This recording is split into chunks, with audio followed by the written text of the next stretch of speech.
Hello, y'all. How's it going? It is Tuesday, specifically August 5th, and that means it is time for the finale of this Banjo-Tooie playthrough I've been doing last few weeks. To refresh and recap, the gimmick is I'm using the Super Banjo cheat code, which doubles Banjo and Kazooie's move speed. You can see how fast Kazooie is running. It's pretty damn fast. Baddies also have Super Baddie on, so they are also double speed. Also, I have the Nest King on as well, which gives me infinite eggs and feathers. So that is all very cool, and I like it. As I've said in previous streams, this is a way that I played the game as a kid. When it came out on Xbox, they made it so that if you enabled any of these cheats, they stopped you from saving, which meant that when that was my only version, that I had, a legal copy of, a legal... I don't have an N64 anymore. Haven't for years, not an actual one. Well, that was my only way to play Tooie. I couldn't use any of these gimmicks. But now that it's on N64 Online or N64 Classic service and has been for a year, I'm clear to do this gimmick playthrough again for the first time in like 20 years, basically. Has it been that long? Jeez, I think it's been that long. That's correct. My N64 broke in 2005. That is 20 years ago. Hey, speaking of big round numbers of years ago, let's let me start with a shout out here to Rareware, which just turned 40 today. 40th anniversary of Rareware today, this very day that the stream is taking place. Love them. Great big company that was very important to me in my youth. They haven't done much over the last 10 years, but that's fine, hey. I know things have been complicated. I know that game development now takes like 10 whole years to make one game. And then also if you're making another game forever and ever and ever and ever, well, maybe you never get to make a second game. Maybe you're just the pirate people now. The pirate game that some people play. That's... Shout out to them and their heritage and their legacy. And games such as, this one, Banjo, which I am a big, huge fan of. And Donkey Kong Country, and a lot of the things in Rare Replay are worth mentioning. Shout out to Rareware. Their happy anniversary. 40 is a goddamn big number, isn't it? Anyway, that's just about it, though there is one more thing I want to mention before we get into the meat of it, and that's to draw attention to this lovely controller I am using, the 8BitDo, 64 Bluetooth controller for Analog 3D, which came out just last week, basically. I pre-ordered it like 4 or 5 months ago. It was delayed a couple times. Originally, it was scheduled to come out in like May or something, right? Just came out just now, and I gotta say, folks, like, I mentioned on the first time 2 weeks ago when I streamed Banjo-Tooie with this cheat code gimmick the first time that, like, oh man, I should get a hold of a controller with a turbo button or something so we can just cheat the fuck out of Canary Mary as well, because man, Canary Mary is an absolute bastard, is an absolute I can't do it type situation. And you know what this 8BitDo controller has, in addition to a lovely layout, Hall effect sticks, a really nice D-pad, really good triggers, and a 6-button face layout perfect for your N64 games. Why, it also has turbo. All I need to do is press this minus button while holding down a button, and turbo away, And then I can cancel it by another hit of this minus button. I don't know why it's the minus button. That's already a button on a Switch controller. Maybe they should have went with like a, I don't know, like a fast forward icon. That would have made more sense to me, but whatever, 8BitDo. The timing of it is just serendipitous to me. Like, I did not expect this thing. I did not know when this thing was going to be, but it arrives literally the week before I have to use it to turbo out a boss fight. Or not a boss fight, a Canary Mary. By the grace of 8BitDo, we are going to kick Canary Mary's ass. It is just serendipitous, the timing here. And, my god, I can't believe how lucky, how lucky I am, how lucky we are that this arrived literally last week of all weeks, literally right before I needed a turbo functionality and wanted to do it. And I'll say I did order a 8BitDo USB adapter, which would allow me to connect my Xbox controller to the thing, and then also do a turbo there, but a lot less conveniently. This has it built in, and I didn't have to give up a button to make it work. This has all the buttons, you know. Just so much upside here. It's great. I'll say in general, really loving the 8BitDo 64 controller. I used it Sunday for Ocarina of Time Randomizer. I used it for Mario Maker on Friday, even though it's not really the right fit for that. I just, you know, it was brand new, I wanted to try it. In my experience, this is a great controller for N64 games. If you want to play N64 games, there is no better alternative than this here. Maybe, like, the actual controller, but, you know, I'll say one of the great things about, like, mods and stuff, whoops, ignore that. One of the great things about, like, quality of life mods in the recent past is that they put functions on the D-pad, like in Ocarina of Time Randomizer, you just get your boots and stuff on the D-pad, and you get your Ocarina on there as well, just, like, for free. And, like, this controller is better than that, is better for that than the original N64 controller, where you'd have to go like this. That's weird. Don't do that. That's not. Now that I'm doing that, it's like, oh, I guess you can do that, but it's really weird to reach out and touch your D-pad this way. No. Thank you, 8BitDo. Shout out to 8BitDo as well. I paid good money for this. Let's go! Let's go. Let's start. Here we go. We're starting tonight with Cloud Cuckooland, and this is going to be really unprecedented in this playthrough, insofar as this is the one world where you can do everything in one go. Everything in one go. What do I mean by that? You might be thinking, well, you can do everything in one go. Well, that's not how this game works, actually. Most worlds require backtracking. And by the way, we will be doing the backtracking and the 100%ing after we do this world. By the way, that'll be the second stretch of the stream, I guess. But like, this world can be done in one, because this is the last world. The last time to get moves is this world, you know. And once we have the last move, we'll have everything we need in any context.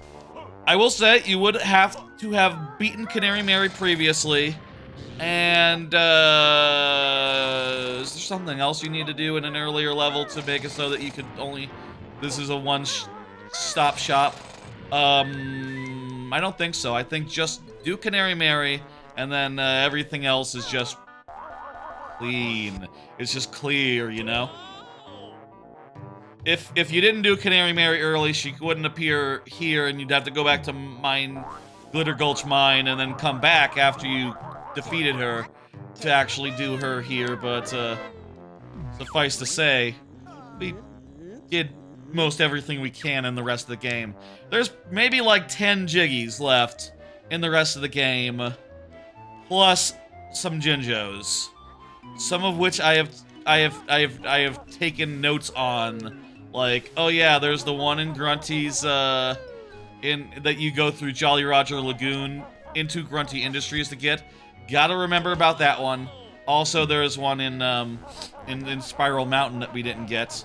We'll start with that one, I suppose, if that's good.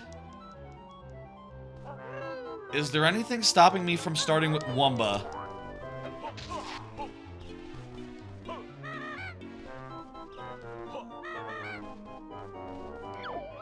So this guy wants to be pushed. That's George Ice Cube. We will push him, and then, you know, happy ending. He'll be back at Icy side of Hailfire with his loved one, who is definitely not shattered. We definitely didn't shatter her last stream. But I'm sure he'll be fine. He's an Ice Cube after all. They're very durable and very capable of dealing with adversity. Very flexible. Wait. No. That's not, I wonder if you can tell Mildred he loves her if you don't destroy her before you destroy her husband. I don't know. That's, food for thought. Here is one of a bunch of things. We gotta do these, buttons that have combination thingamajigs on them. They're gonna enter a very special date onto that super stash. A very special date that was 40 years ago today. We already discussed that very special date in that very special year. But it's not important. It's all good. We gotta fly over to Wumber. I think... Correct me if I'm wrong, there's nothing that we have to wait for Wumba. Correct me if I'm wrong. I think we can just do this right now. Where the fuck's the... Okay, we'll come back here. Oh, there's a Jinjo in there. What was I'll get it later. We gotta get the doodad first, the magical creature. I guess they're both inside the magical creatures. Okay.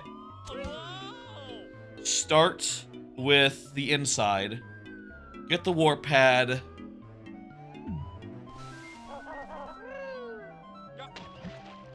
There's the magical creature. Okay, you know what? Fuck the inside. Let's start with the outside and get that taken care of.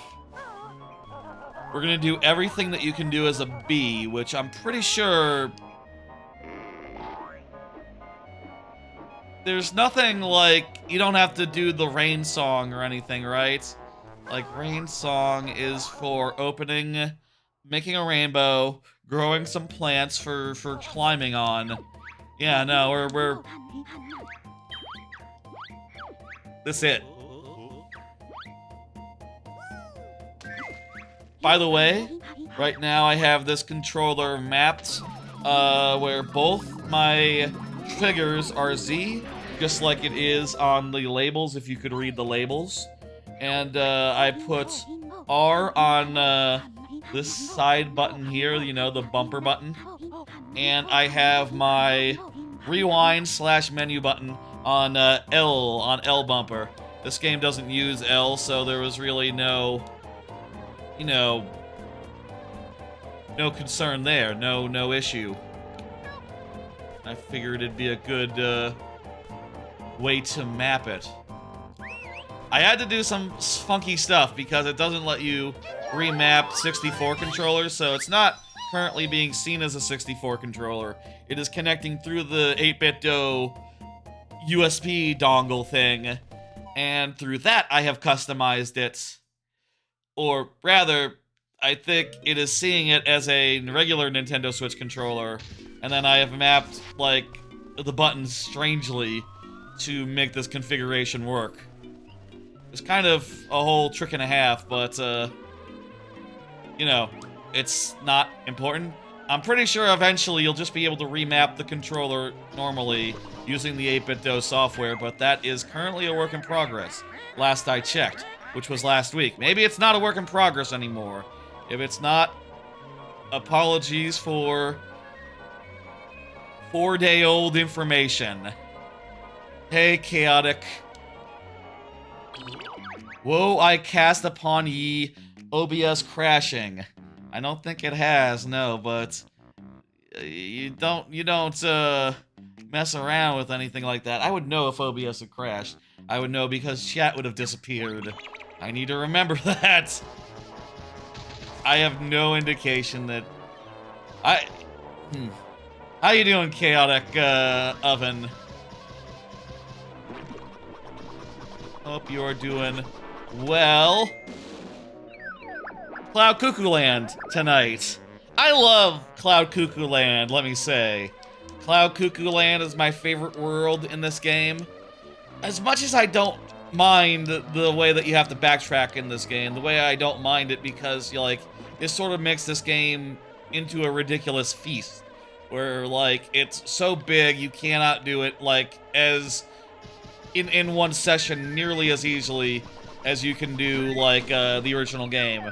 And I think by the end here, we'll probably be looking at, like, I think last I checked, we were at 11 hours of playtime. Probably by the end, it'll be more like 15. But you know, the game is so massive, and part of that is because it forces you to come back later for a bunch of stuff. But the one level where that's not the case is, I think, nice and refreshing.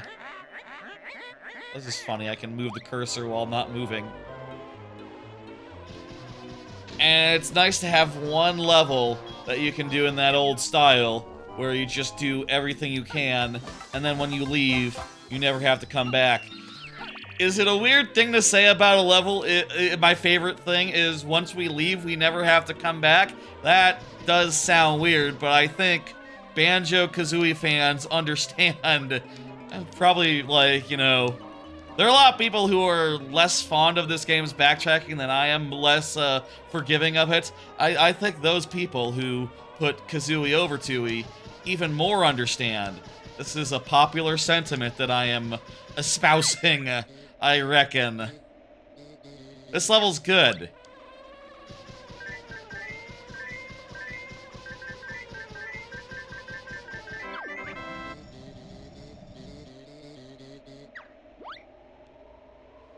Right, with the B, is it just this one? Is it just the minigame here, and also the buzzy guys? I think these two things might be it for B. Two nice things, but also two very quick things. I'll say in these games, the transformations always, you know, can only have like 2 to 3 things to them.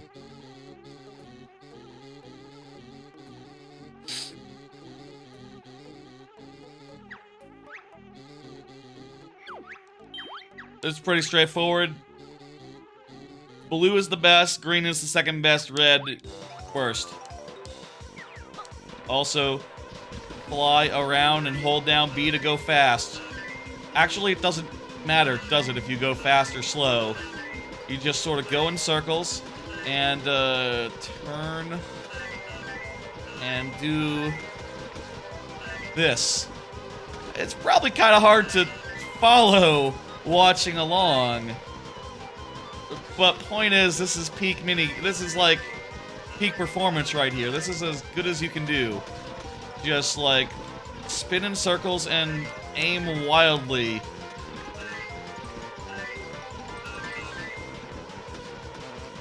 We've passed the threshold, we have won. How high can we go? I got the funny number, and then I passed the funny number. Let's go. And I kept going a little bit. Could have even gotten to 80 if I hadn't stopped at the funny number. Are there multiple funny numbers? Oh, there's 420. That's way up there. That one is harder to get to. I don't know that there is a mini game in this game where you can get 420. Was 420 a thing in the year 2000? I wonder. When I was a teenager, I remember it being a thing. I remember people laughing and joking about it and stuff. So that was like a couple years later, you know? So was it a thing like when this game came out when I was... What grade are you in when you're like 9 or 10? 10 or 11, somewhere around there. You know, between... I guess everyone's between ages except for birthday fellers. But, yeah. Land already. Oh, and get it.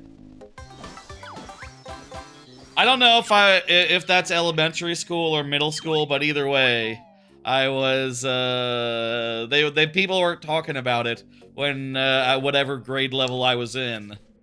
Marijuana. I feel like middle school is like...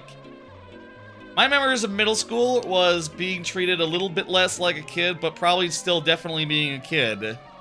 And maybe being a little bit embarrassed that, like, oh, I'm still into cartoons. And, like, I get the impression that that's uncool to be into.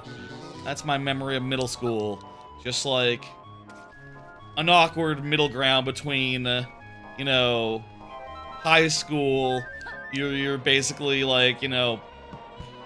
You should have it by now in elementary school where, yeah, you're supposed to be a little brat at that point. You're not supposed to know things when you're that young. I think we've done everything we can as a B. I think we're done with B. That was fast. That was real fast. Just 2 things. Relative to Donkey Kong Bonanza, which I've been playing, you know, and Odyssey to some degree, this game might feel a little bit, you know, I've said before I think this game is kind of massive, and certainly it's the kind of game where you'll struggle to do in one session, at least I will. And it'll probably take me 15 hours this playthrough. But, like, compared to Donkey Kong Bonanza, which I have been playing for like 50 hours now, 55, 50, 60 hours now, and have not, just on the verge of 100%ing that, I'll say, this game is, and the worlds don't have that many things relatively in comparison, but, you know, this game does make you work for every single jiggy. Hey, how about we fuck up Canary Mary? I think it's time to fuck up Canary Mary right here. Now, like I said before, by the grace of 8BitDo, this controller arrived last week. Coincidentally, this controller has a turbo function. We are going to fuck Canary Mary up so badly, I think. I hope. God help us if a turbo button isn't good enough to do the trick. I am hitting... I hit the button. I think we're tapping. Yes, we're tapping. Turbo. We can't lose. I'll say I'm still a little nervous that, well, you know, the thing about Canary Mary here is it rubber bands, so no matter how fast you're tapping, if your pace is irregular, she will catch up. She will rubber band and just shoot ahead of you. And the trick, really, when you're playing it casual style, is to tap slowly, so she goes slowly, and then pick up speed at the very end. But with the turbo button, we don't have to fucking deal with that. Thank you, 8BitDo, for the controller with a turbo button 1 week before I encountered Canary Mary. Again, very serendipitous timing there. We beat her. Not only that, there's a second round of this, which... Let's see if it also can be beaten the same way. Let's see. Let's fucking see. Okay, got it. Get me that shiggy. Let's... I think I will beat this for the first time in like maybe 10 years. I don't know when the last time I managed this was. I think I definitely 100%ed the Xbox version once. Let's see if this is good enough. Turbo Part 2. Canary Mary Round 2. This is a tougher round of Canary Mary. Is this going to be bad? Is it going to rubber band? Is Turbo good enough to beat Canary Mary with? I'll say I'm still on the edge of my seat here. I'm still nervous. But it looks like we're beating her handily. Okay. I'm tapping so hard. Oh no. Yeah. Oh, why would I ever do it the other way? Ever again. Oh, this is nice. This is so good. Mwah. Mwah. Great controller. Thank you, 8BitDo. Thank you, 8BitDo.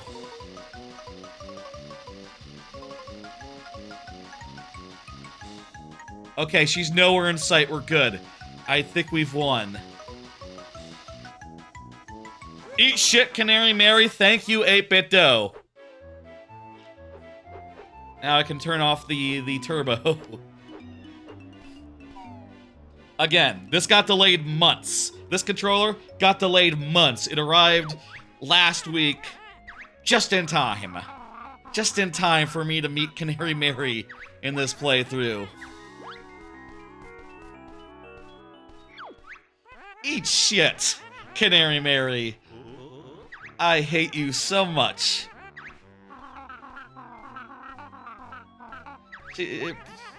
Doing it normal style is seriously suck-ass. It's seriously terrible, miserable. I hate it. I love this game. I hate Canary Mary. That is the one part of this game. That's fine. One part of this game that I hate with a passion. Hey! You want to see if with Super Banjo, double speed cheat, we can jump across? Oh, no way. No way we can. This is definitely out. Okay, never mind. I thought they were closer, these two. Maybe you can do it with Kazooie. Kazooie alone. But, Talon Trap, probably not. Hey, how about this gap? This is a smaller gap. Let's try it with this gap. Oh, beautiful. Look at that. I didn't have to go around the horn, just directly to the teleporter dealie. Beautiful. Now I'll take out Solo Banjo, and I think I will go over there without using the floaty eggy thingy. Honestly, you don't need to use it vanilla style either. You just use a double jump. So it's, you know, the same. But it's still cool.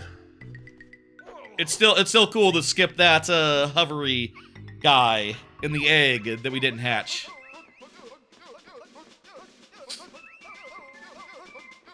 Final move. There we go. We got the final move. We did not pay attention to the rap. I don't, well, whatever, doesn't matter. I've played this game so many times, I don't really read the dialogue anymore. I just know deep in my heart what the story of it is, and how that, whole situation goes. How should we approach this world? I'm gonna say, let's do some stuff as Kazooie first. In particular, there's some... Do we need to get the... Hang on. Do we need to get the hover dealies? We have Super Banjo. Maybe we don't need to use... We don't need to hatch those eggs. We can just skip that whole part of the process. If we could skip that whole part of the process, I would love that. Let's try that, and then we'll come back, and if we can't, if that doesn't work, we'll do it vanilla style. You refuse to play Banjo-Tooie without Fast Walk ever again? I'll say I'm sure I will play it again, probably both ways. I mean, I have it on my Retroid. I'll probably play it, many times, one way or the other. It's fun, though. Yeah, That's QWERTYKINS is saying in chat what I said at the start. Yes, that is why I wanted to play this with Super Banjo, this stream, because the 64 version, the 360 version removed it, or made it so that you couldn't save after you enabled it, so it was kind of unusable for like a whole run. It is so good that it's back, and I hit Z, I guess. I am 100% there with you. Dang leaderboards, that's right. They did it for the integrity of the leaderboards, which are cool. I like that there's leaderboards, but like you could just have a shit. You could just have the leaderboards turn off without, you know, affecting every, you know what I mean, right? You can square that away. It's possible. I don't know. It was a weird priority if they did it again, or if they remade the game. Honestly, I don't know what they do, because they don't do that many things. They don't do that many cheat codes in games these days. If they remade it, I could see them, like, removing all the cheat codes except for the ones that were, like, you know, you get through the pages, which is more of an unlockable. I think those are fair game. Are those fair games in, like, speedruns if you get the Cheeto pages? How would that even work? Or do the runs just forbid the Cheeto, you know, versions where you enter them in reverse? Get any code that you want, or whatever that situation is. You will perish through this earth before we get a new game? Maybe. That's quite possible. Like I said, Rare's kind of busy with, like, you know, making the same game. Every year in, year out. They were gonna make a second game, and then they decided not to. Which is probably for the best, considering their second game is a lot like their first game. You know, a live game that they would have to continue developing forever. They should make one like this one, where they put it out once and it's done. Again. I don't know, like, who could make a banjo? I'll say, obviously, there's Platonic, but Yooka-Replaylee kind of sucked. Why have game 2 when you have game 1? That is the question that Platonic is answering right now, where they're, instead of making a second game that could be better potentially, they're making the same game again, which we already know is bad. Maybe they're making it marginally better? I don't know. I don't think my problem with the game is it didn't start with all the moves. That's a fundamental misunderstanding of what's wrong with that game. You know? What's wrong with that game is... honestly, I think the moves are sort of part of it, where you kind of can just fly whenever in Yooka-Replaylee. At least once you get all the moves anyway. And that and the Flappy Flap that, like, allows you to cover, like, 100 million miles, you know, just on default means that there's not really platforming paths. They're improving Yooka a lot, says QWERTYKIN. Maybe. I am definitely wondering if, as a streamer who has, like, sort of a Rareware beat, you know, I guess I'll say, like, recently I've been playing through all the Rareware games, and also Donkey Kong Country was my first game, and also I just am a huge fan of Banjo and stuff. I kind of have the beat. I kind of have, that's part of my domain. When Replaylee comes out, should I get it and play through it? I feel like that sort of thing would have to be a sub-goal on some sort of event stream, or on Extra Life. I feel like that would have to be the thing. Also, I never finished Yooka-Replaylee. I got to a point in, like, every collectible felt like pulling teeth, and I said, I don't want to play this anymore, and I don't know where to go, and I'm very confused and lost, and these worlds are confusing, and there's no, like, good landmarks in them. They didn't have weenies in the theme park sense. They They didn't put, like, things that you can recognize and go, oh, I know where I am. I'm betting they're adding a map. Are they adding a map? A map would help, like, 30%. I feel like it is kind of a core problem, though. You know, the fact that their worlds aren't very clearly, like, readable. You gotta have big landmark. Exactly, QWERTY. QWERTY knows. Like, the big tower in the front of this, there's a map and warp pads. Those are 2 decent improvements. Hey, I'll say. You know, I suppose, like, you can look at games like Odyssey for where they got the idea. It's probably rude to say, like, oh yeah, they got it from better games, but no, that is how games work. You should look at the better games. Maybe I'll play it and I'll go like, oh, this is actually really improved. I actually do like this more. We'll see, I definitely will try it. I say that. I will try it contingent on some sort of goal because I paid $200 for the original, you know, on Patreon, and I hated it. So I kind of feel like I've spent enough. I need some subs to make that happen, I think.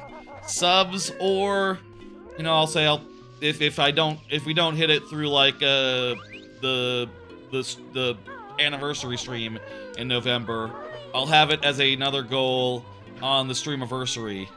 That sounds good. The biggest problem with Pterodactyl Land is the big landmark is supposed to aid, but the mountain kind of hinders because it's in the middle. Okay, that's kind of a hard jump to make, even with the super speed. Worth noting. Maybe you can make it as Banjo solo, though, because of the double jump. I think that's fair, but I also think with Pterodactyl Land navigation-wise, it is very similar to the tree level, you know, to Click Clock Woods, where that is also a landmark you can't see the top of. I will say, I feel like parts of the landmark, different sides of the landmark, should be more distinct. Which I guess actually, you know, if we look at this one, might actually be, like, you know, there's different stuff on every side. The different ledges are different colors. They do a good job in this world, especially, making it very navigable.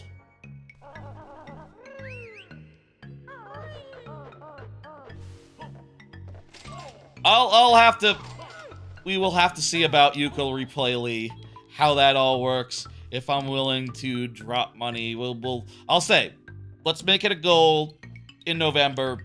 When is it coming out? When is that coming out? It's probably like end of the year or something, right?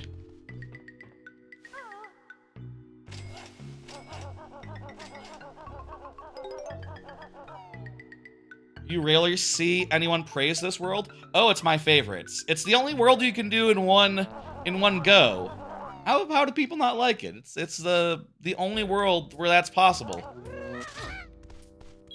This is the real one. We've been in this one already. We need to go to the other one. It's unannounced? Okay. Oh, I guess I fell off the side and died here. That's why it was vacant. Let's stop by the trash can.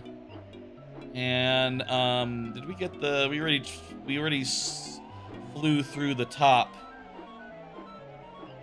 Feels like it might be inefficient. We're gonna have to come back here as a Kazooie anyway later, but yeah.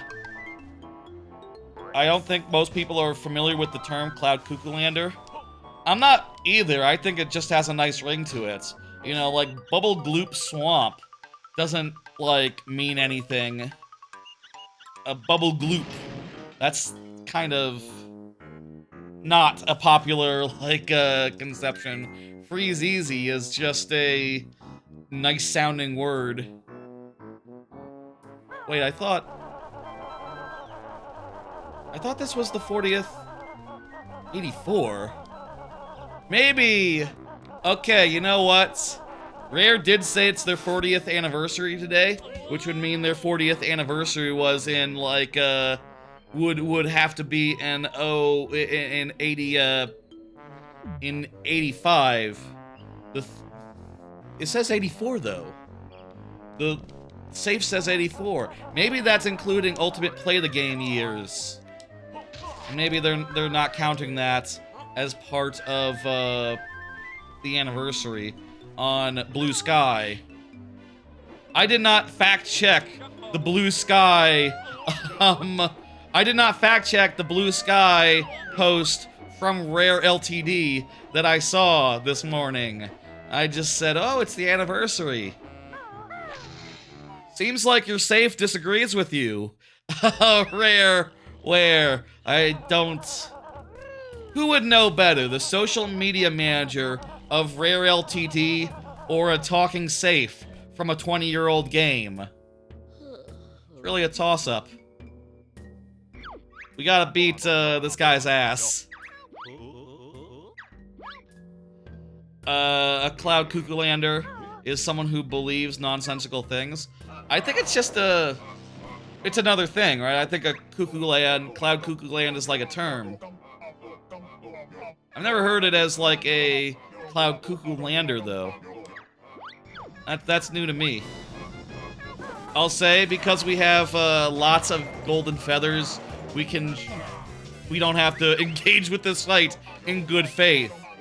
We can just run at him and eat, and he will eat shit. This fight is fine. It's a little bit difficult, normal style, but like that's not a problem. That's actually kind of fun to dodge the bolts and to try to weave around and get in close and do your damage before he like teleports away. Terminator was still very popular in 2000. Yeah. There's also a parody of Terminator in Conker's Bad Fur Day, don't you know? I guess, yeah, this is a very relevant parody. Relatively. Wasn't it like the 80s when the first two movies came out? They're still putting out movies. It's always relevant. Always has been, always will be. There were games for Terminator on, like, Xbox, original Xbox, and, like, Salvation Days or something on the, It was totally like another game. Why didn't we pick up this guy earlier? Very good.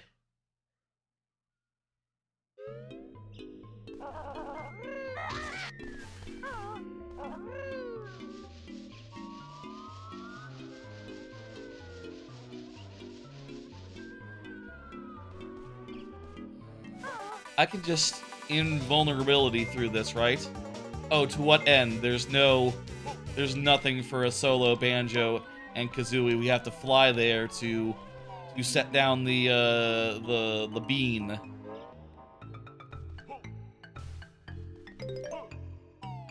I need a flight, and I need to do some beans, and then we can do Mumbo. I think that's the order of operation here. Do beans, then Mumbo.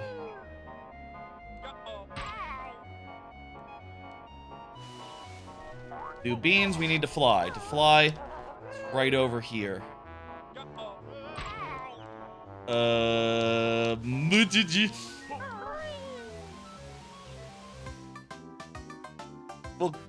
there's another flight pad. We'll use a different one. It'll be good. We also need to go to the top and do the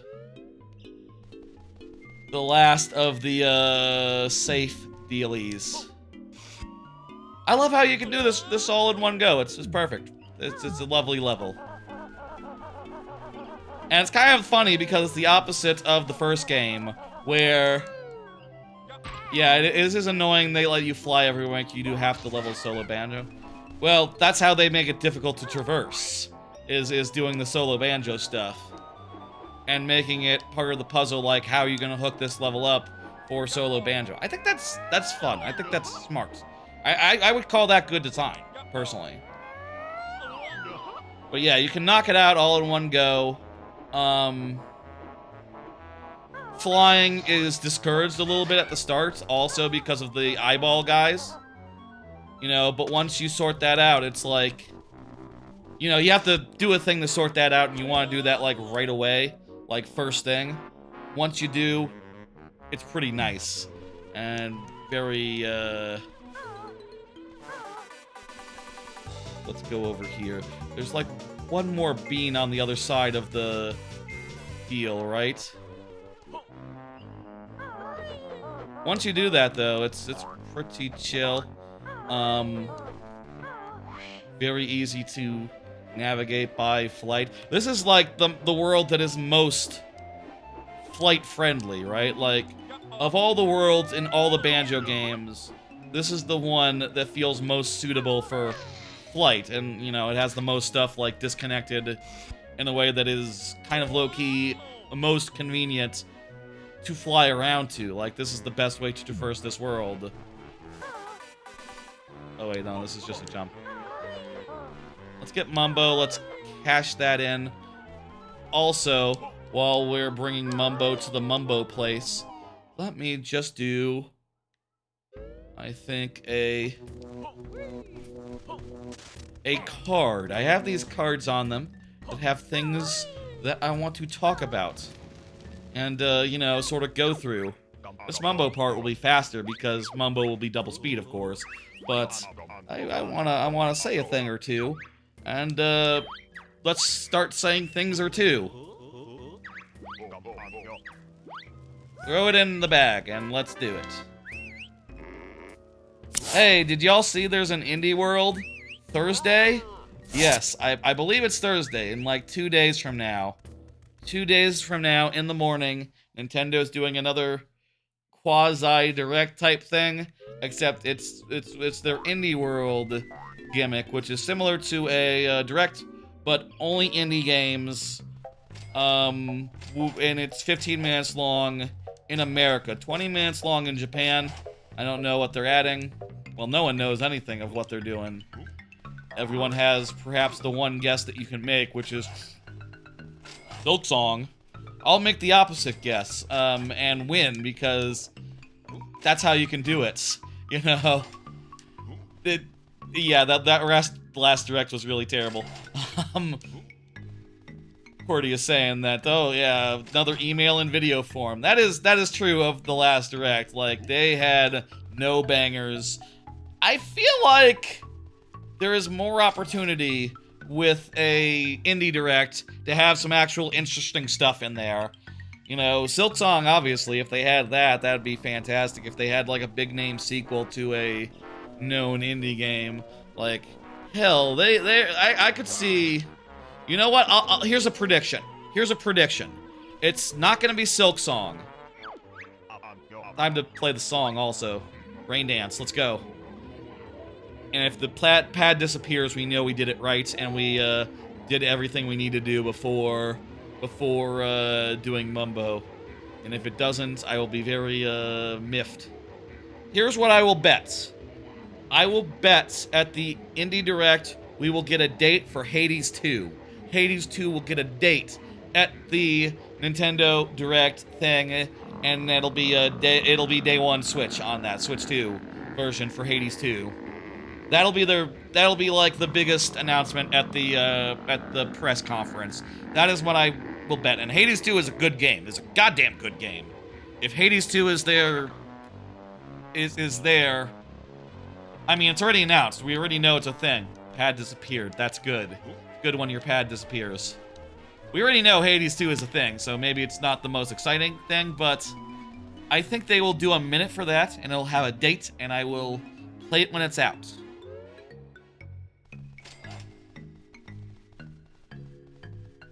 Apparently that Yooka-Laylee is content complete Yooka-Replaylee, so I guess that'll probably be sometime this year as well.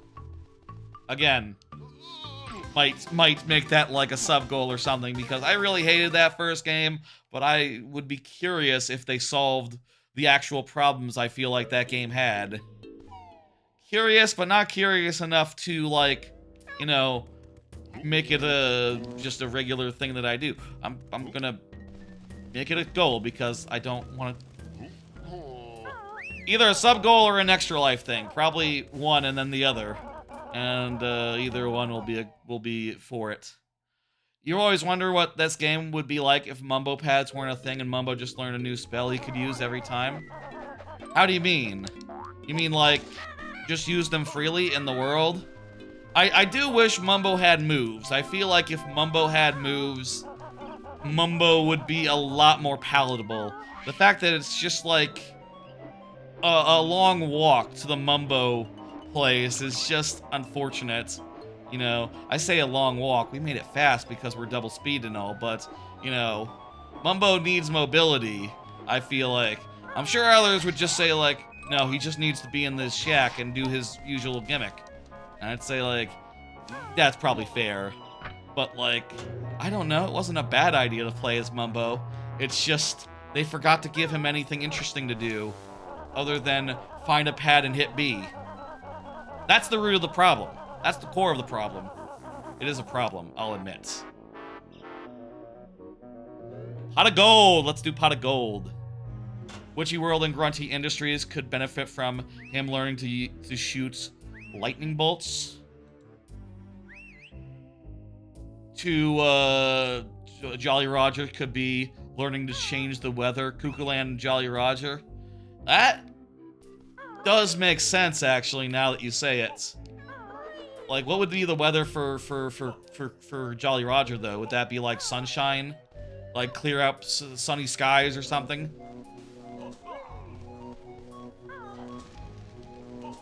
Certainly, like, shooting lightning bolts would be a cool, gamey way to do.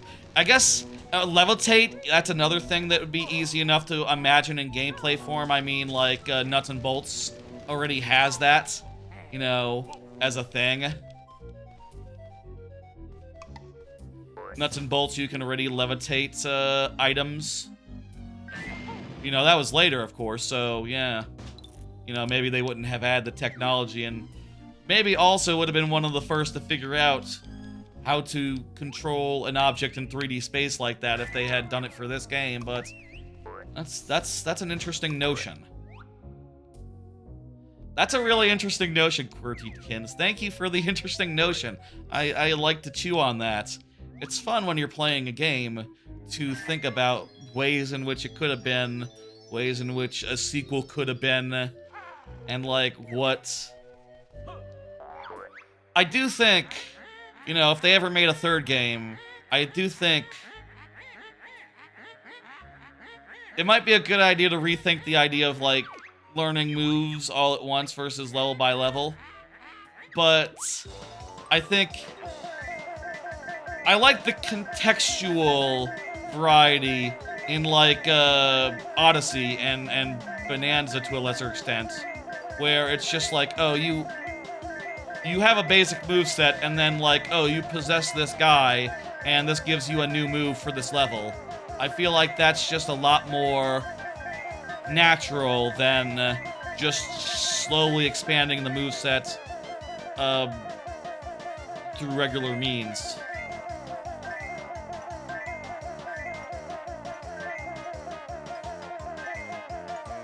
We need to get 90, right? Come on, come on, come on, come on, come on. God damn it!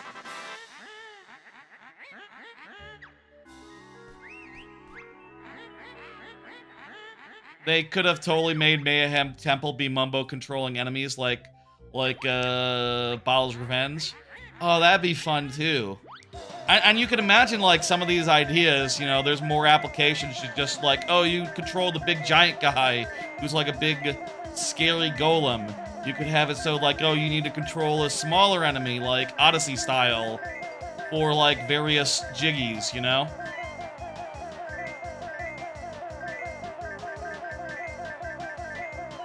Yeah, I definitely think Mumbo, there's, like, real potential there. I also think they will never do that again because they got hit on the nose.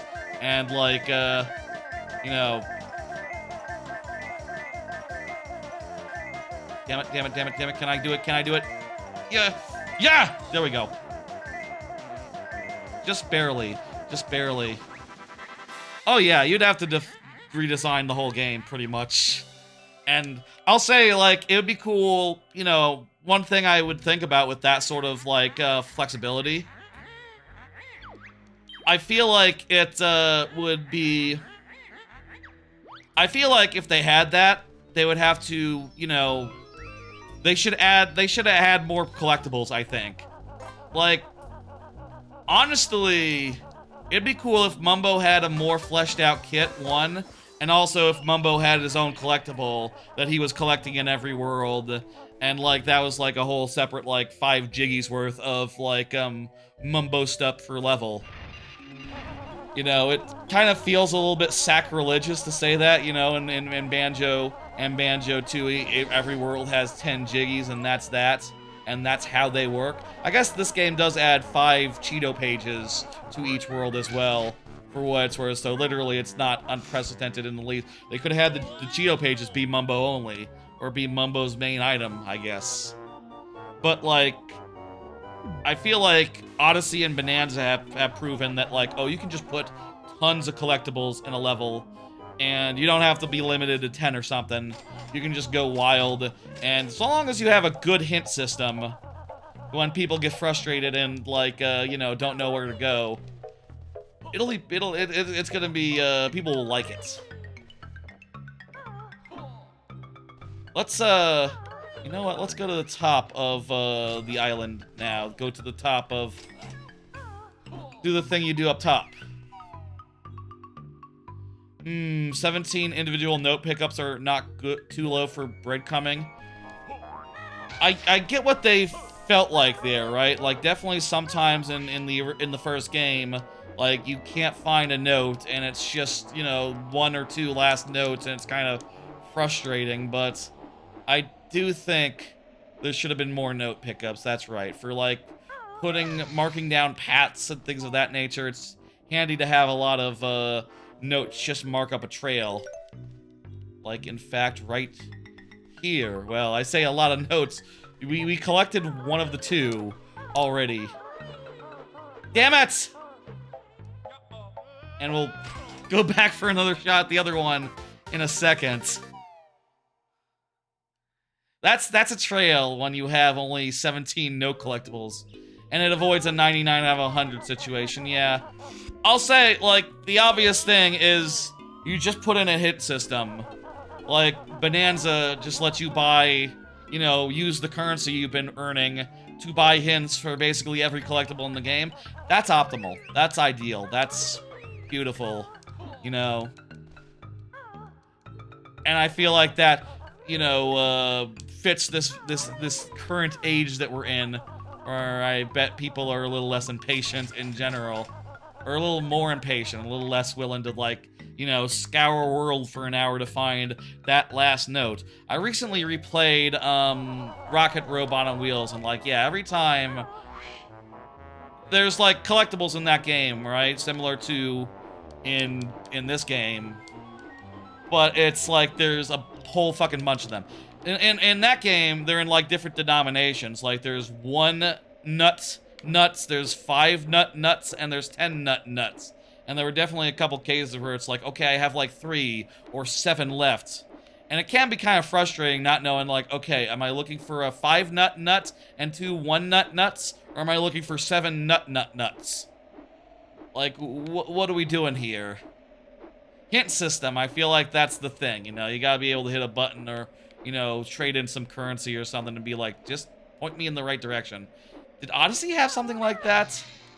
I think it did, actually. Yeah, Odyssey, I think if you use the Bowser amiibo, it would point you towards purple coins.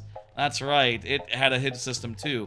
And it's kind of a premium thing, though, so I think Bananza is better on that front, where it's just in-game currency rather than, you know, real-life currency. Not a lot, just 1 Bowser amiibo's worth. That's not bad, honestly. It'd be fine if World had 110 notes, but the extra 10 don't contribute, like Mario 64. I do like how it's I feel like a hint system is just the way to go there. Hey, so earlier we were talking about how this was, today, August 5th, 2025, Rare did a Blue Sky post saying it's their 40th anniversary, and that would make their anniversary in 1985. Well, look here. I'm confused by this. I don't know. I haven't looked on Wikipedia since seeing this and noticing this. Super stats there. The combination is 1984, a very rare year, a really rare date Who got it wrong? Was it the social manager of Rare Ltd who does the Blue Sky posts, or a 20-year-old game? A talking safe in a 20-year-old game? Well, I think Google it maybe, and we'll all find out when we Google it in 2 seconds. Oh, I'm not dead. I was gonna Google it.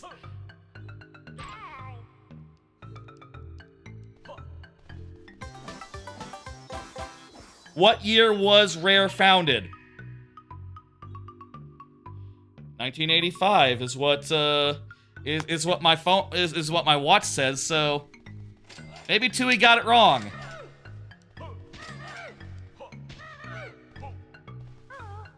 I would have to see the actual results and make sure it wasn't AI. And you know, if I had to guess, it might be discounting it's the firm's first name, which it had for a bit. Curious, very curious. I always thought that was correct. I assumed it was correct. Why wouldn't it be correct? It's a very rare date. Or is it? Whatever. It's cool. Hey, here's a thing related to Rareware. I meant to do this and time this out such that it was right after the safe. So now is when we're doing it. Hey, tier list of Rare logos. Tier list of Rare logos. Let me show you a tier list of Rare logos to commemorate the 40th or perhaps 41st anniversary of Rare Ltd. Here we go. This is gonna be quick, folks. I actually already did it. I just gotta show you all the results. The first logo that they ever had, I'm putting an A tier. Ultimate Play the Game, I think that's a kind of a cool looking logo. These two Rare logos, which I've never seen before, one of which has a deer, I'm gonna say C. Doesn't do much for me, honestly. This Rare Designs on the Future variant kind of has a mystical type feel, a cosmic feel, and I think I like it. It's B tier for me. Now, S tier gotta be the classic Nintendo era logo with the blue and the gold, and also the wireframe variant, also S tier. I think that the buyout version of that is an A tier. It's a step down, not having the blue, but it's still very, very good. The Connect Sports era logo sucks and is terrible. It goes in F. And there's also this one, which sort of brings a little bit of the blue. This was like post-Connect era, I guess. I like the logo a good deal. It goes in A. It's not as good as the Nintendo era, but it's solid, and I like how it integrates some of that blue back in there.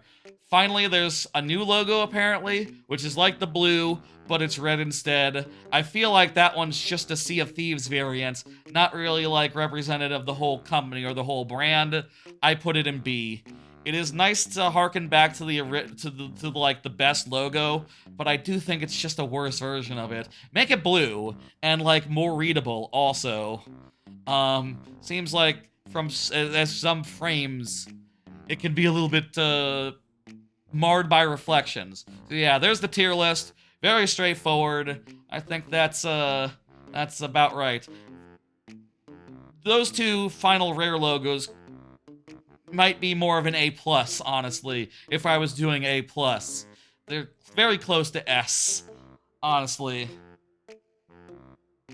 But you can't beat the blue emblem logo. I just don't think you can beat it. That's a tier list.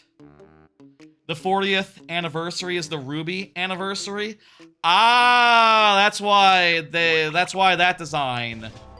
Okay, that's a brand new Ruby then. That's a brand new design. It just made me think of the gemstones of like Sea of Thieves, and make me think like, is this supposed to be like piratey or something?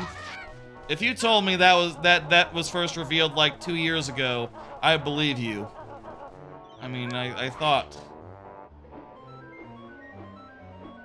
Honestly, I kind of like the previous one, but, you know, the classic has always been the best look. Where are we going now? I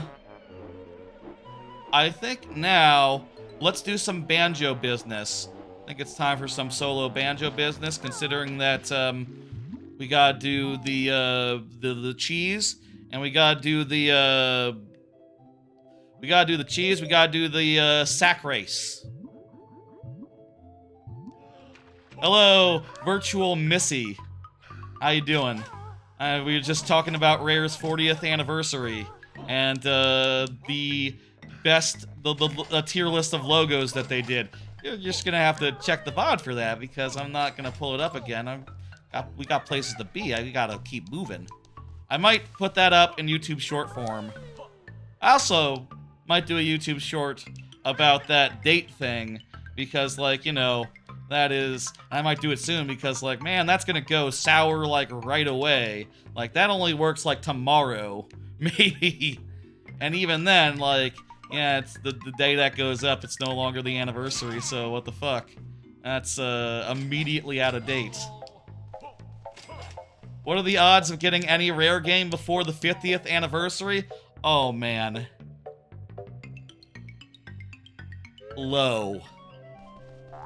I think it is much more likely for another, like, Battletoads situation or Killer Instinct, where it's like, let me see if I can jump this using Super Banjo. Ah, yes I can! No, floaty dealy required. Super Banjo lets you make that jump. Let's go. I have 1 health, so I cannot take any damage here on the sack race. Super Banjo's pretty good. That's the gimmick of this stream. I'm double speed because of Super Banjo.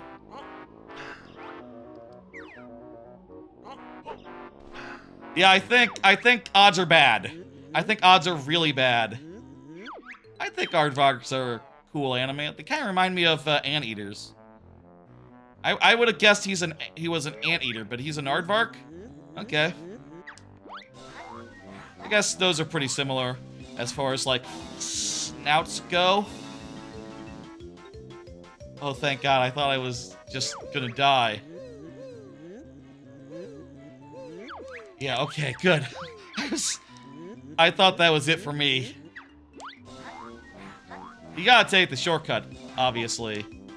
Oh, I guess I am double speed, so, you know, shortcuts, precision walking is harder when you're double speed.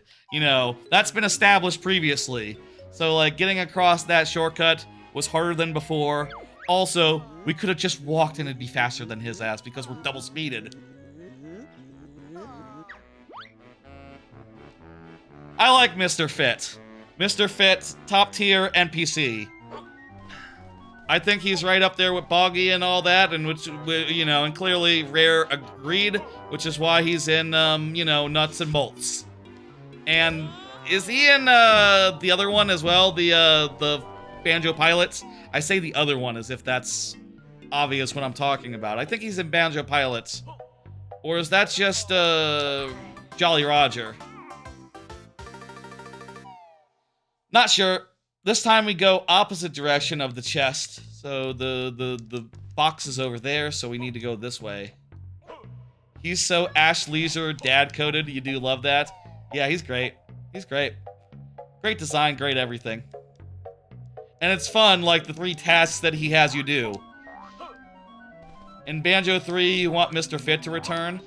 With a twist, he's actually fit like a male model because he keeps to his training. That'd be funny, yeah. Like the opposite of Boggy, basically. He'd be like the opposite of Boggy. I could also see him taking on like a Trophy Thomas type role, where like every world he's like, I don't know if this would be like, let's see if I can do this one as well. Yeah, just barely. I think I can do it. One more try, and then I'll try doing it normal style. I feel like, if they wanted to be, like, more economical with NPCs, they could definitely do, like, a Mario Odyssey type thing, where, like, oh, you keep on seeing the same NPCs in different worlds, and they always have the same sort of variant on a minigame for you. Or, like, in Bonanza, when you see the puzzle piece guys, for instance, you know, like, okay, this is this sort of thing. They could absolutely do that with, like, Jolly Roger has, like, some sort of athletic challenge for you to overcome. Clear this thing, do this deal. Boggy always wants food, you know. Oh, what the fuck, really? Oh, wait a minute. You know what I can do? I can do... let's just try it from here. This is smarter. Work smarter, not harder. Let's just... I'll try this one more time. And then we'll go get Kazooie, I guess. You're not intended to do this, of course.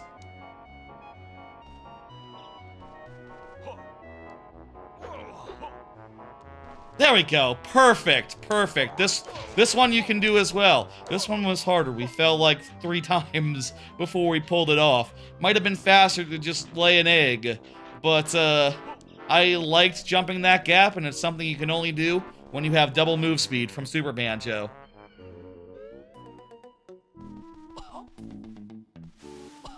It was cool how Nuts and Bolts had variants for each level. I mean, I'll say I kind of thought it was a little bit weird how every time they were acting as different characters. Like, I do agree, you know, obviously, I guess, you know, I was saying economical. That is why they reused the NPCs in Nuts and Bolts, because they couldn't afford to do otherwise. But I do think they should be themselves and just be like, you know, Princess Peach in another world, like, hey, what's up? I'm here too! You know, here, do another challenge for me. Thank you, thank you. You know, like when you see Peach or something, or when you do, when you see Peach or just the same NPC time in, time out in Odyssey or Bonanza. Let me refresh my air. Let me exit and enter. Narrow it down to 3 variants per level and make them significant changes. Oh, you mean like, variants as in like... Yeah. The variants, and you mean like the different instances of the world, where it's like, oh, there's different missions in each one. Yeah, they didn't have changes in enough of them. They were all just the same. Like, maybe some of the nutty enemies were different, but the nutty enemies all sucked, so, like, it wasn't really a good thing to have different ones of them, honestly. And it was more mission-based anyway, so you could have really just had them be all in the same world, and it would have been fine. You know, like a Tony Hawk Pro Skater 4, but with, more of them.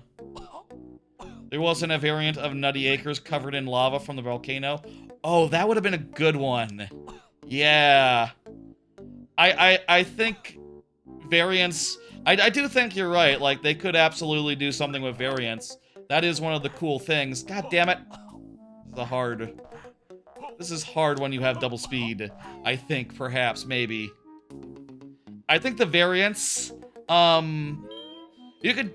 There's, like, the alternative versions of levels from Yooka-Laylee 2D, the 2D Yooka-Laylee, right? Like, you could have absolutely had, like, something like that, where it's like, okay, well, you did something, so now you unlock the dark version of this world. A 3D platformer with, like, a dark and a light world? That'd be pretty good, actually, come to think of it. And so economical, so economical. But if I had to say, I think it'd be cool if, like, oh, you know, you did a thing and then the whole world transforms for, like, the length of a mission or something. I think that'd be the way. You loved Yooka-Laylee? I've already mentioned this stream. I'm not a fan. Really did not like the game. But I'll say we'll definitely do a sub-goal or something when that second game comes out, or that remake comes out, to, like, give it another try. Here you just jump down here, right? You don't... Not like you, need to go higher. I was not a fan. Could also make it a time travel thing like Ocarina. Oh, sure. There's so many ways you can do a dark, light dichotomy, you know? There's so many ways you can do a multiple versions. I like dimensions. I like that sort of gimmick, like in Super Meat Boy, that sort of thing. Metroid Prime 2. Big Metroid Prime 2 head me. I feel like the Light Dark World would be great for like a Metroid Dread sequel, which I guess it's been. Didn't the guys who made Metroid Dread put out another game this year that wasn't a Metroid game? I guess they're not working on another Metroid game right now, or at least they weren't for the last 5 years. That's a shame. I feel like I want more Metroid Dread. Nutch was clearly a little bit rushed. I would agree. Yeah, probably a lot of like things didn't really work out. That's video games in general, right? A lot of design just doesn't quite go where they were hoping for. Doesn't quite make the grade. Doesn't quite you know, come together 100%. You know, I'm sure you could say that in about parts of Kazooie or indeed this game. A lot of people would probably say it about parts of this game, for sure, quite honestly. We were just talking about Mumbo. Mumbo is totally a thing where I gotta imagine if they had more time, maybe rework Mumbo might have been on the list. How do I get to the... Is this how we get to the Jello Castle? The flower enemies were supposed to be magic mushrooms, but PR said no. Dang. Bad luck. Nintendo's heard of magic mushrooms. They love to do crap in these games, sneak things through, you know, sneak through innuendo, thing of that nature. So, like, I believe it that they wanted to do that. They wanted to do something like that. That is so in character. They got away with quite a bit, to be clear. Like, cultural differences allowed them to slip through a couple of things. Even a couple things that, like, Americans like myself wouldn't have noticed, like, oh, Winky is slang for a wiener in Japan, or in England, so they named the frog Winky. And they also named, Gruntilda, her last name is Winky Bunyan. That's because it means Dick Bunyan, I guess. It's supposed to be a really unfortunate name that she's not proud of, you know? I guess that means Brentilda's last name is also Winky Bunyan. Or maybe Brentilda got married and, you know, got a new unmaiden name. What are we at right now? Let's check the totals real fast. What do we have remaining? We've gotten all but 2 Jinjos, so we're 2 Jinjos short. We got 3 Jiggies. Oh, you know what I need to do? I need to be solo Kazooie for a bit. I need to do the trash can. Brenda Strip Cheese only got through because it was randomized and they didn't see it. There's a Brentilda Striptease? I do not know of this. Learn something new every day. What does she do? Does she do like a, hey, come hither? I mean, Sexy Grunty does a come hither, does she not? She does like a, hey, big, you know, oh, I'm so hot, and then you know, Mumbo is like, oh, I'm here, Grunty. I'm here for you. I'm ready to plow. I got my my Magnum condom for my monster dick, and I'm ready to just that's what he says. That's what he says in the bad ending of the first games. One of her facts about Grunty is that. Interesting. Thank you for the follow, Virtual Missy. I'll say if anyone's curious, my main stream game is on Fridays. I do viewer levels of Mario Maker. Mario Maker 2 viewer levels. But I also play lots of other games on Tuesday, including this one. Gonna do Conquer again. This has been this stream series, this playthrough has been part of a whole series of playthroughs, which have included like a whole bunch of rare games, randomly done in a random order. Conker's Bad Fur Day and the Game Boy Color version of Donkey Kong Country are the only 2 remaining. one of those will follow my Universal Studios vacation, which I'll be going to next week, and I will not be streaming during that time. So you know, don't expect me next week. I'll tell you how it is when I get back though, like on the Tuesday after I get back. Next Tuesday, look for a bunch of viewer levels and talking about Epic Universe. I'm really disoriented here. Oh, you know what the two are? One of them is the, also the other one would be the one that's in the trash can. So we're pretty much all the way cleared. We're all the way done. Fuck. All the way done here.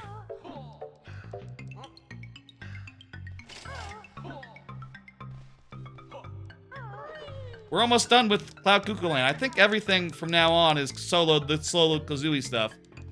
Can you beat Mr. Fitz as Banjo and Kazooie, or does it require solo Kazooie with the feeties? I mean, actually, I can maybe defeat them with shit. Not with shit, not with poop, but I'm double speed, so like, this might actually be way overkill, actually. I gotta remember, I'm moving twice as fast as Mr. Fitz expects. Motherfucker! Even if you're moving twice as fast, you,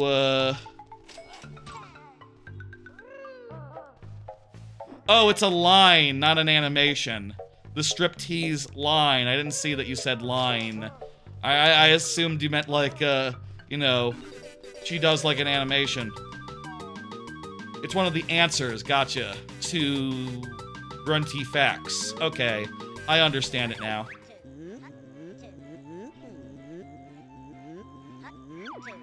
You wish they had kept Cauldron Keep.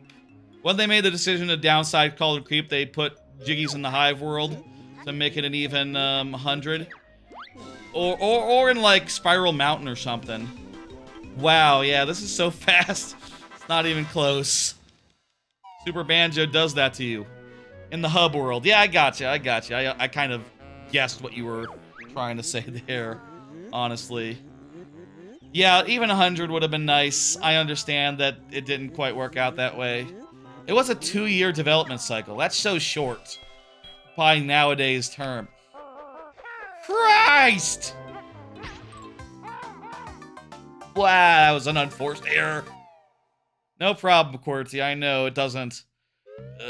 predictive text doesn't quite understand the word hub, I guess. Hub and smoke. It's a thing. Hub world, hive world. Fly just like a fruit fly fucker just flew right in front of my face. Very disconcerting. I don't like that. I wish they all die. I do not like fruit flies. Anyway, we just got one last thing left. We gotta go to the trash can.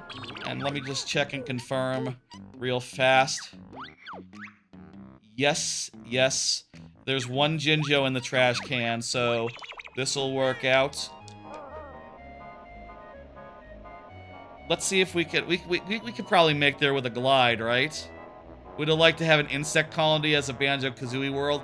There's so many potential for really good ones, honestly. Like, they could have totally done a third game that wasn't nuts and bolts, that had, like, all original levels and stuff and cool ideas. And they still could. Anyone could. You know, there's room in the world for more 3D platformers of a quality level. Let's get that Jinjo, and then we'll do the minigame, and that'll be it for Cloud Cuckooland. How long did that take? Around an hour and a half, based on my count. Now, I think here you're supposed to use Banjo, I guess. Actually, you're supposed to go in the back, like, get all nice and small, and slip through the thing, climb up onto the gimmick. I have infinite Clockwork Kazooie eggs, so I can just do it that way. Beautiful. There we go. Cloud Cuckooland is almost done. I would just like to say before we leave here again, shout out to 8BitDo and their lovely 64 controller. 8BitDo 64 controller for analog 3D, which has a turbo button and made short work of Canary Mary. I'm so happy that I was able to just cheat for once. I don't know why I would ever do otherwise ever again. I don't like Canary Mary, and everyone should get a turbo button, it turns out. You should have no shame when it comes to cheating at Canary Mary. Have no shame, please, folks. You don't need to. Oh my god, this is... I'm moving way too fast here. I'm ending up in the air when I need to be, like, turning and heading towards another feller. Well, hopefully it's fine. I mean, so long as I'm killing a guy or two with each one, it's not like you had more control when spinning before.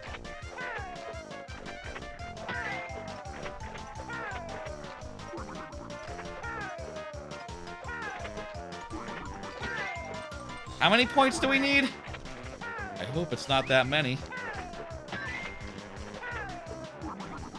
And also, like, gravity is not affecting us while we're in spin mode, so... Can we even, like, fire those guys?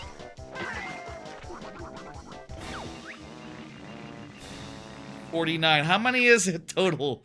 Shit. It's probably 50. Shit! 50!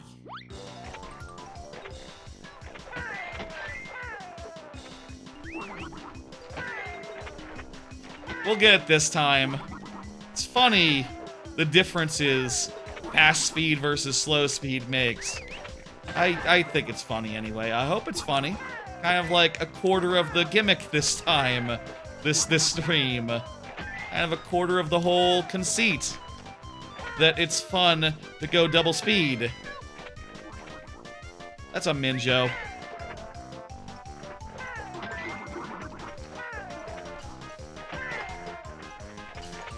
Use eggs? What if I hit them with eggs? Oh, bad. That's a bad egg to use. Oh, it counts. I don't know if this is more efficient or less efficient. Honestly. I mean, we scored a lot less.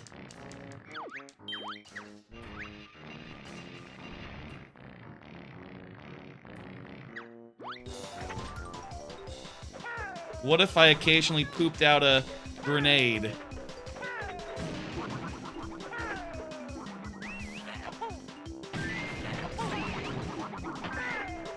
Nah, this ain't it. I gotta just beeline for greens and blues.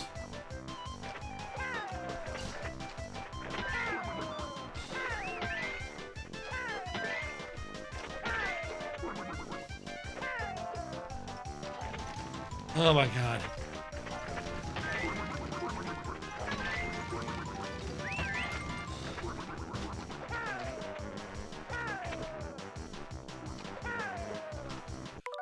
Just undo that whole run. Let's just start it over.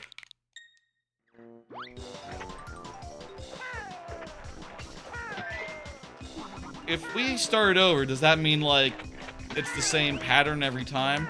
Or is it just, you know, RNG on the fly, so, like, everything you do probably affects it? It's not important.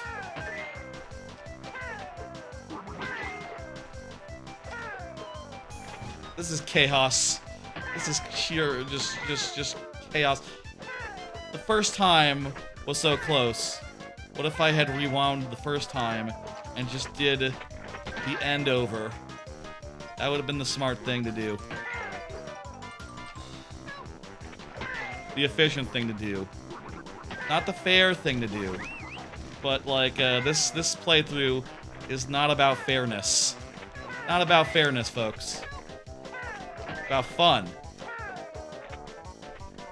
And we've rewound a number of times before. People always say that these levels are too big, but God, I wish they were bigger. I feel like it's mostly the backtracking that gets people. The fact that you can't do everything in one go. I feel like the size, you know... Well, one, I do think you could... Here's what I'll say. I feel like games like Odyssey have proven that there is a desire for big worlds, big, large worlds. But also, there should be a good density.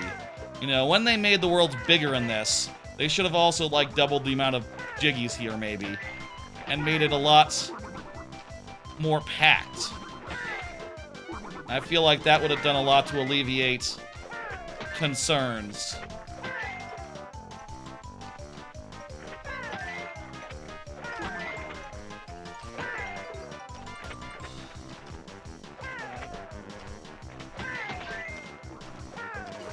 I feel like density is the main thing with a platform. Shit. Let's go back to right around here. I feel like we were in a good place here. We were at a good number. We had a lot of time left. Actually, maybe not that much time.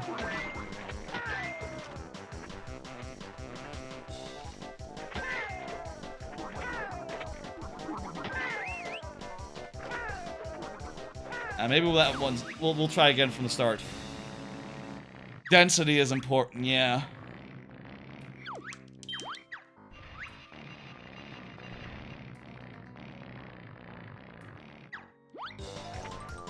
I would love to see more games like this, but also I do feel like, you know, some amount of learning from Odyssey and Bananza is required.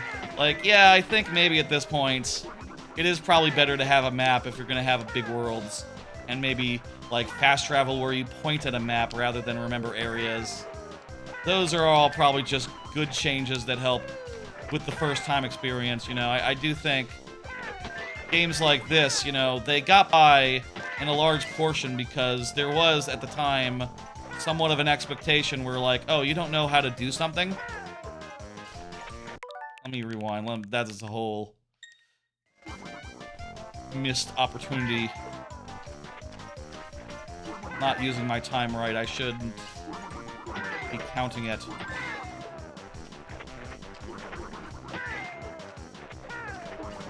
What was I saying? What am I saying? We need 9 points.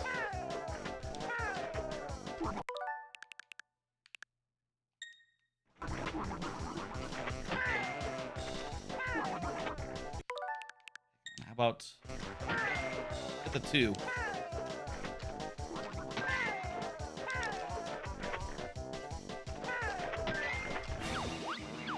Oh!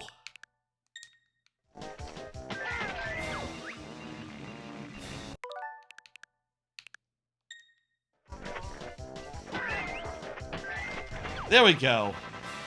Okay, that's fine. That one's harder to do with double speed. Makes you too out of control, I think. It's cool though. It's fun. No, thank you. I'm good. I got it. I think some lessons from Odyssey and Bananza would be good to take. Though then again, also, you know, you don't have to make it a 3D like collectathon type like those games. There is a place for a you know, a whatchamacallit, a game in the style of Astro's Playground. That's a hell of another 3D platformer. Two different kinds of them. Both equally worth lauding, worth having more of.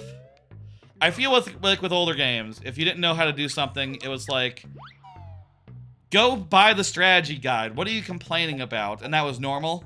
And like games were more inscrutable then, so it kind of made sense to, you know, have to do that, but times have changed. Right, okay, we've done 100% here. Yes, if you could swap characters, transformations on the fly, that'd be great. some of the randomizers have quality of life stuff like that, like DK64 randomizer lets you switch Kongs on the go. Definitely is a great quality of life feature. Folks, I think we're done with this world. We did the two things, right? We did the ice cube, and we did the, we did ice cube, and we did, the dippy. So I think we've done everything here that we can do. It's time to exit.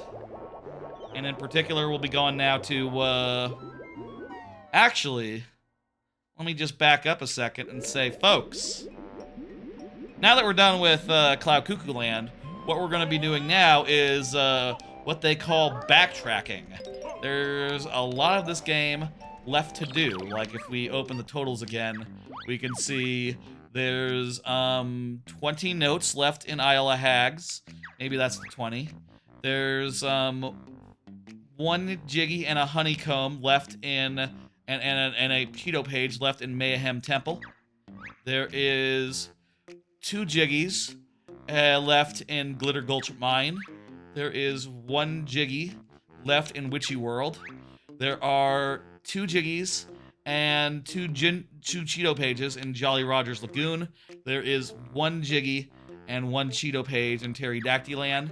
There are 2 Jiggies and 1 Cheeto and 1 Jinjo in Grungy Industries.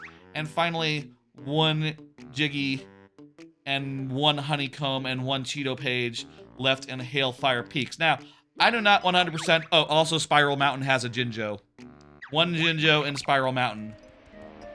And are there Jinjos in the overworld as well? Or did we get all those? What about the overworld? We got all the Jinjos in Isles of Hags. Okay, good, okay. I'm not sure 100% how you do everything. Like all the Cheeto pages especially might be like off the dome. I'll try to remember them if I can't. Please feel free to tell me first off. But if we have to Google, I'll Google. And there's plenty of guides out there that list them all, and I probably would be able to guess which one I wouldn't have gotten. So yes, we're gonna backtrack. We're backtracking the shit out of this game. We're gonna get everything, and we're gonna do it in a mildly efficient manner. There's just 11 Jiggies left in the game, and I think several of those are, I say several. How many of them are Jinjo ones? There's also notes and honeycombs and Cheeto pages. Those ones add a bits, to be clear. But like, as far as Jinjos goes, there's just 1 Jinjo left in the game. Okay. So there's 10 Jiggies to get through this whole, span. And there's the notes in the overworld, so if we get them, we're done with the overworld, so that's great. Hey, we're already partway done. You have a PhD in bird and bear studies, don't fret. It says QWERTYKIN's excellent. Great, I will depend on it. A little bit of a reminder here and again would be appreciated. We're gonna do the backtracking, and then we'll be clear to go to the finale. We'll do the puzzle after. Here in Mayhem, the main thing that we didn't do... Let's just check and think. The main thing we didn't do is stony stuff. So we didn't do the stony soccer, we didn't do the other gimmick. We opened the way back from Hailfire Peaks, so we can cross into Hailfire Peaks and do that stony one as well. Yeah, this is a great aesthetic. Very, very flavorful with the Mayan stuff for a, like, World 1, which is basically just a plain, regular biome, but they gave it a little oomph, a little bit of flavor to it. Where's the other Cheeto page, though?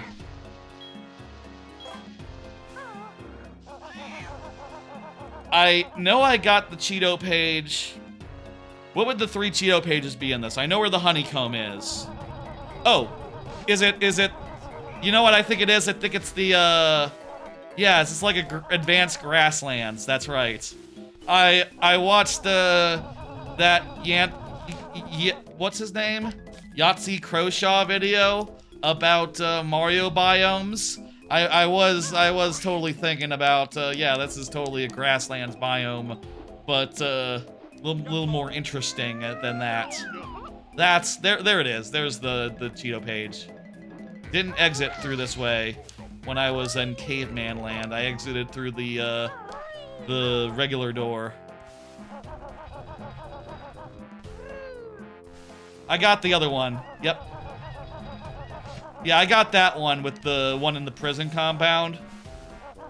That's the one that's like, you have to grip grab or whatever for it.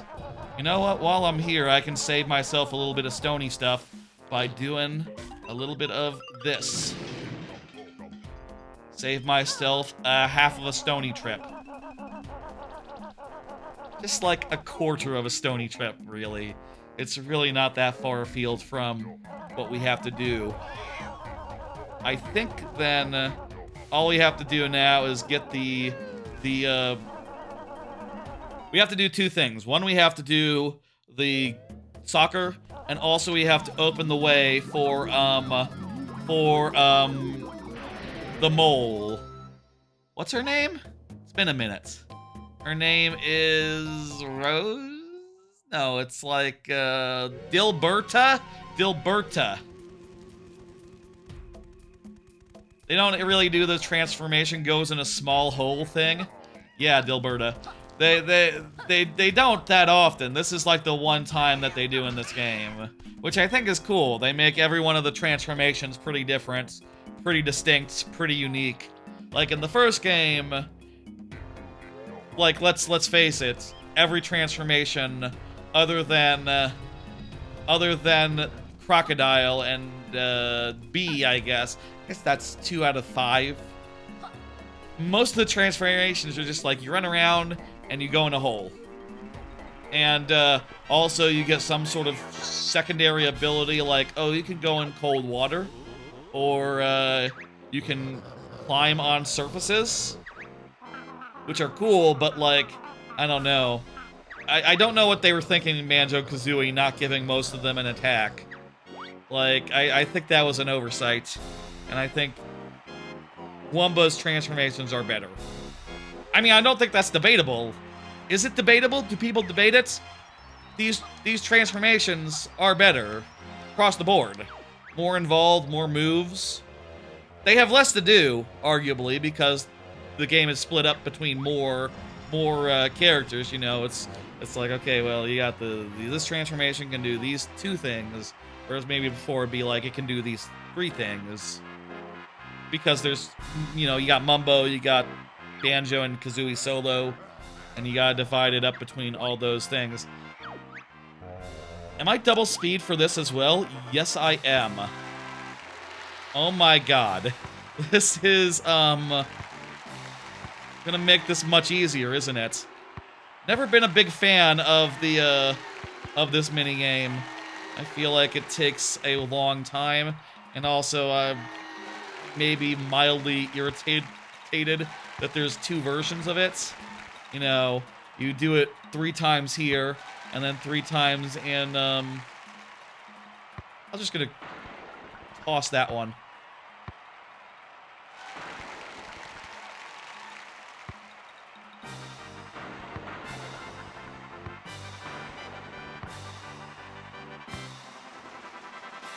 It's alright, though. You know what? This is gonna be easy. It's gonna be 6 easy things. It's all good. It's a fine minigame. I just, I don't know. I feel like if you ever lose it, it's like the most frustrating thing in the world. I think they look smart. I would like yellow shorts. Does anyone sell yellow shorts? Is that like a kind of short you can really get?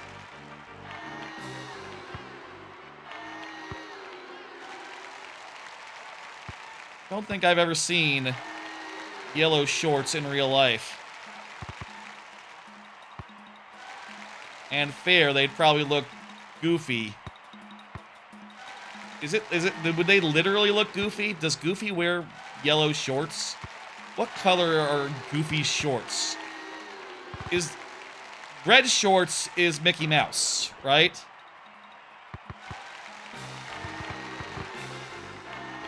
I don't want to score one more time. That would be 13. That's unlucky. Do wish they didn't reuse the B with all 4 seasons, reuse the previous. Oh, that'd be an interesting idea. Like if in Click Clock Woods they reused the previous 3 transformations. That would have been fun.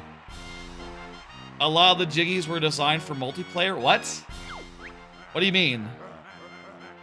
Oh, like this, I see. Like this minigame, yeah, there's the multiplayer mode of this game, right? Where you play all these minigames. And yeah, just clearly they were thinking about the multiplayer when they were doing that. These are not good ball spawns for me. Also, I am kind of behind. Kind of badly behind. Oh, nope, pulled ahead. Oh, crap.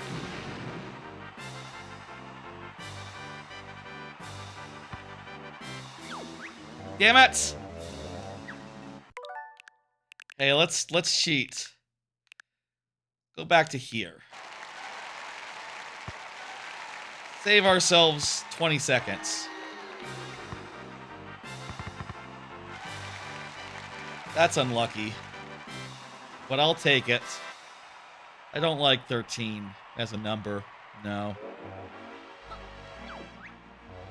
Yay, we won. How about another card? I got a whole bunch of cards, actually, tonight. I haven't done any of them yet, and we're just doing kickball, but if you don't know, the gimmick with the kickball on the other side is that you want the lowest score. So reds are good now, and yellow is bad. And we're gonna want to play defense for the first round, and then, you know, with the red balls that get introduced in the second round, a little more offense, or a little more just, you know, taking those balls and putting them in our hole, in our goal. Here's another card. I saw a Naked Gun. Talked about this on the Sunday stream when I was doing Ocarina of Time Randomizer. But I'll say it again. Naked Gun, phenomenal film. Just funny as fuck. Funniest comedy I've seen in a long time. Honestly, I think it's probably the funniest comedy since the likes of... It's the funniest comedy since the likes of MacGruber, and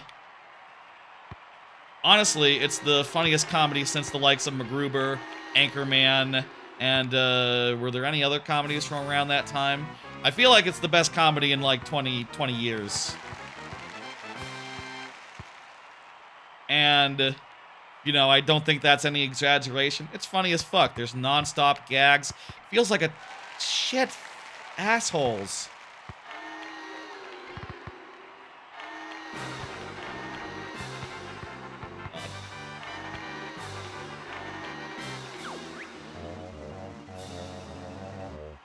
Okay. Difficult. I'll try... why isn't my A button working? Hang on.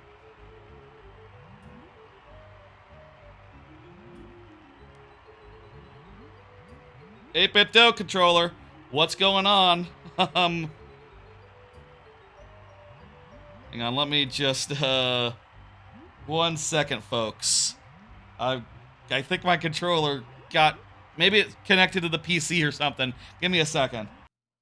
Alright, I am back. I got it sorted out. It's cool, 8BitDo. I still love the controller. Seems like it might, sometimes get a little confused about what it should be connected to. To be fair, I am connecting it in a weird way to my, Switch. Maybe, that's on me.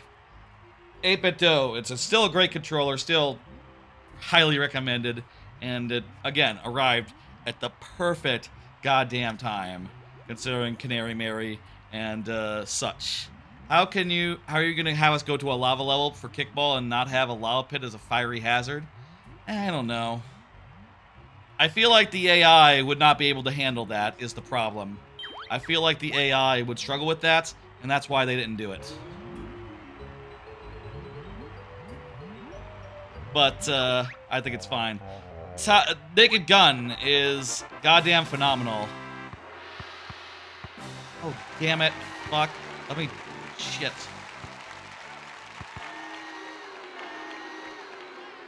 Oh, shit. It's connected in a different way now. My buttons are all... Well, it's acting like a regular N64 controller, so the trigger to rewind is now right trigger rather than I had it on a bumper before. Again, I'm connecting it in a weird way. You don't have to do it. You can just use right trigger as the stop resume button. It's fine.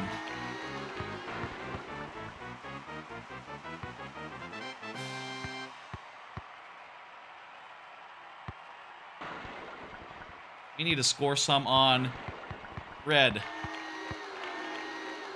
Good, okay. We need to... Fuck! Need to score on red. Yes! Okay, good. Damn it. That's something. Naked Gun is fantastic. It's so funny. Liam Neeson is just perfect as a comedy guy in the same way that Leslie Nielsen was. He can just do the humor with a straight voice, you know, with a straight face, and just do hilarious things without selling them, which is just actually hilarious. I think he's got a great career in front of him doing exactly this sort of gimmick. And I'm really excited to see how that goes, I guess, in the future. Whoopsie daisy.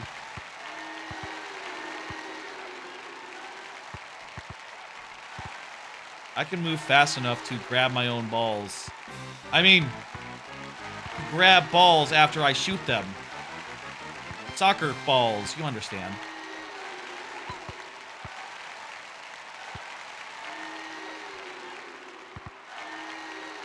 Anyone can grab their own balls. That's not an unusual thing.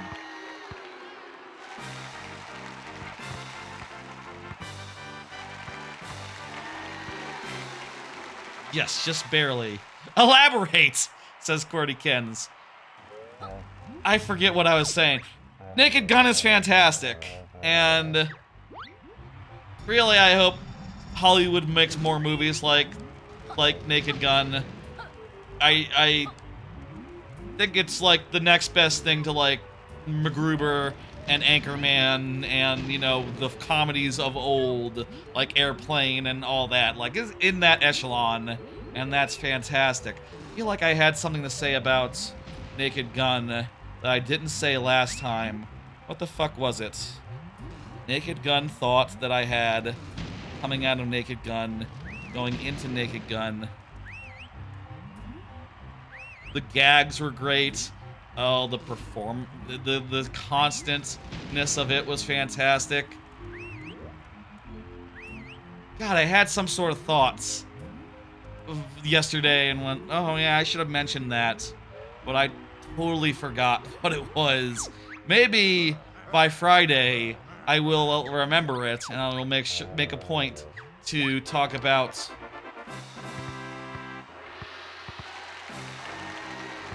whatever that was.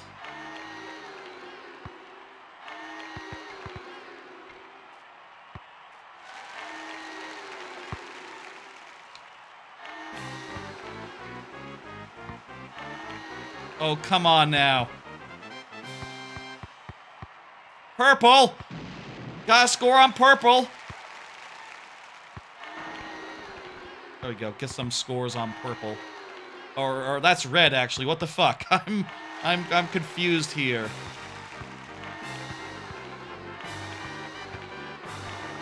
There we go.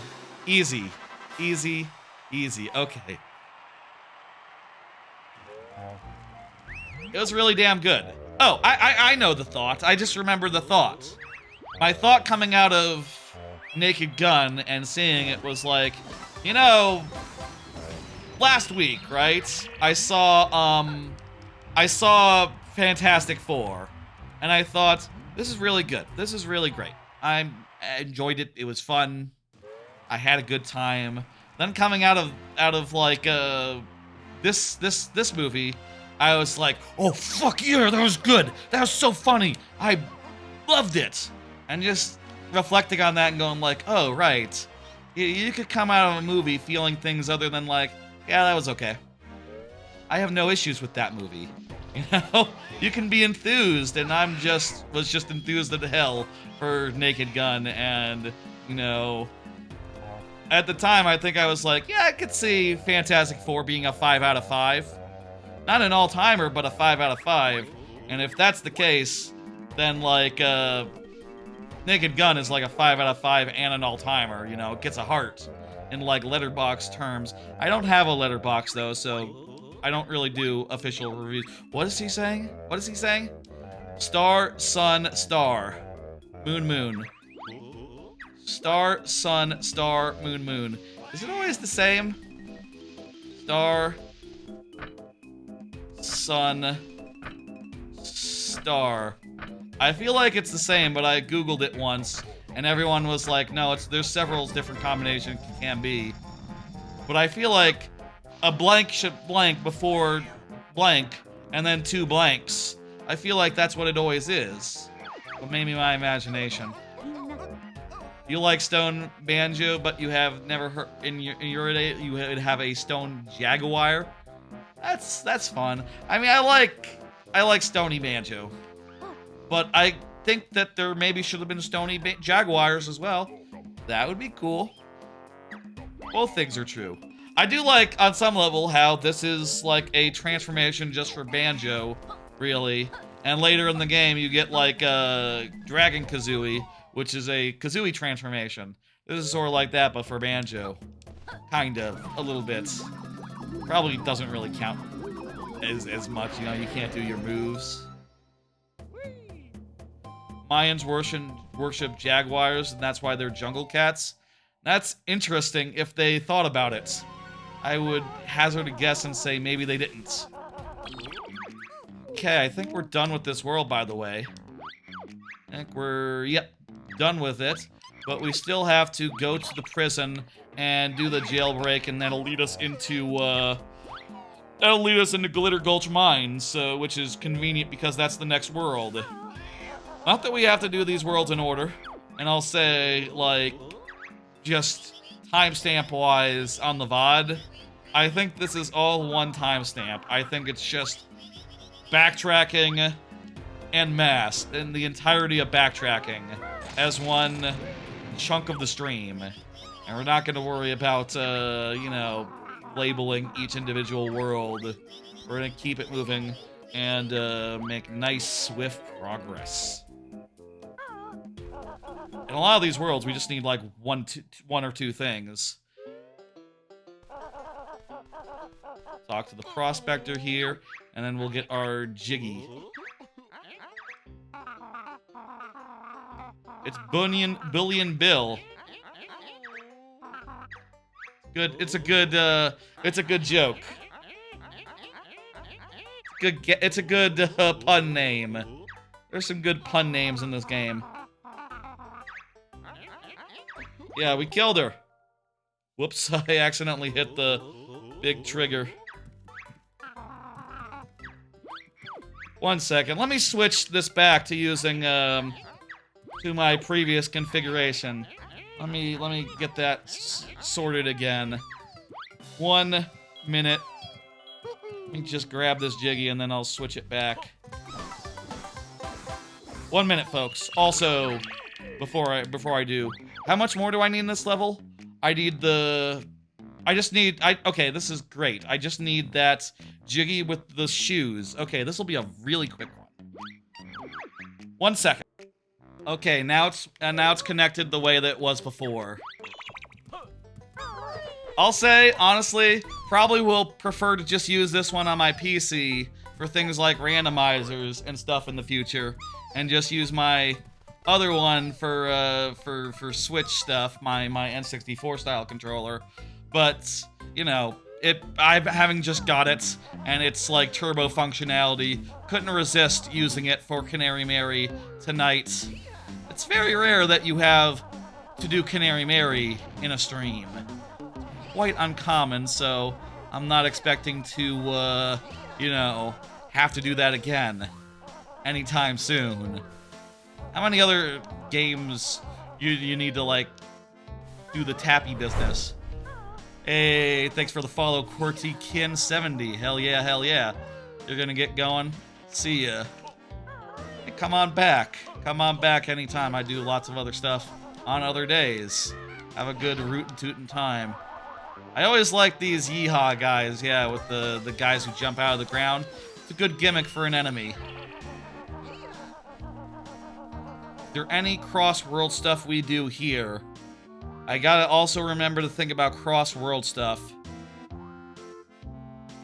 There's the ice key we already got, and there's the UFO, which, if nothing else, is a good shortcut to Witchy World. Let's take the shortcut to Witchy World from that station, which is where now? Over there.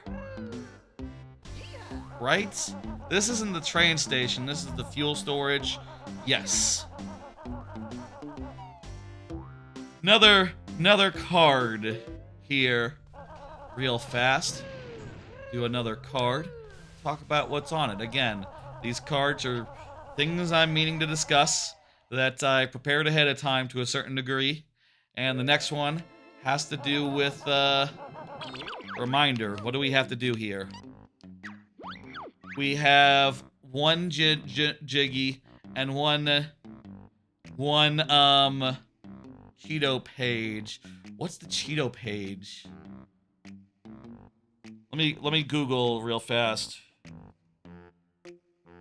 Cheeto pages list. Tooie. Let me just have this on hand so I can just look at it.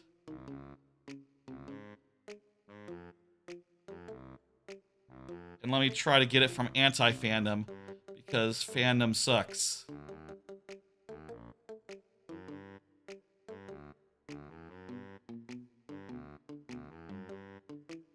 It's being blocked because fandom don't like anti-fandom. Oh, there's not a list here anyway. It's just the page for Cheeto pages in general. Here, Rare Gamer, Cheeto page guide. That'll be, what I want.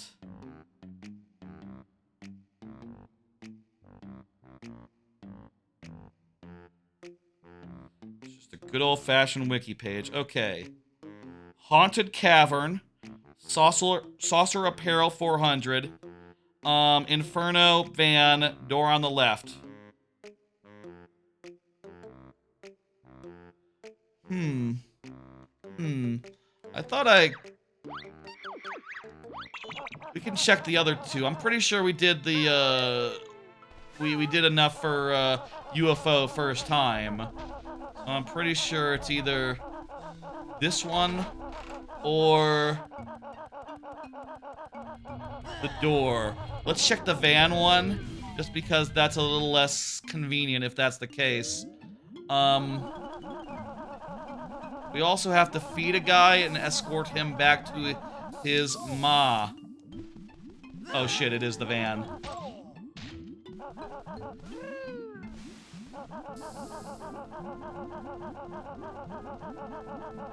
Okay.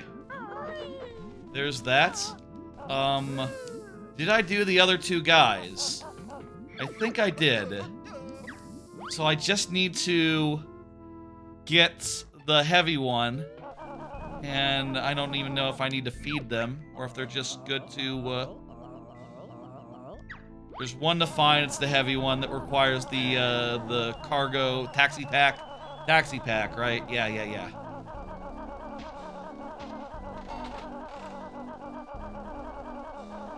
This one will be quick, provided I can remember where the fuck I saw that guy. We also need to get some burgers, because we need to backtrack we need to go to Pterodactyland from here. You need to go to Pterodactyland, and from Pterodactyland, we don't have to do these worlds in order. We'll figure out where to go from there. Van is 1.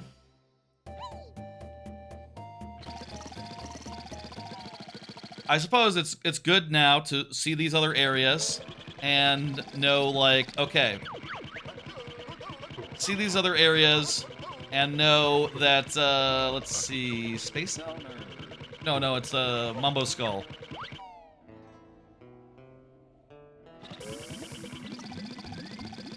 See these areas and know Big Boy isn't here. Big Boy is somewhere else.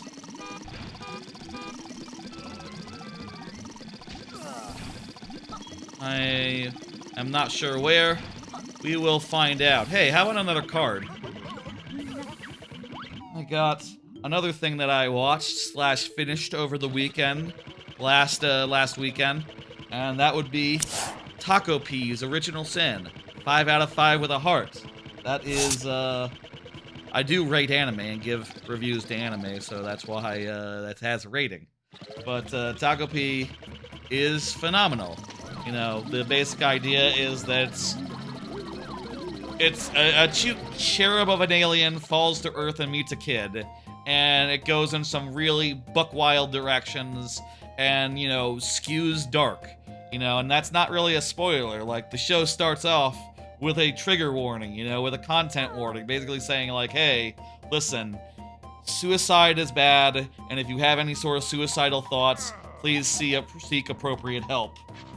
But, you know, it's not a spoiler to say that it's got a dark side to it. I think the most interesting thing and the funnest thing is that, unlike a lot of shows with that sort of premise, the premise isn't that the alien is actually like evil. The premise is instead that the alien is so naive he doesn't understand. You know, he sort of has like a optimistic view of things, like, you know, like a child would. Like, oh, they're just friends. As it seems like you're having a little bit of a fight with your friend after witnessing like the most horrific bullying ever depicted on screen. You know, well, maybe not as bleak as, well, actually, I was about to say A Silent Voice is up there as well, but I think Takopi goes bleak or goes darker. I guess Silent Voice, everything worked out for the better and everyone was like okay in the end and there was no like suicidal ideation or, you know, worse, you know, so maybe it's technically not as bad. I don't know if the severity of bullying is based on the outcome. It's more just like how hard it goes. But anyway, it is a fantastic show. Kind of reminds me of Higurashi in a way, just so far as like, oh, has some really good, high quality, fun, cute business, and then it's just the most well contrasted against its darker.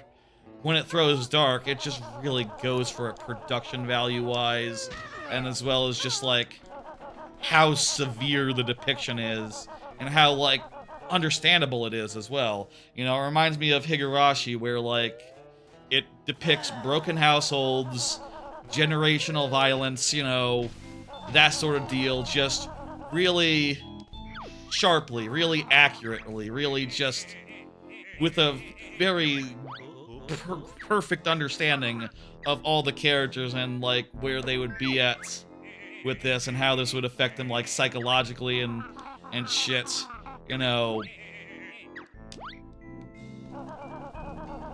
It is really acute and you know, really like acute. I don't know if I'm using that right. It is really like it understands intergenerational violence. You know, it understands like that sort of thing. Like there are parts of it that make that very clear. In the same way it's very clear when you play Higurashi, like, okay, this person has something going on, but, like, you can see why and how their childhood, like, played a factor in that. Where is this little kid? This little kid gotta be somewhere. One of these worlds. It was 2 weeks ago that we saw him. There he is. I guess I'll go up there and go to the banjo pad.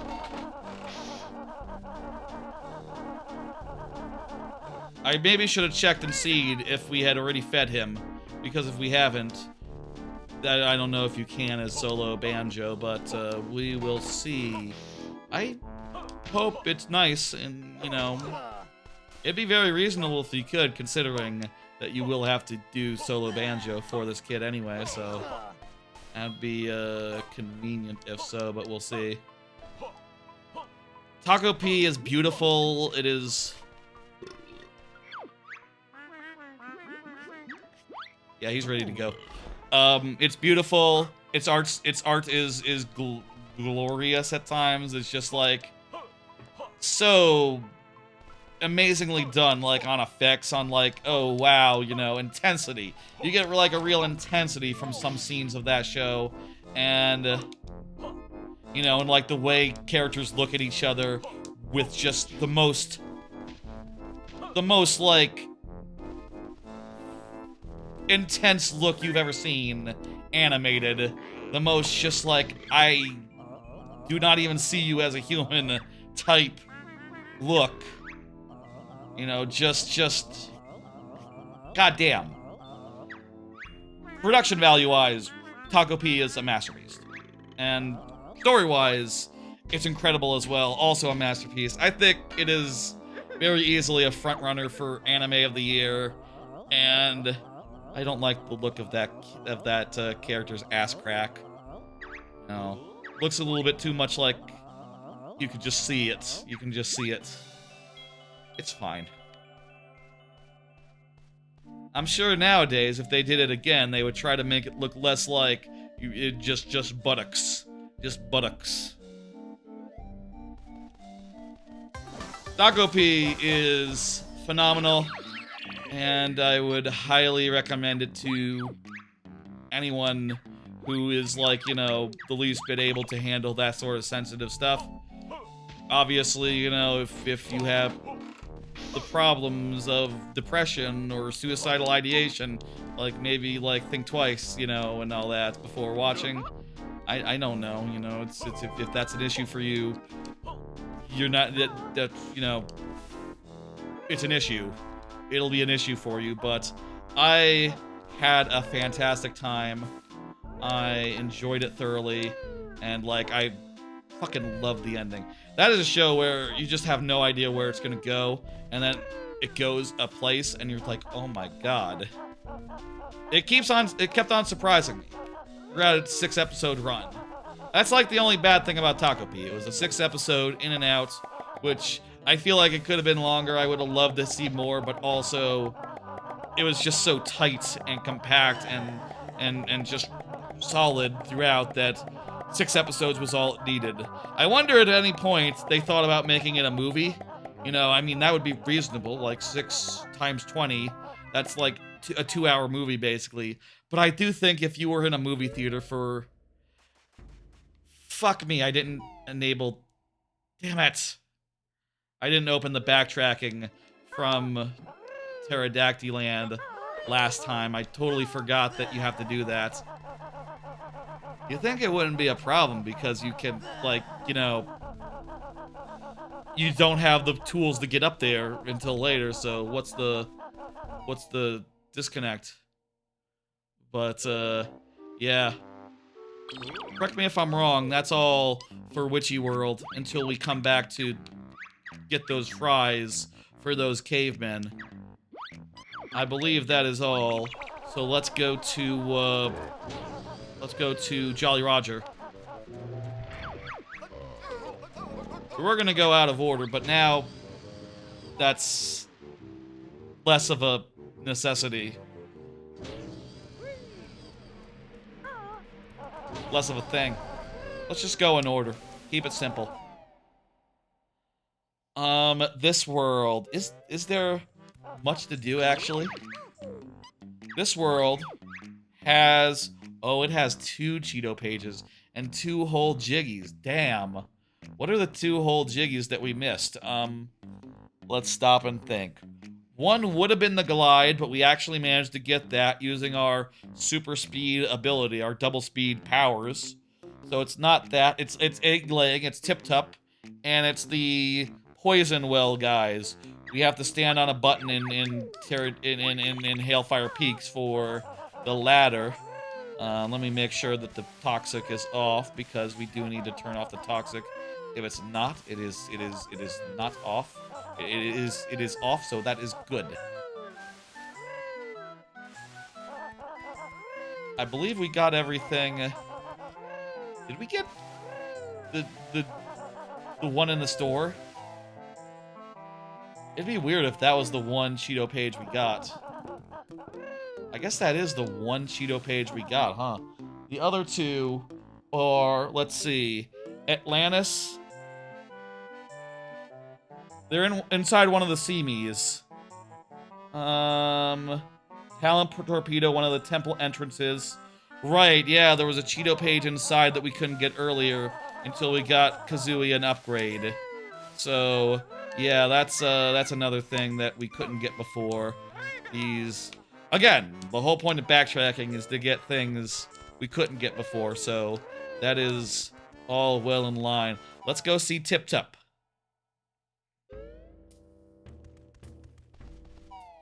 I got another card. Let's do another card. Y'all ever think about Anime of the Year early? Or Game of the Year or anything? You know, I'll say if you want to answer about a different type of the year, that's fine too. I'll say for my part, I kind of do, as a rule, think about like the front runner throughout the year. But I try not to get too bogged down in like a whole list that, you know, moves around throughout the year until the end of the year. I feel like it's more organic to do it that way versus just like, you know, coming to the end of the year and going like, okay, well, these are the 10 games I played that were better than the other games I played. So these are them by default. You know, this is the list as it was. So games either like slot into it or whatever. I also feel like part of that is just, it would be too sad to be like constantly knocking shows or games off the list. You know, and going like, oh, I played a new game. I watched this great new anime called City, and now like, oh, previously, like when it was just spring, or just like the first 2 seasons of the year, like, oh, I had all these great anime in there, and now City means I gotta knock a bunch off, let's say, for example. Oh, I gotta make room for Hikaru as well. And you know, Ruri Rocks would look really good on that list, you know? Like, I feel like that'd be weird if every season I was like, ooh, this one has to make the list, this one. I do, to a certain extent, think about, like, in terms of, to a certain extent, I think about Anime of the Year and Game of the Year insofar as, like, first off, the frontrunner, like, what I think is probably #1. That, I think, definitely is something that is worth continuing to think about throughout a year. And 2, when it comes to anime, I do tend to come out of the season going like, okay, the top show was this, the second one was that, and the third one was this. Those are the 3 that this season gets. As far as, like, you know... Oh, hey, that's convenient. There's the Cheeto page as well. Perfect. Fucking beautiful.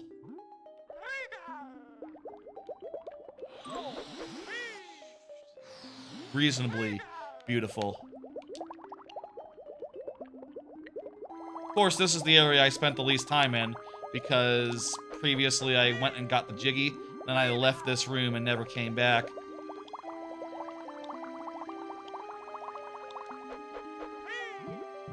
It's nice. It's a very nice, well...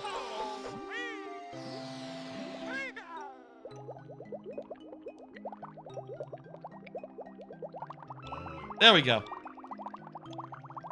Also in this room is the is this gate back to Grunty Industries to get the last Jinjo in the game.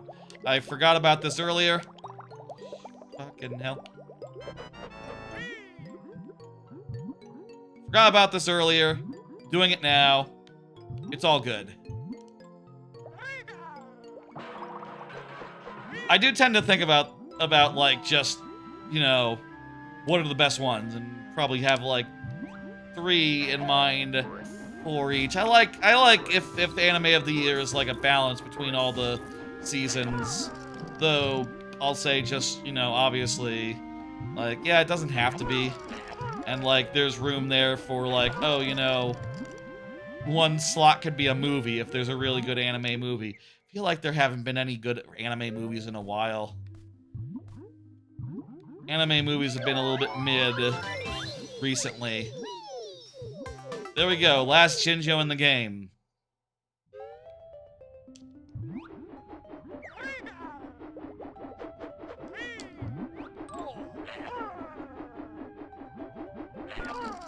Anyway, all that to say, I did at one point over this week pull up my note-taking app and go like, okay, maybe I should like start making a list of anime of the year and game of the year.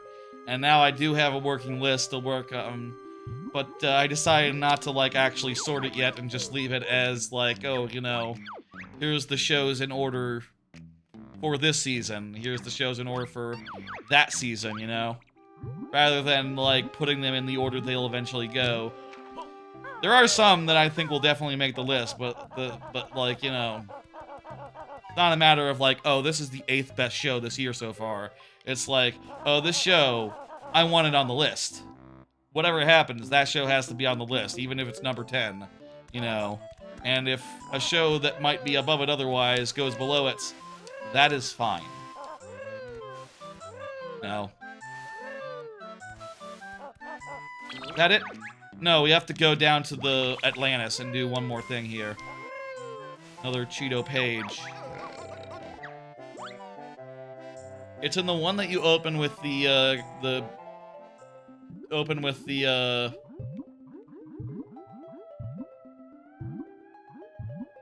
with Kazooie. Was it this one?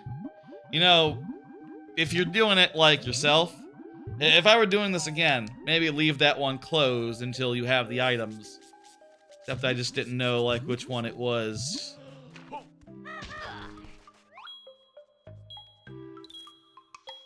Did I not have the...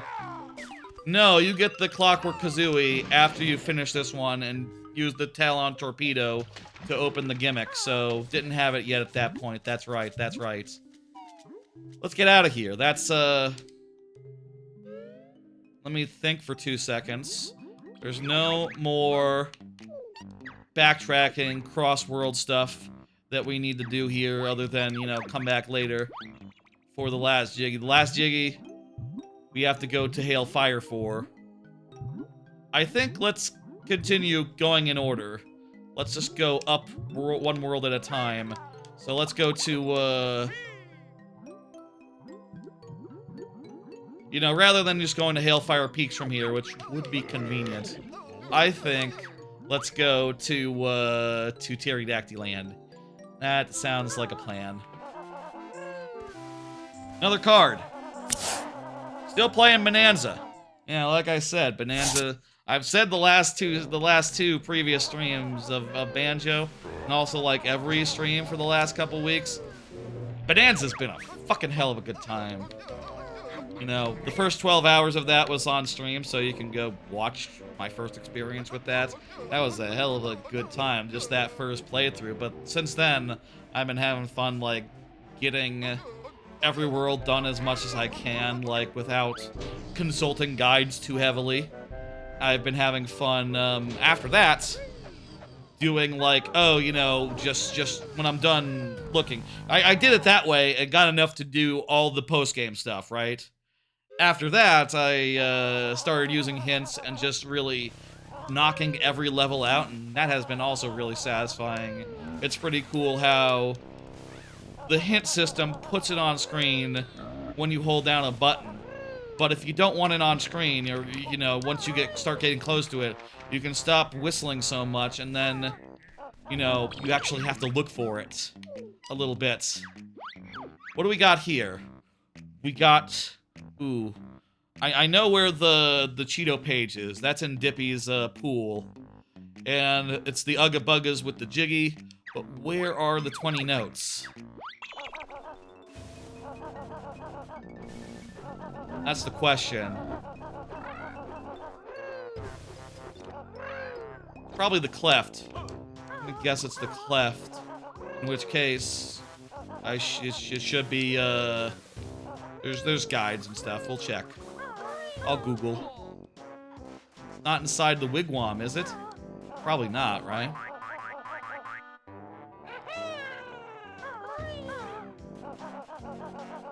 Where are we going? Usually you would have to do the Banjo Stompadon situation, but we did that earlier using our super speed, so that is in the bag. A lot of backtracking stuff we were able to skip using super speed, which was quite good. You might have noticed earlier when we were in Mayhem, we didn't have to do the whole gimmick with the you drill a boulder and then you go inside. We didn't have to do that. That boulder's still there, in fact. Ugga Bugga's over there.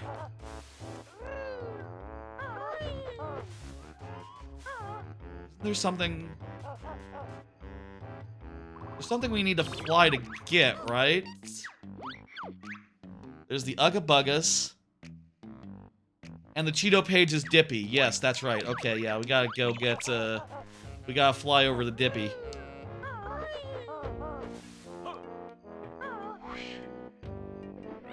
Maybe it would have been more efficient to end on Dippy. But, who's counting? We already got his Jiggy. We just need to now go for a swim. You can get this earlier, I think, with like a Clockwork Kazooie egg well placed. But, it's easier to get this way. And it's not like going up there is necessary at any point otherwise. It's just sort of a big old waste.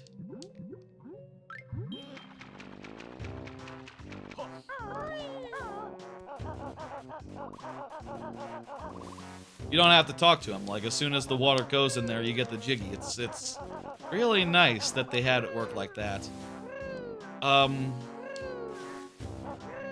Buggas. Let's do the Ugga Buggas. And then... let me see if my watch can answer. Where is Pterodactyland, Note Cleft, Banjo-Tooie?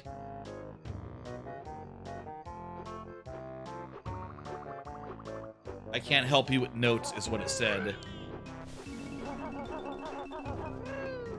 That was totally a Google, not a note.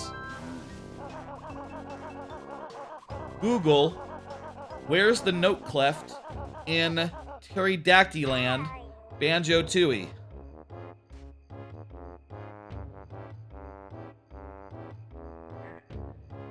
Okay, the results say IGN Guide, Fandom Wiki, and Banjo-Tooie HD Part 15, Pterodactyland.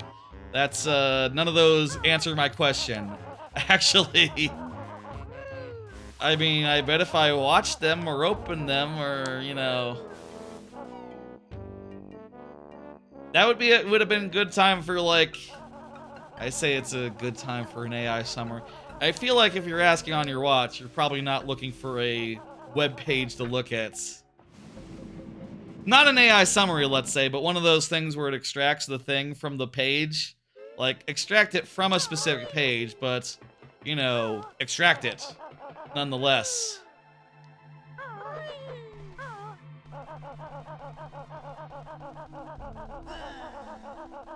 That thing that Google used to do before AI summaries was better. More reliable, but, I'm sure, like, everyone who got their shit, like, extracted was like, yo, what the fuck? You're extracting my shit. People are supposed to come to my website for that shit. What the fuck? And see an ad, maybe, unless they have ad blocker, which is now illegal on Chrome. I don't know. I'll do it on my phone. What am I doing? I forgot the fucking burgers. Note, cleft. Kiri. Dacty land.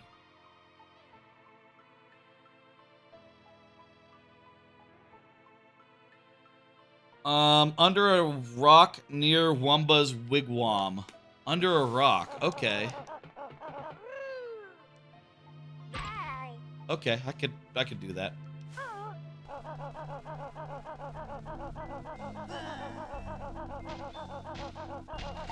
Important to get the burgers here.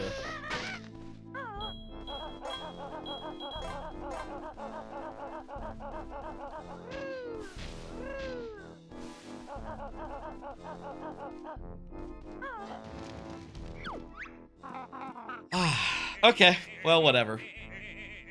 Anyway, Bananza continues to be phenomenal.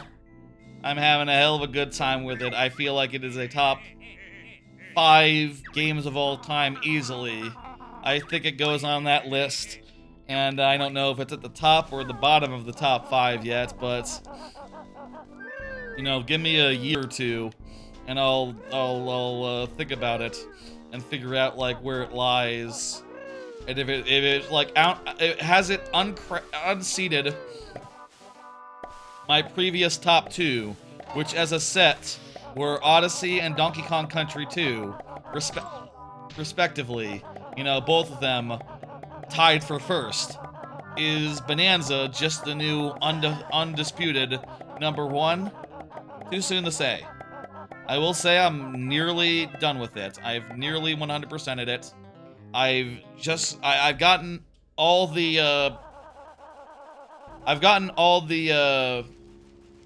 hey, here's your junk food.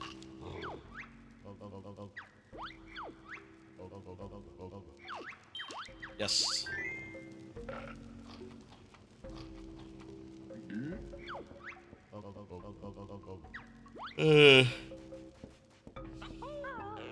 What was I saying?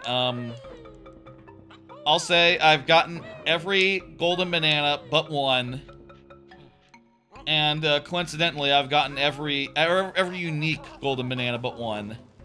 I've also gotten every I'm now working on the fossils, getting all of those, but I'm most of the way done. I've gotten most layers, all the fossils all taken care of, all done. It goes really fast once you start buying hints, and that is just feels really good. Just like, you know, like, oh wow, you can really scour these levels for hours when you're like, oh, you know, there's so much I haven't found, I'm sure I could keep looking. You know, and that's fun and rewarding, but then when you're like, okay, I've mostly depleted these levels, you get an idea where everything is, and then, you know, with the golden bananas especially, you can put it on screen for a second by, I push the button that I would press, which happens to be the button that makes it me rewind in this the way I have it mapped. Again, I mapped this controller a little differently from a regular controller. For it to make sense with Banjo, I wanted L to be rewind because, you know, that would make more sense to me. But anyway, I'm having a hell of a time. It's really good in that game how you can do, like, the music to get a hint of where the bananas that you bought locations to hints to. And then, as you start to get closer, you can just stop singing and it'll just... The thing will disappear and you'll just know, like, okay, well, I'll just start clapping now. And it's still plenty rewarding when it appears on your radar and you're like, ooh, banana! Every time in that game I see a banana, I'm so excited. I'm just like, oh my god, banana, banana, banana! Isn't it, wasn't the cleft over here? I think we got this one. I think was over here overlooking this vista, correct? It's not the clef then. It's 4 individual notes. Shit. 4 individual note doodles. How about does this say where every note is?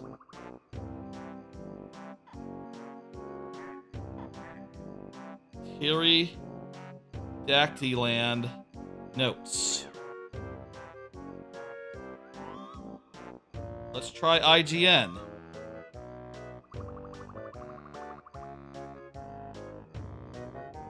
Dip, dip, dip. There's a bunch of stuff about how to get in there.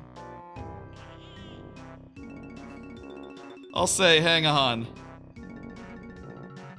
Let me do the gimmick where I can show it on screen, because this is interesting. This is a hurry up and connect computer.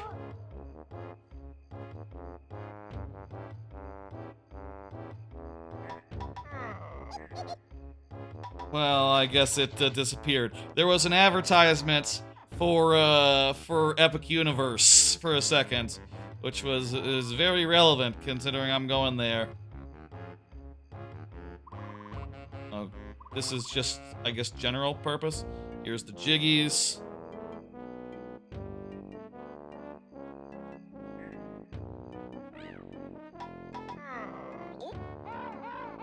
So, great website. Fucking hell. How about notes? Items? I don't need the checklist, I need the guide.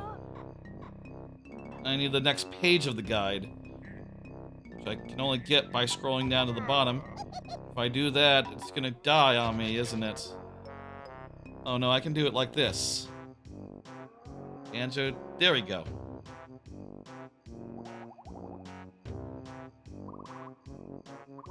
Okay, let's scroll and hope it doesn't crash. Scroll and hope it doesn't crash. Where's the, I got the Jinjos. I got the honeycombs. I got the moves.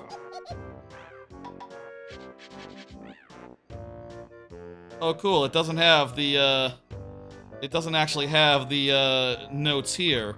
It only appeared in Google search because Google search is shit. Great. Thanks, Google search.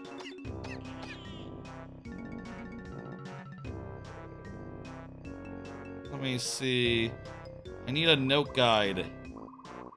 Are you a note guide? I don't think this is a note guide. Notes, notes, notes. Where's notes? Where's notes? This is like a step-by-step walkthrough.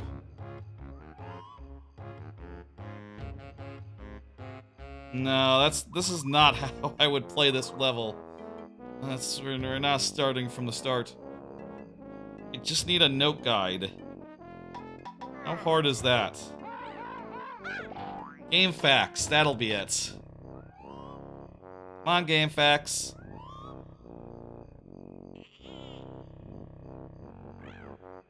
Okay, let me do a little find and page. Eerie. Dactyland. Main station. Notes.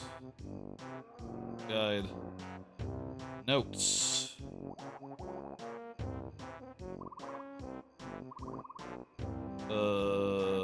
Where are the notes?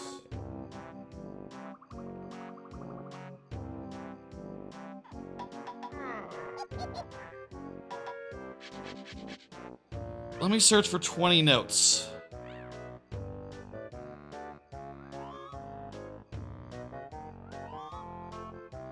Treble crest is worth 20 notes. No, that's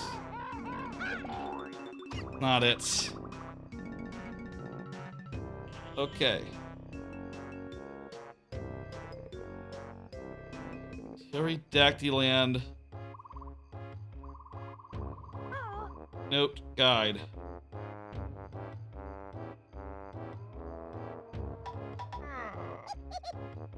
I don't think Google has it. Let's look at Jiggy Wiki, if it loads. I feel like a bunch of these, I've tried them recently and they don't seem to load reliably. I think maybe they're falling off the internet or something. I have an idea. I'm gonna go to a break and I'm going to go to, I have an idea. Oh, wait a minute. Loaded. Let me see. Jiggies, Jam Jar, Jinjos, Honeycomb, others. It just says where the treble clef is. It doesn't say where all the individual notes are. There's only 17 of them. And there's probably a big group of them. I'm gonna go to my closet and root around for the player's guide real fast. That'll solve our problem. Alright. I'm back. Had to grab my stepladder and go into the closet and stuff. I reach into the box and I see these pages and I think, oh, I got it. There they are. And then I realize, like, oh, no, those are just the, just 2 pages worth. And I had to dig around a little bit more. It was actually near the bottom to find the official player's guide, which is missing its back. And I had to rip up, ripped one of the pages about, like, the multiplayer modes, getting it out. That's fine, I don't need those pages. Fortunately, the pages about playing the game are still here. Let's just, and these are just very lovely maps with like, labels for everything. In fact, there's like, it has all the, like, let me make myself bigger. It has, like, all the, places where there's notes labeled, as well as, like, how many in each place. It's fucking great. These maps, essential for games like this, and they don't really make maps as good as this anymore unless they're in-game. I see here on the map, I'll tell you, there is one spot where it says notes ×4, and it's in the river passage. And that makes me wonder, is that what I missed? Is it the river passage? The 4 that are together underwater? That seems plausible to me. And to check, yes, we are just missing that. And is there anything else this world that we need? Is there anything else in this world that we missed? Trying to think. River passage is the other way.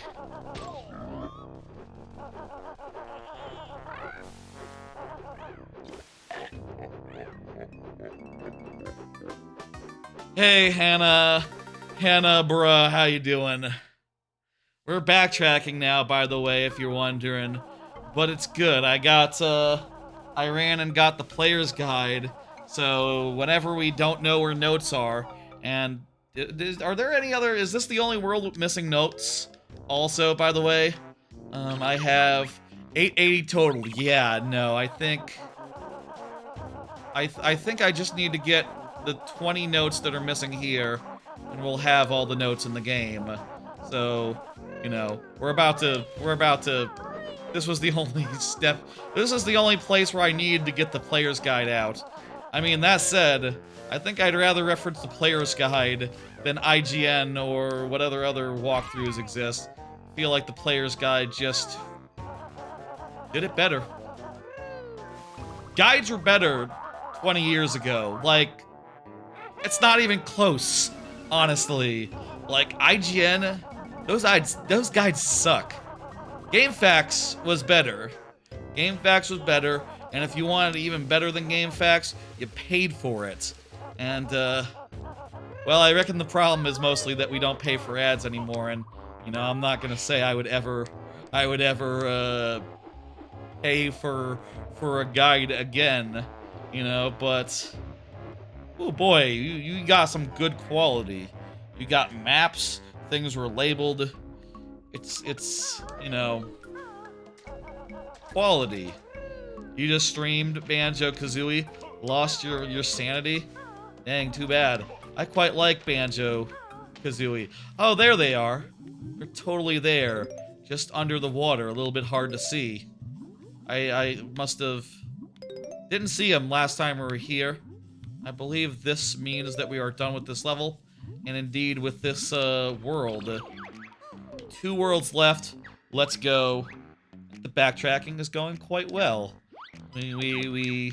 It's, what, 11? Took us... It's taken us about as long as it took to do Cloud Cuckooland to do most of the backtracking. I'm happy. Turning the page here and looking ahead.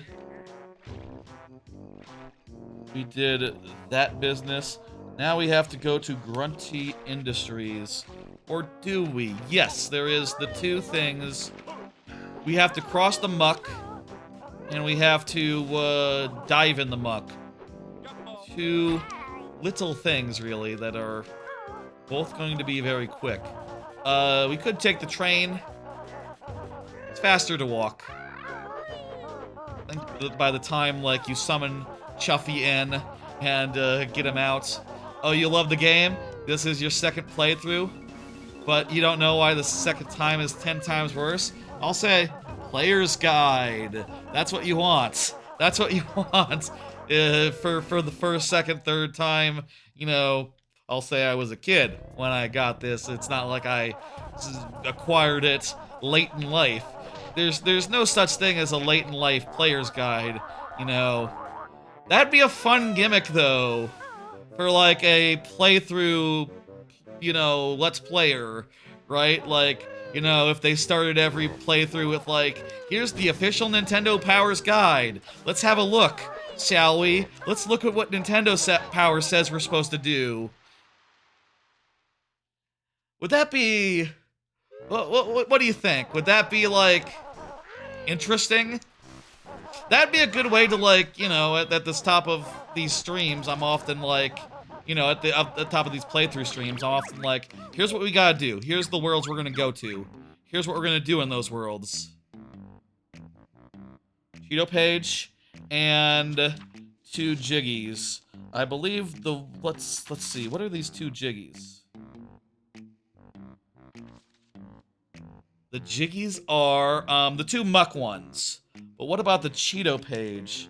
Let's see. I'm gonna look through the player's guide rather than the wiki page that I have open on my phone.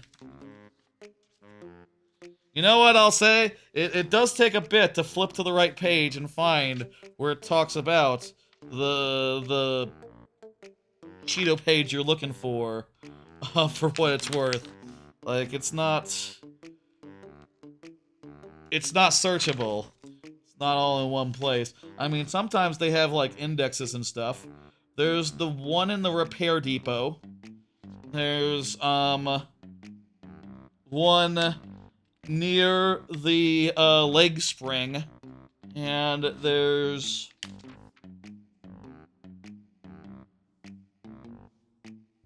Let's see now. The last one is... where exactly?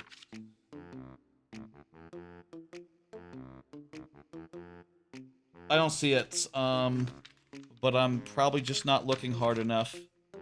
Oh, it was the toilet one. We got the toilet one for sure. Is it... if it's the one that's across the way from... That seems really easy. If how come I didn't get it before? It's probably gotta be the one in the gunk room. And I'll say we have to go down there anyway to, like, do the, we have to go down there anyway to do the banjo stuff, so might as well check and see if that's, gotten or not. If not, it's on floor 2. Okay. Maybe faster to check the phone, actually. That took me, like, a whole goddamn minute, as you could tell. Oh, damn it.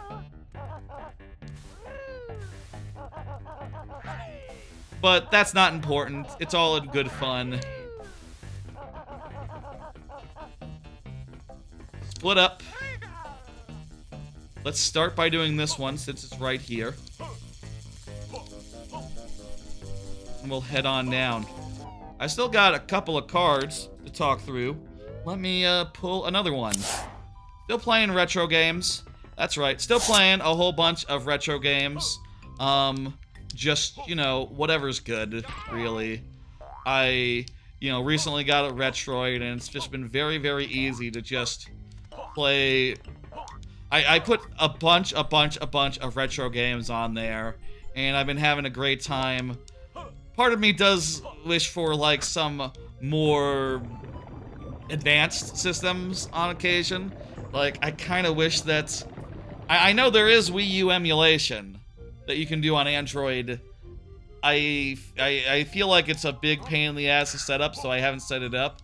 But I'm very tempted to, given that, like, yeah, I feel like that's probably, like, the most advanced system that I could get running on this thing. Maybe indie games and things of that nature could be legally backed up and run on it. But I'm playing a lot of games. Playing a lot of games on the thing. Playing, Just sort of bouncing around. I talked about the other day finishing Preamble 2, and since then I've started God of War, looking at maybe starting Okami. Just sort of playing it by ear and not really worrying about it, and trying to just get a good variety, good amount of, like, okay, well, you know, I've been playing some of this. How about some of this instead? That's entirely different. Doing different platforms, things of that nature. It is very, very, very convenient. You almost get some choice paralysis, really. Just you know, so many goddamn options on the damn thing. I can't wait until you can do a device that can also do 360. I feel like within 3 to 5 years, that'll be a thing, and I feel like with Xbox Live Arcade. Damn it.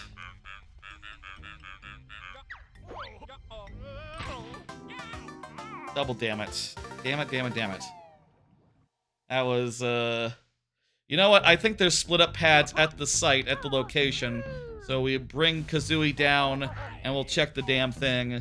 Then we'll head out with the both of them and split up at location. That's, This worked out. Yeah, playing a lot of retro games. I'll say I'll be going to Universal Studios next week and spending like a whole week there. And I'll say, like, one of my plans is to bring my Retroid with me to the parks, you know, in my bag and all that. And I feel like, in my theme park bag, you know, the one that goes into lockers is, like, relatively small, etc.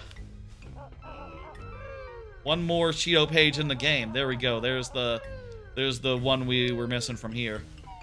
One more Jiggy here, and then we're out. I feel like, let me see. I feel like that's gonna be good. I am low-key wondering, like, okay, what games am I gonna play while I'm in line? Like, do I have a game that I really want to play right now? And also one where it's, like, so disposable, where it's, like, okay to be played in line, you know. I don't think I want my first time with Okami to be while I'm, like, you know, distracted by, you know, oh, I'm about to get on the ride, let me put it away, you know, that thing, that sort of thing. One Jiggy left in the game as well. There's just one last Jiggy. And you know what? I know where it is, too. It's actually from Jolly Roger. We just have to stand on a switch in Hailfire. Shit! It's gone really well. So yeah, backtracking, or retro games, having a great time playing a whole bunch of them, and I'll say, like, having the Retroid as a alternative to the Switch. When the Switch runs out of power, the Switch 2 runs out of power, it's very easy to boot it up and be like, time for some Tony Hawk's Pro Skater 4 on that thing. And I've been having fun with that. New Super Mario Brothers, been playing some of the original one on DS. Picross 3D and Picross DS. Both, Picross, that's a game I can play in line. Sure, why not?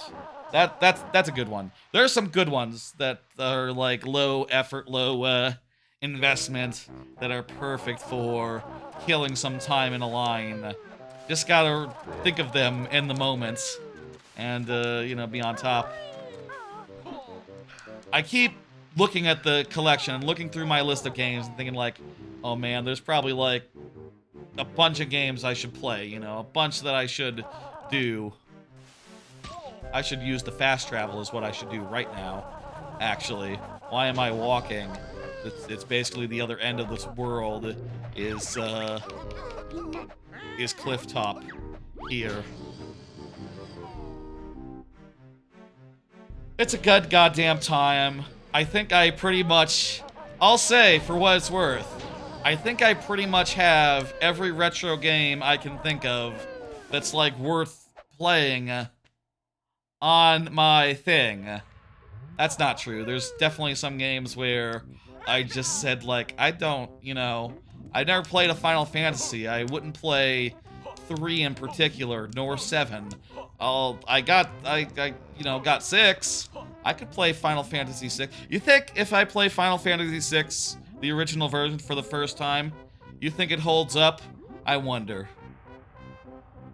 I guess I didn't get everything, but like everything that was reasonable and for reasonable to get, you know, a legal backup of which of course I did. You know, all these are legal backups that I dumped myself of games that I have. Or, you know, perhaps I had them and then something happened. Oh no. Which is, you know, why it's good to have backups. You know, they're there to back up.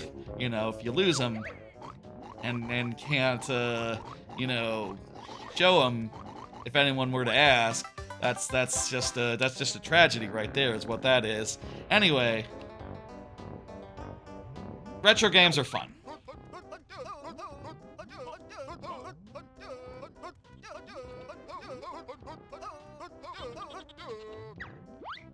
We got all the jiggies. Let's go. Let's just check and see. Oh, we got one honeycomb left here.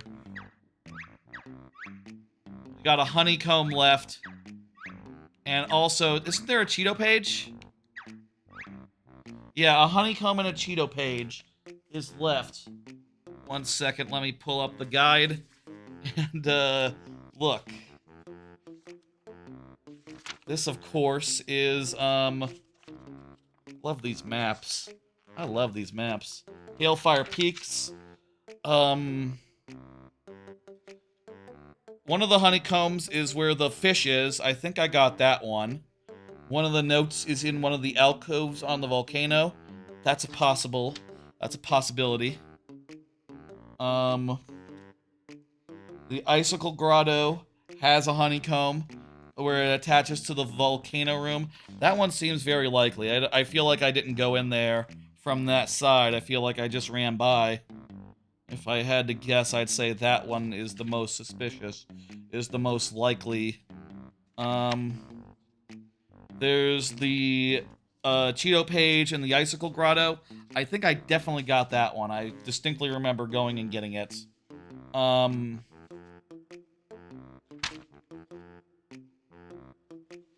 Let's try the ones that I just mentioned. And to do that, let's take a fast travel. Let's die and go back to Kazooie. We don't need to be solo Banjo no more. And yeah. I got a few more cards, I think. Let's pull them. Looking forward to eating at Universal. The last cards of the stream that I got in my lineup they're all Universal Studios related because, like, yeah, no, the next Sunday, going to Universal. Been thinking especially last few days about food. Mostly. I guess just because, like, I've spent so much time thinking about the couple rides that they have at Epic Universe, which, you know, there's like 12. You know, there's like one for each area that's really exciting and good, like 5. I've thought about the, you know, the minecart, about the dark rides, about the couple of roller coasters, a ton already, and now I've been thinking about, you know, the restaurants and stuff. Most especially that Pizza de la Resistance, which is the cone that they got at the PB&J cones, which are supposedly like a cone with mac and cheese in it, and on top of the best one is pork, bacon, and jam. Pork, bacon, and jam. And they say it's like the most delicious thing anyone's ever had at a theme park. And it's like wrapped in a garlic bread cone with mac and cheese in there. Just sounds like the most delicious thing I've ever heard of, and I want to try it so bad. And apparently it's super popular because it's so good. You know, everyone's got to try it. I'm so excited about that. Definitely also thinking about, like, where I will eat elseways, you know? Where I will, pick my meals. I did look for half a second into reserving somewhere, and then I saw, like, you know, I went to the app and went, okay, like, honestly, I could go for the cowfish, you know? Maybe I could make a reservation or something, and I looked into that, and it's like, how many in your party? 2 or more? And it's like, oh, it'd just be me. Maybe that's silly, doing a sit-down restaurant with just my dumb ass. Probably just stick to, like, the... What is it? There's, like, the fast service, the casual service, the... You know, probably just stick to the mid-tier restaurants where it's like, oh, it's not a fancy take a reservations type business, but it is, you know... Yeah, we got this one. This one isn't it. Nice try. Maybe it's the one in the hot water. Oh, there's the train station. I thought we got the train station one. So, I think it is the hot water then.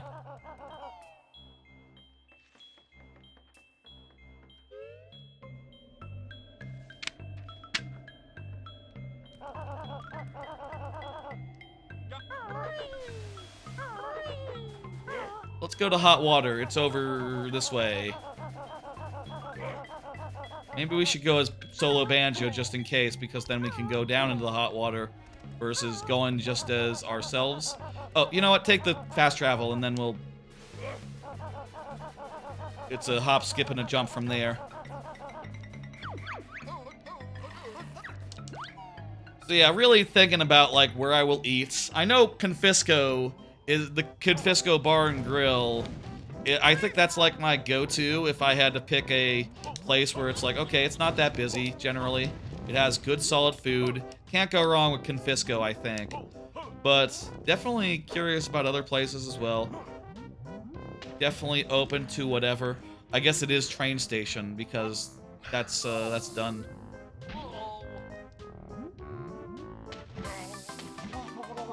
Train station it is. Dang, must have missed it when I was there earlier. I feel like Kazooie should get that one, because Kazooie can just, you know, glide right to it. Not even a big deal. This is the way into train station?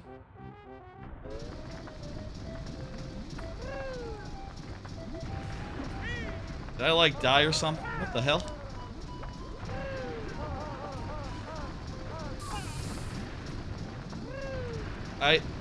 Huh? What? Huh? Empty. Do I have all of them? Did I miscount? No, 2 out of 3. There's the train station. There's the train station. Was that a Cheeto page underwater? There's the... What the hell? What? Hmm? There's the Icicle Grotto. You come from the Icicle Grotto, which we saw. Correct. And then there's the, underwater. Is it not underwater? Is it like over or something? Maybe it's high up. Maybe that alcove there was for Banjo's fish or a Jinjo or something. Maybe it's above. I don't know. The pointer thing seems to be pointing squarely at the spot. But I looked in the water and didn't see it, so... Oh, there it is. Okay, there we go. There's the last one of those. Now, where do you think the Cheeto page is? There's the one in the volcano in the Coliseum alcove. There's one on the top of the pillar. I definitely got that one. And there's the one in the icicle grotto. I'm pretty sure I got that one as well. I think it's over here.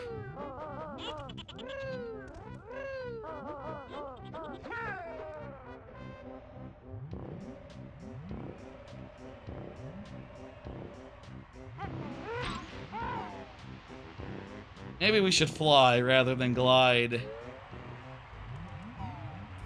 Let's fly rather than glide. I don't know which cubby it's in exactly. I mean, the map kind of shows, I think. Second on the far left here, second from the top is what it looks like from the drawing. Let's fly there, not glide there. It's just more reliable, and we can do first person whilst heading out in that direction. This is the last thing to get. This is it. We are almost done. I'm pretty sure this will be it. So yeah, thinking about what meals to have. Definitely thinking things about, like, you know, I before the stream, I watched a couple of videos about, like, oh, you know, the best things to eat at Epic Universe, let's say, for example. Because honestly, I've eaten a lot at the other park, so I know what's good and what's, you know, not. I know Wimpy's is quality. Can't go wrong with Wimpy's. I know this. Why is it behind a gate? Oh, you have to access it from the other side. That's right. You have to, like, climb inside. Thinking a bunch about various options at Claw Clamber situation. Kind of an underused ability overall, Claw Clamber. Like it gets less opportunity to be used than you'd want. It's a really cool one. The quality move, quality pair of boots. I mean, I guess it's used more than the poison muck walking boots, which I think that's correct. That move is overused in Kazooie and properly used in this game insofar as, like, yeah, I think it's used like once, twice, maybe. Actually, I think there are like 1 or 2 additional places where it appears, but you don't have to use it. You can just get over the...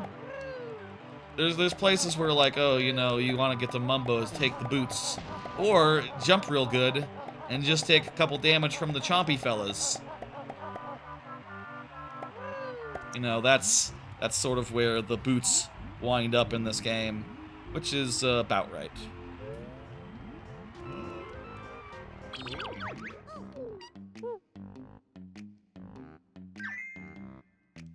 Excellent. Excellent, excellent, excellent. Great, fantastic. Yes. Folks, we have now 100%ed the game, technically. We've gotten every collectible, I think. Let me just show the main thing.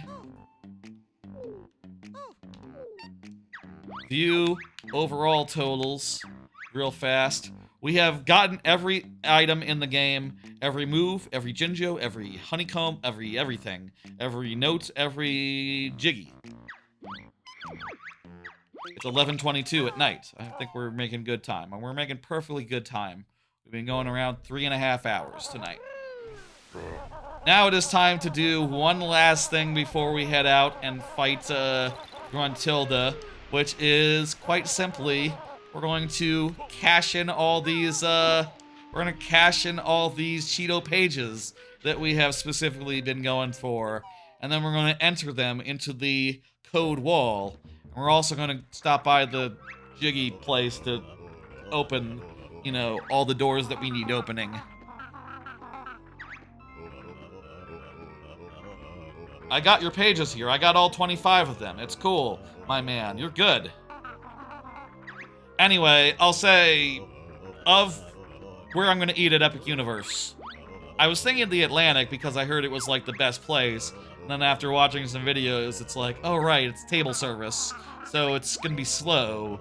You know, it probably means, like, giving up an hour or two of your Epic Universe day. I'd probably rather not do that. I'd probably rather eat at, like, Das Steakhouse.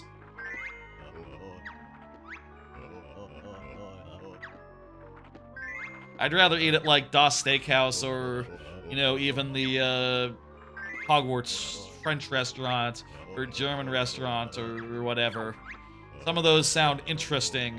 You know, I don't think I've had that much German food, so that would be interesting to try. I hear that the butterbeer crepes are incredible. Fall-proof honeyback jukebox.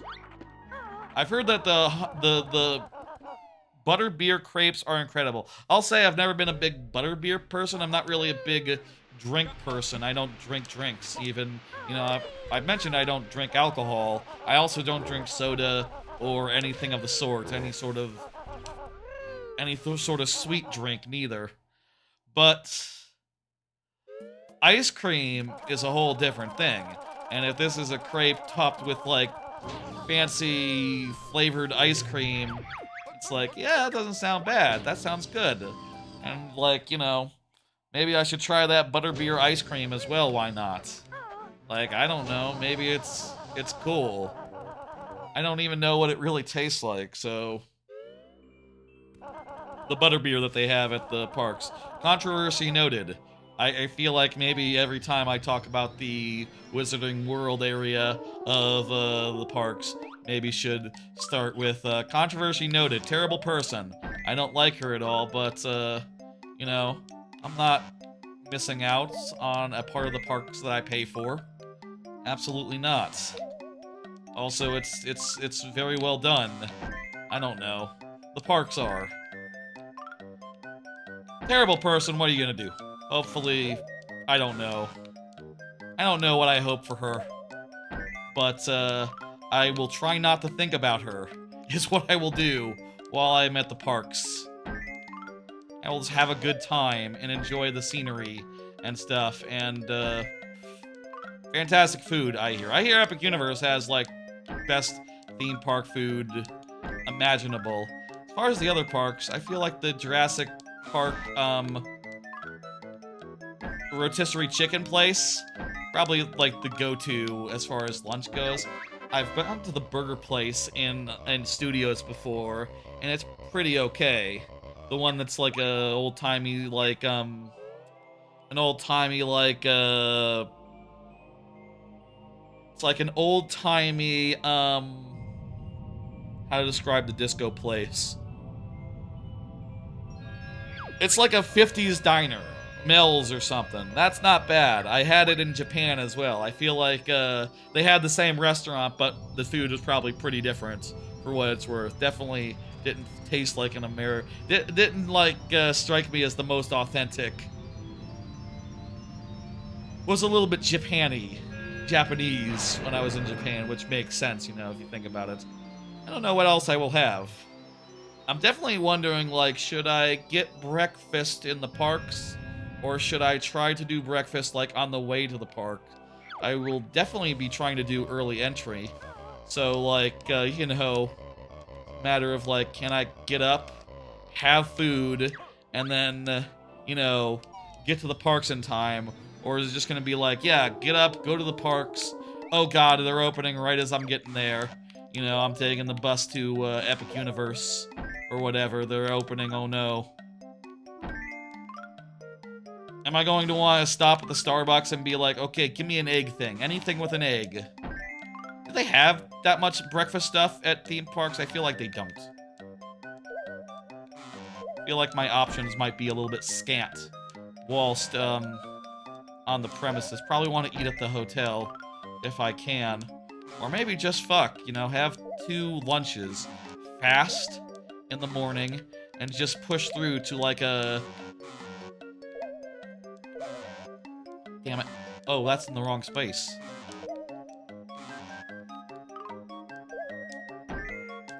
That explains it.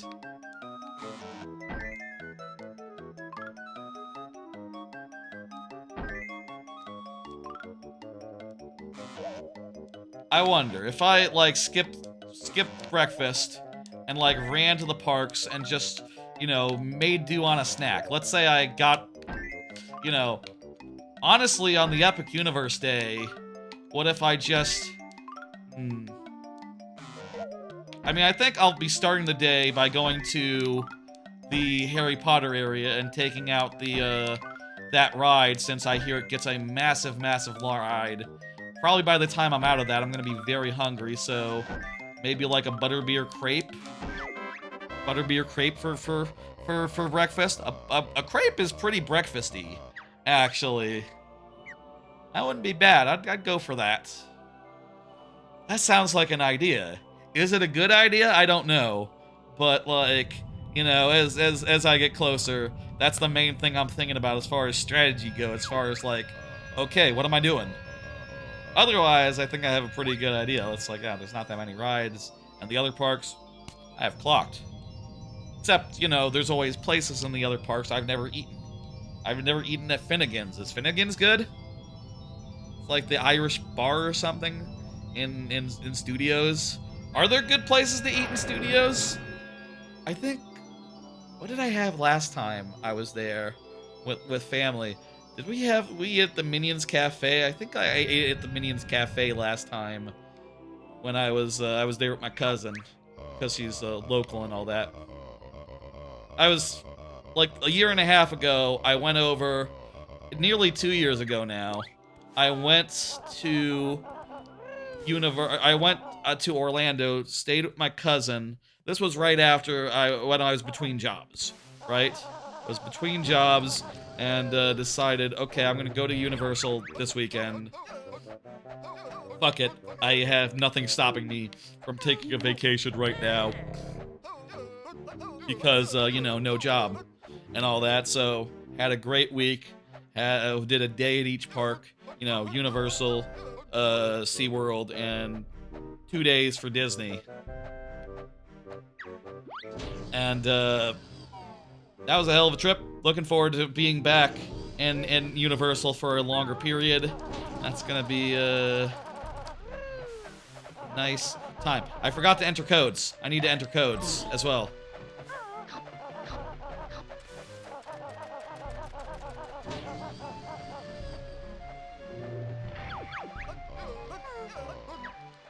Code wall, code wall.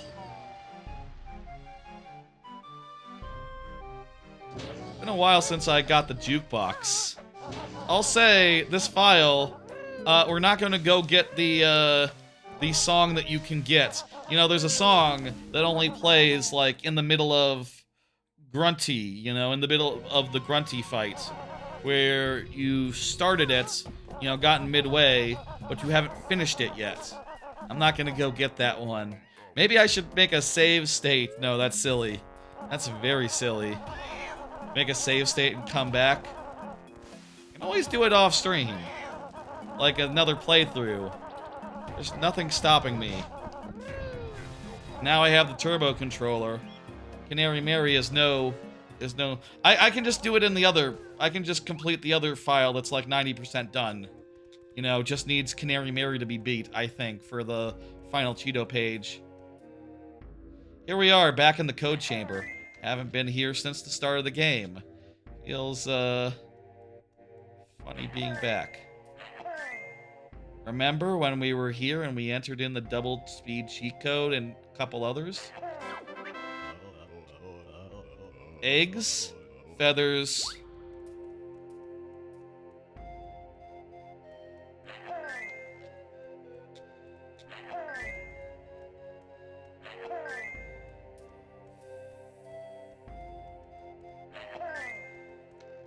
feathers.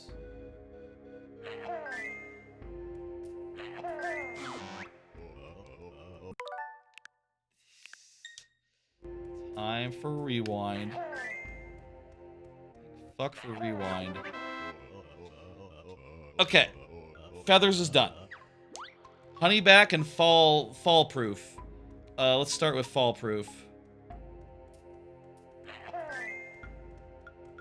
That's been the thing I've been thinking about most. I also ordered some stuff.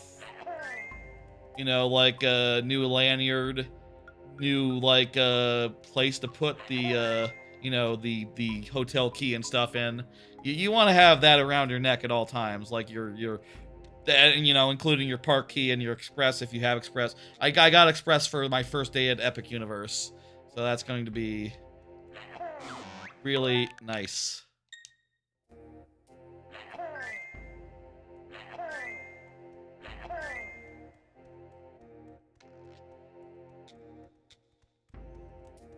I'll say I'm looking forward to Epic Universe. How about that for a card? Pretty straightforward.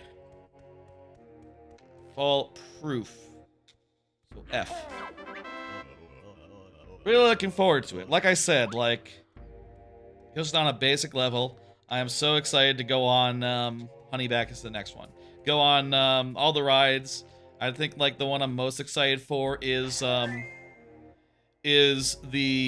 one in the main hub area where it's a dueling coaster and it's a dueling coaster and it you know, has a lot of like fun crossovers and things of that nature. Definitely gonna try to. I mean, I have Express for day one, so I'll be able to have like a line skip for the first time I'm on it. Then I'll go on it like through the full line second time and do both sides. And since I have Express, I won't have to be that worried about time overall. So I think that'll be nice. And people say this ride, this Stardust, is like, you know, the best ride that's ever been. You know, they say it's like up there with Velocicoaster as far as like best rides at the parks ever. You know, there's also the minecart ride at Donkey Kong Country. I love Donkey Kong Country, you know, like I said up front. Love Rare. Donkey Kong Country is a favorite. And this land is, you know, does the minecart gimmick and makes it look like you're jumping the track. I've heard the ride is kind of short and some people aren't as big into it, and it has a low capacity, a slow throughput. So, you know, get online, try to knock it out when you can. But, like, I'm excited. I love Donkey Kong, and I'm so ready to ride a ride of it. The monsters area looks fantastic, and I hear the dark ride there is fantastic. Dark ride at the Harry Potter land, controversy noted, is supposed to be, like, the best ride in the park. So I'm curious about that one as well. It kind of sounds like what if Spider-Man meets the elevator ride at Disney. So that's good. And then, yeah, Training Dragonland has the good food, but also other stuff as well, like the, you know, launch coaster, which I hear is just like another Hagrid's, basically. Jukebox starts with a J. Basically, another Hagrid's, and that is very exciting, considering Hagrid's is like a phenomenal ride. You know, just a great, accessible coaster that kids can ride, but also it has a lot of cool stuff and elements and launches and stuff that, like, you know, it's for everyone. It's not just like a lame coaster. It's not just a bummer of a coaster that, like, anyone above the age of 5 is just gonna go like, oh, whatever.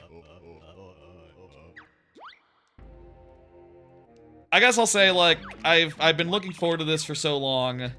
I don't know what else to say other than, like, yeah, excited about just every single attraction. I'll even do the rides, and I'll even do the shows and stuff. The Untrainable Dragon, the Harry Potter show. I'll do those. I'm not usually that big into shows, but, you know, do them once at least. And I'll do Born. Born's a great show, I'll say, as far as shows go. Speaking of Born, that's it. The rest of Universal Orlando I'm looking forward to the rest of Universal Orlando as well. Of course, the reason why I scheduled this trip next week and not later in the year, let's say, is because, Rip Ride Rockets, the, studio's biggest roller coaster, is closing, the week after I'm there, like on Monday, like days after I'm there, so definitely will get my final rides on that, and I'm really excited about that. I'm really excited to see it, ride it one more time. I think it's a great ride. It's gotten rough, for sure. It is at the end of its life, but I really love the layout. I really love the vertical launch, or the vertical chain lift at the start, and I really love, like, how it has music that plays, and you get to choose the music. Apparently, it's like a modded Zune that's actually playing the music in there. A modded Zune HD or a Windows Phone or something, which I heard about the other day, like a few months ago, and I was like, what the fuck, really? That's wild. I like to play the Kermit the Frog song, Rainbow Connection, as I ride. I will miss it, but I'm betting, I understand that they're gonna make a ride that's, like, way better. And it's gonna be probably Intamin, is what I heard. And, yeah, Intamin will make a ride that's way better. And, hey, they might even have, like, a vertical launch rather than a vertical, chain lift. And probably use a property. It'll probably use an IP, and that's cool.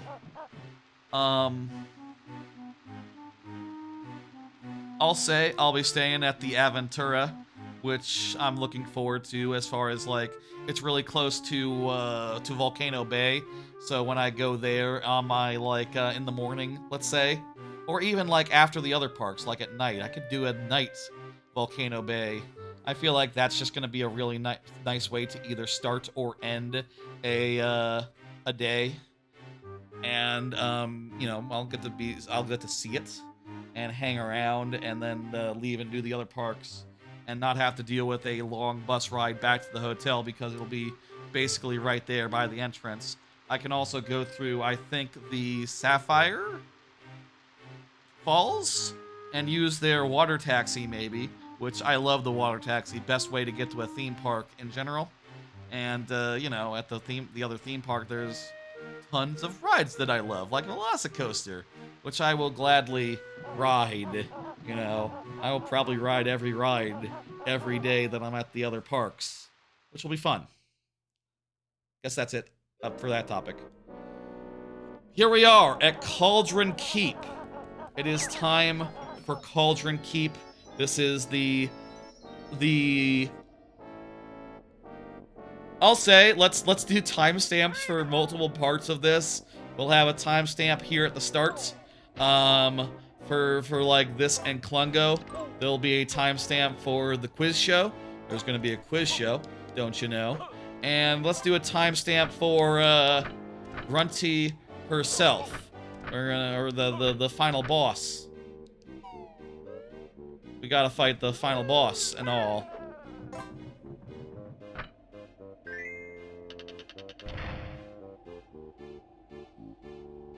It's very exciting, and honestly, kind of straightforward, this first part. Like, maybe this should be one timestamp for Klungo and this.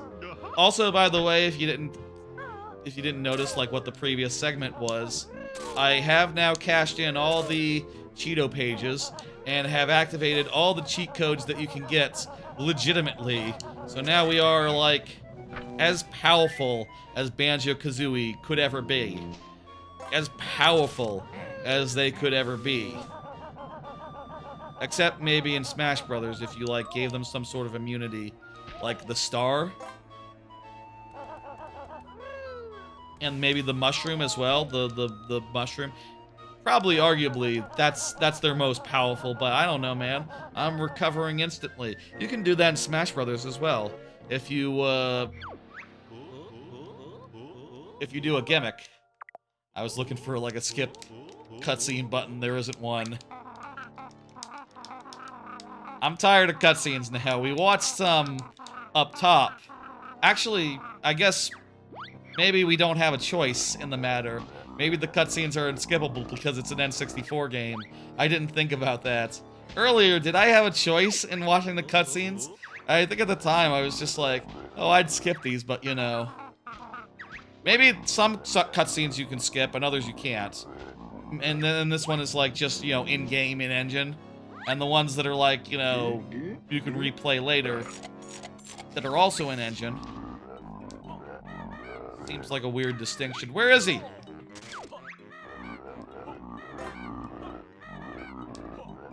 Lungo, you're gonna be in for a hard time. We got... Our health comes back. Like, right away. This isn't even fair. This is even less fair than, what was previously happening. And what was previously happening wasn't fair. I run in tight circles and he'll never hit me.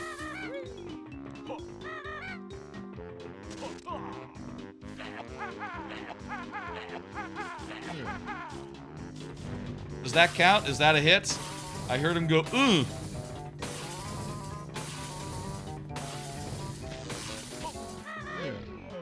Yes, it counted. Very good. Okay. Good, good backup strat. I don't know. That boss, that invisibility isn't that hard to deal with. I don't know. Did they do anything to make it harder in these later later fights? I don't think so. So that was just me being bad. Probably the hardest of the three, I'll say. Like, yeah, you know, you can always just hit him as he's big, and the cloning is just a little tricky. You'd think they would just be in this order, but it's random. We got the canonical luck, I guess. What I would call canonical luck. That makes sense. If that was how it was intended to be, that'd be sensible to me.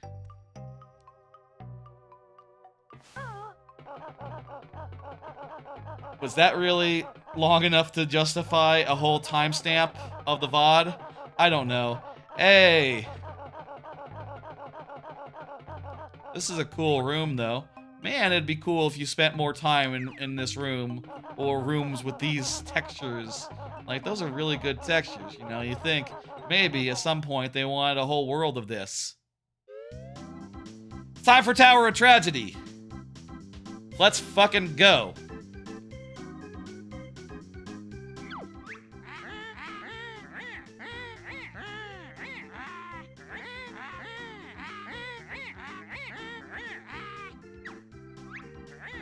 I'm good at the video game. I remember stuff.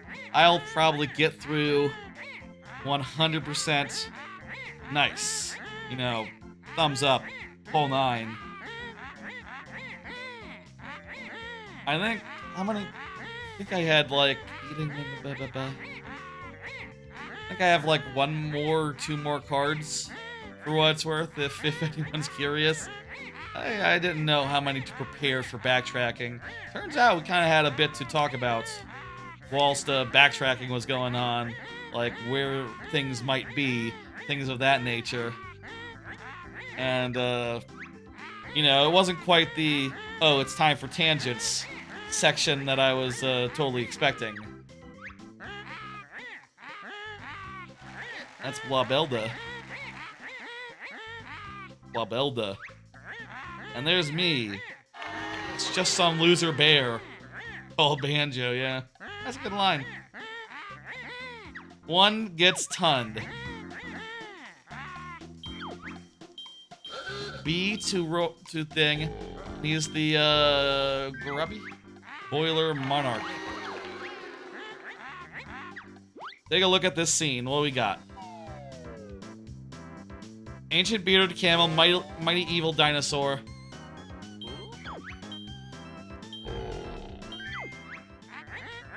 It's hard to know, like, if you'll be able to guess. There is no Forest Grove.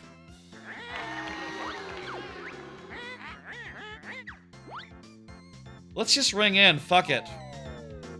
That's Roberta. Dilberta, with a yellow hat.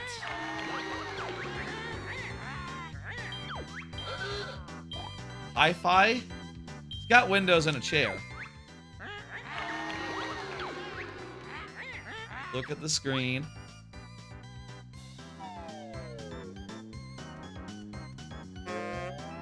That was not me.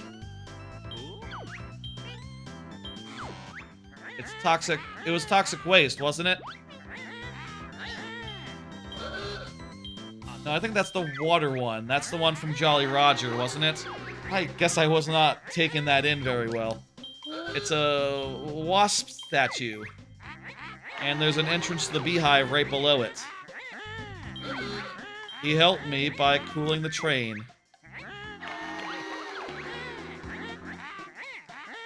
Like purple. Is it purple? Maybe it's green. Could be yellow. Purple would make sense. Probably green.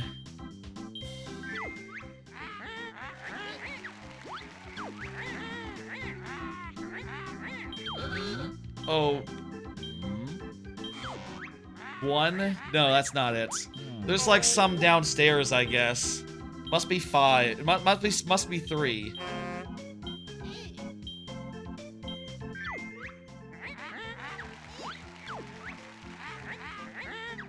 We're so far ahead, it's kind of no big deal. Whatever, whatever. I'll ring in. How many are open? Half of them. Here's a scene from the game. I have no idea what I'm looking at. I don't even remember where this is, honestly. What color? What? Purple just makes sense. Where do you see purple books? That's the color you would leave out of a book lineup.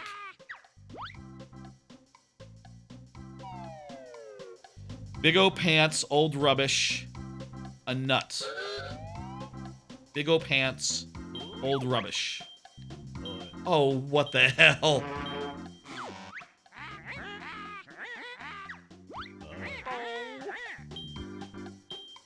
It doesn't matter, they don't have enough points to catch up. What the hell kind of question is that? More. The answer is more.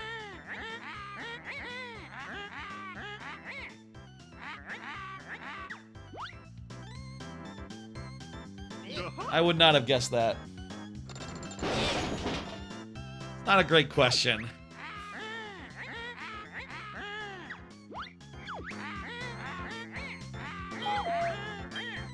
Shark. Here's a scene from the game. We'll do cards during the cutscene. After this. This is the belly of Champa or whatever. You fight ulcers in there.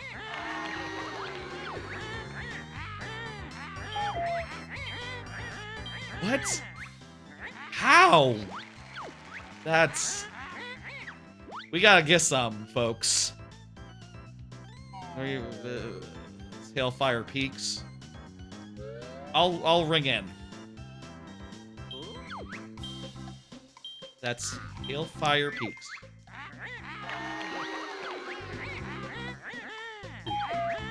Ah! It's not rocks. She's dumb as icicles. Here's a scene from the game. I don't think we can guess this one without... It could be 90 to get a Jiggy. Oh, it's just where it is. It's the pot of gold. I thought it was going to be a more involved question about, like, you know, how many do you need to do? The background?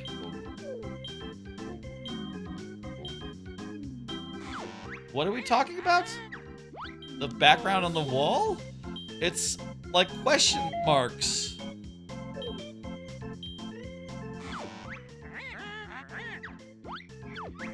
I'll see what that... A Jiggy and a Cheeto page for that. This round is going well enough now. We're comfortably ahead. Ice. Or 4 of them. Or aliens. This is inside the UFO. Yes. I love this. This is great. This has always been the better of the two quiz show minigames. The best of all of them, you know, across the series, I think. I think Tower of Trivia, whatever, Tower... There's no drill. Is the best one. Boiler was too hot. I feel like the other one, you know, there's the mini games that are mixed in, and those are terrible. There's also the grunty questions, which I have never really wanted to bother with. Which one is real or which one is fake? Oh, it is Jolly. I think Jolly Shoes is real, but I thought I was looking for a fake one. Food and warmth.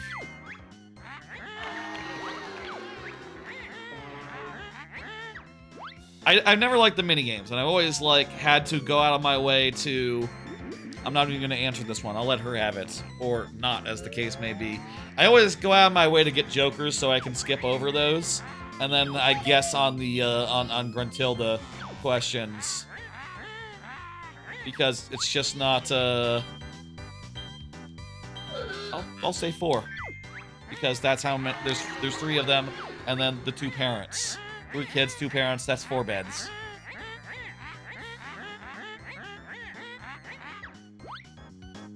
I think this is, like, the most straightforward, just get points, and, you know... There is something of a mechanic as far as, like, oh, you know, you're technically competing against 2 others for the first 2 rounds, but, it's just basic trivia, and just trivia alone. Nothing about, like, oh, you know, random stuff that you're supposed to get randomly, or, oh, a minigame that might just, you know, cost you all your health, because you might take hits during it. At which point it's like, man, it costs more than the goddamn trivia questions. And it took twice as long. Cannon plants.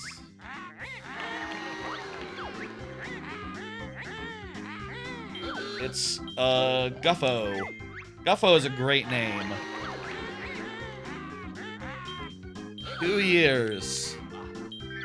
But the length between Banjo-Kazooie and Banjo-Tooie, roughly. Oh, they're, Styracosauruses. We remember that one because I saw the thing and said, what the hell is a Styracosaurus? And I looked it up and it's a real thing. He's got toilet... He's got a... Needed unblocking. There we go. Cheeto page. Too big, too small. Too big was not a problem.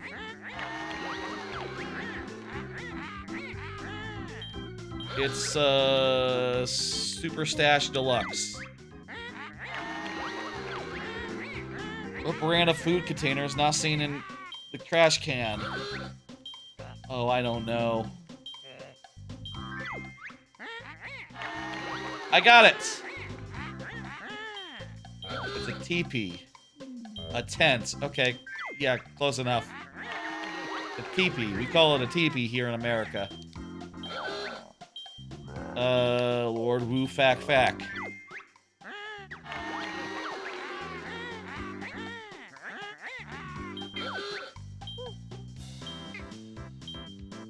$86? How could it be 84?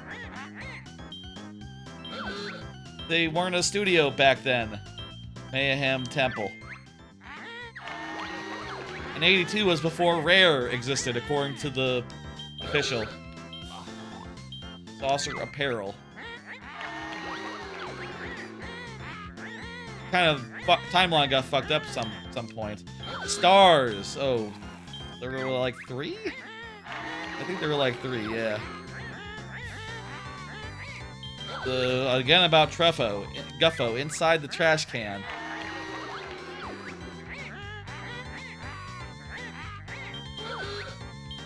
Wait, what?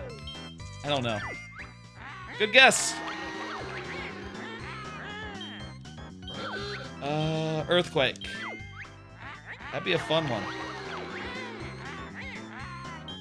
He has a Jiggy for a head.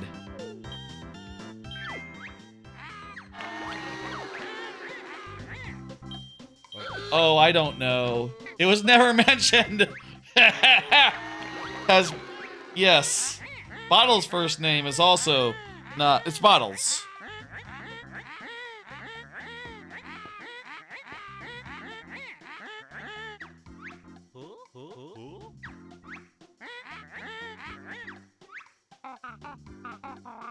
Yeah. All right. That was trivia. Good shit. I love trivia. It's gonna be a little bit of cutscenes and stuff, I guess, maybe, and the credits wherein it shows you enemies. And then I think we'll be fighting her, and we are loaded for bear. We have not just double speed. I wonder if the double speed affects the cutscene movement here.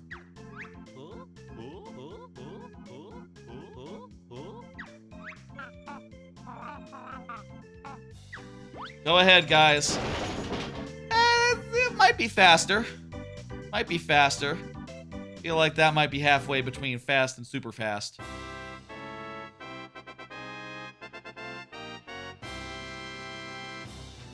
First credits, let's go.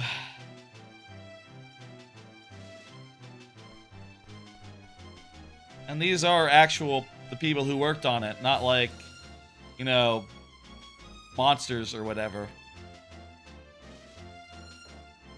And also, you know, this is back when, you know, there's probably like 12 people on this team, maybe like 20 tops, so give it a minute and we'll be back.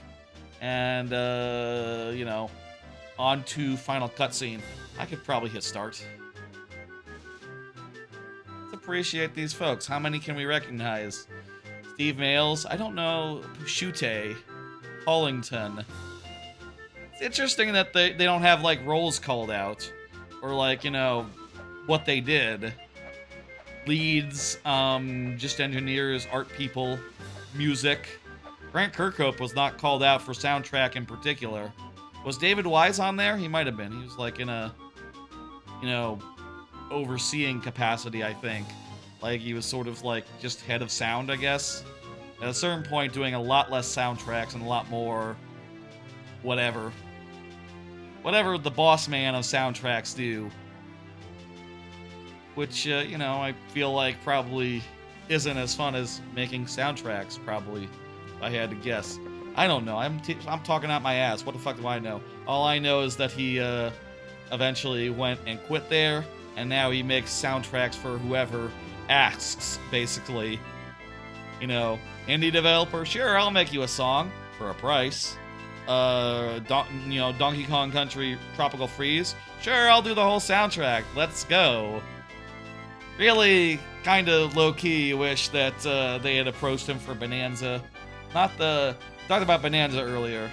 I don't think the music is especially, you know, up to snuff as far as the franchise overall is concerned.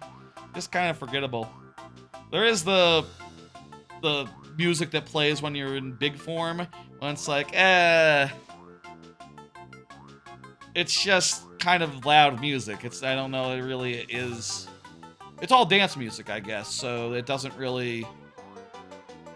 It's all dance music of some sort or another. It doesn't really do that much for me relative to, like, you know, a well-composed Donkey Kong Country song. Or, you know, this game's beautiful music.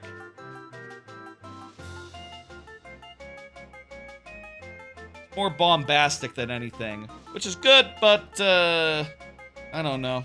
I'm not going to be thinking about it for the next 20 years, I think.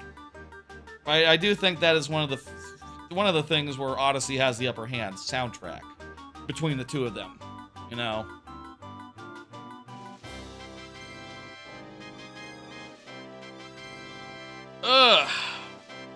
That was good. That's great. Killer game. We still have to beat it, though. Still got a little bit left. Ugh. Are they gonna thank Miyamoto? Wonder if some of those like Nintendo people got taken out of the Xbox version. Ken Lobb is. No, I always thought Ken Lobb was Rare and not Nintendo. I guess he was at Nintendo of America. Maybe he shifted around a bit. I don't know. Wasn't he at like Microsoft at some point, Ken Lobb? That makes sense in my head.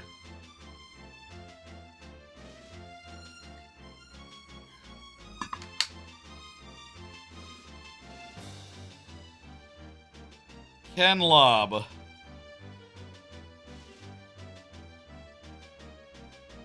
Let's see. Oh yeah, he's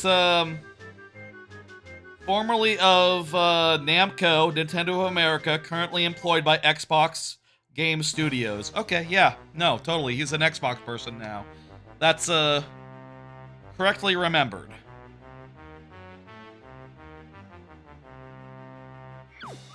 I like this. It's it's literally exactly like Spaceballs. You switch it from suck to blow. Or, yeah, from suck to blow, yes.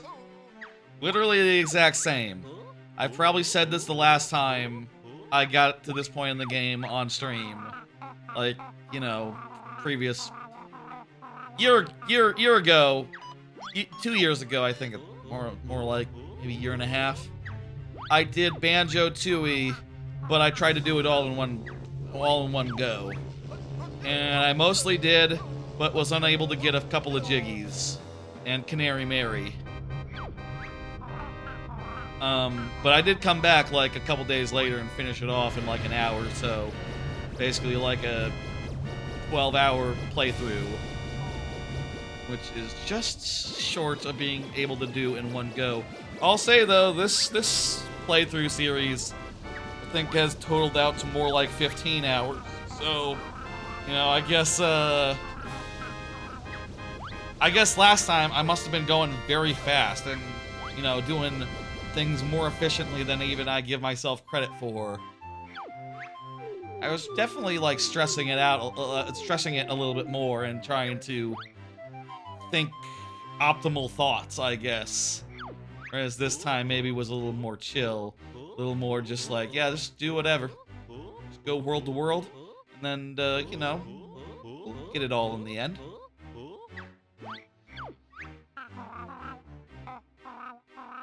I have been quite happy with this playthrough. It's been fun. Double speed is great. It is a fun way to play through it, and I imagine I will probably do so again at some point in my life.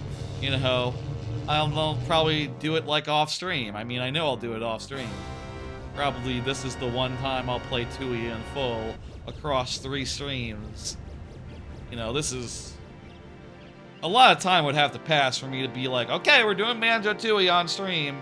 Just a casual playthrough of it. Let's go.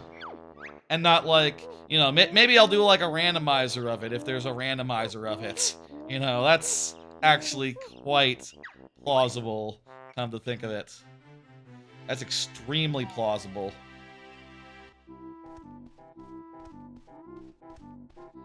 Anyway. Man, this looks great on N64 Online, N64 Classics Edition. Man, it looks sharp. It looks fucking HD. Did they upscale it to HD when on N64 Online? How does that work?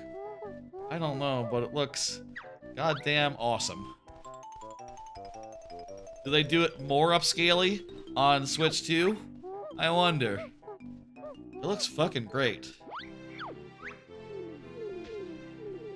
That's King Jingling, that's Klungo, and they're gonna party until the end of the game.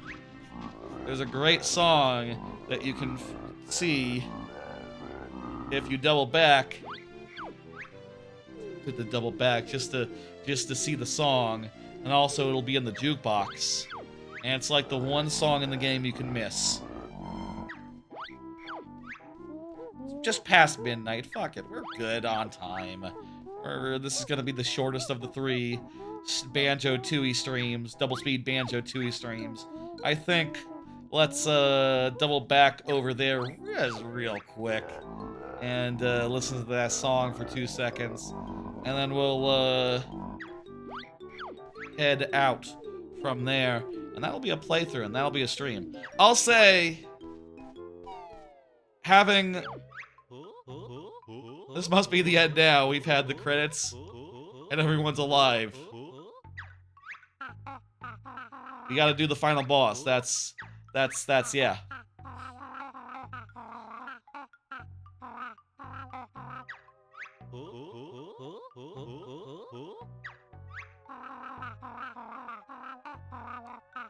I like it when you can speed up the text, you know, as good as the text is, I can read it faster than it comes out. And I am reading it.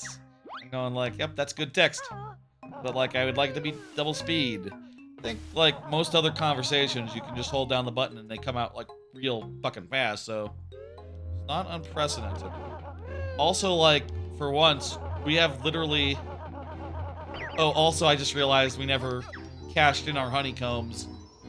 We should also cash in our honeycombs real fast. Yeah. 2 things. Honeycombs, cash them in, and check out the party real fast. Okay, yeah. We can do that real fucking fast.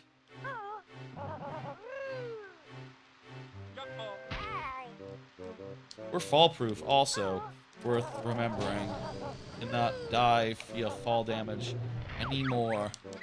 I think we go to Jingo Village and then we go to the front door and we'll hear some dance music, basically. A dance music remix of the Bottles House song. Either the Bottles House song or the Jinjo Village song. It's the Jinjo Village song.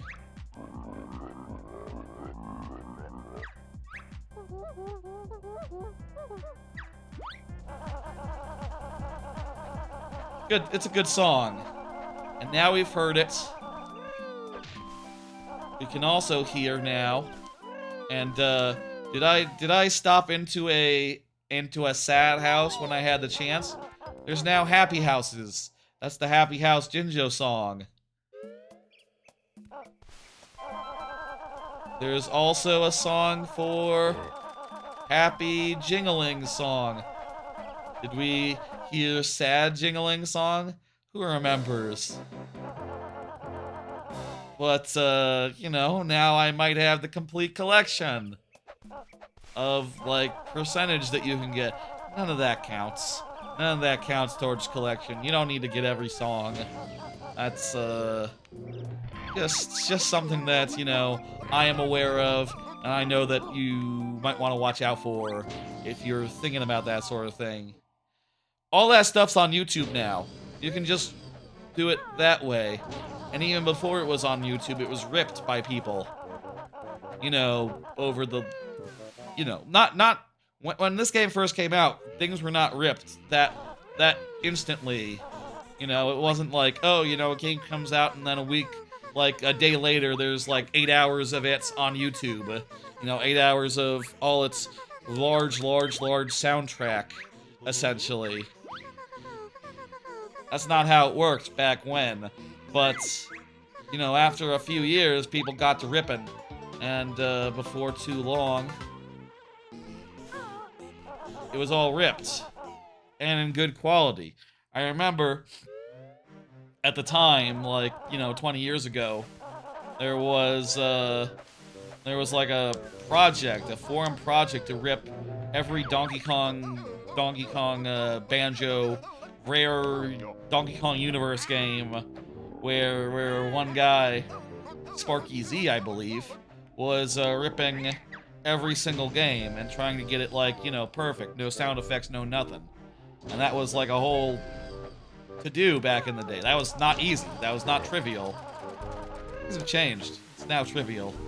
Though you see some of them sometimes where it's like, you know, all they did is they just parked their car in the world and just let the tunes just happen naturally. Which, hey, means that they're in a random order based on, like, whatever the game does. But sometimes a guy drives by and it's like, honk, honk, honk, honk, I'm here. Oh, I hit you with a shell. And it's like, oh, well, whoopsie daisy. That ended up in the thing. Okay. Final boss time. It's time to fight Gruntilda. Wait a minute. No, there's no one here. Oh, we should go home. It's the cutscene.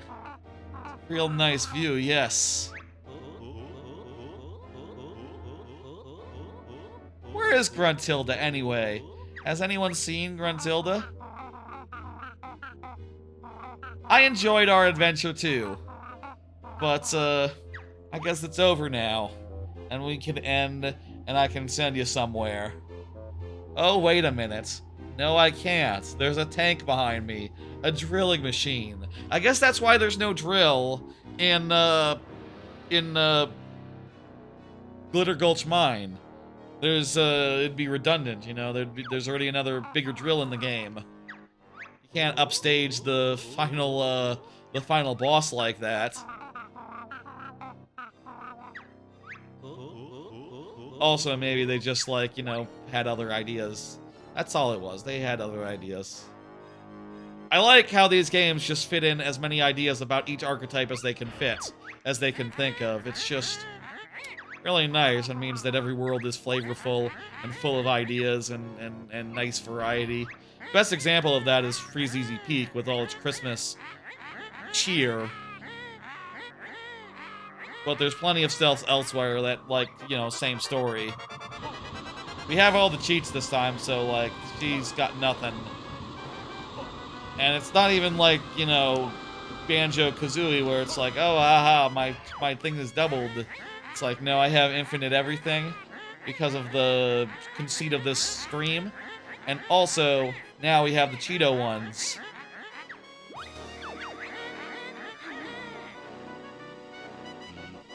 Grunt.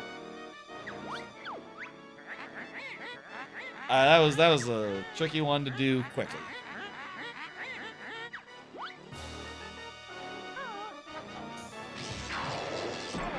Okay.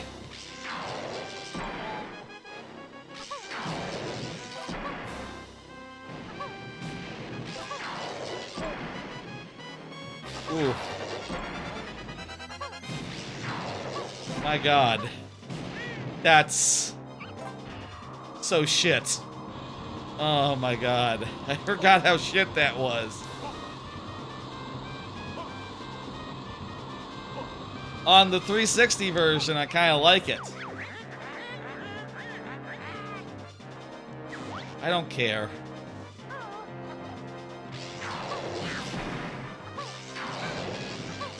It actually doesn't make that much of a difference. You only save one.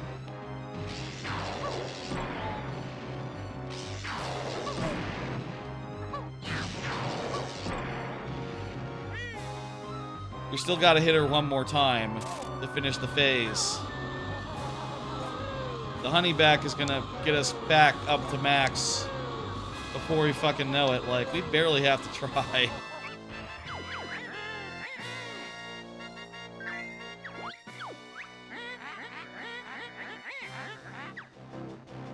You know, I do still have 2 cards left. I think they're both Epic Universe ones, so not like, anything, you know, that I haven't talked about already at length. Honestly, like, I feel like I'm gonna talk about Epic Universe some more, and I think that's gonna be the focus of the next stream, like, topic number 1, since I'll be going, like, right after, you know, the weekend after the Friday stream. But, like, what more is there to say before I've actually been there? You know, the rides are gonna be great, and people really like it. Kickball.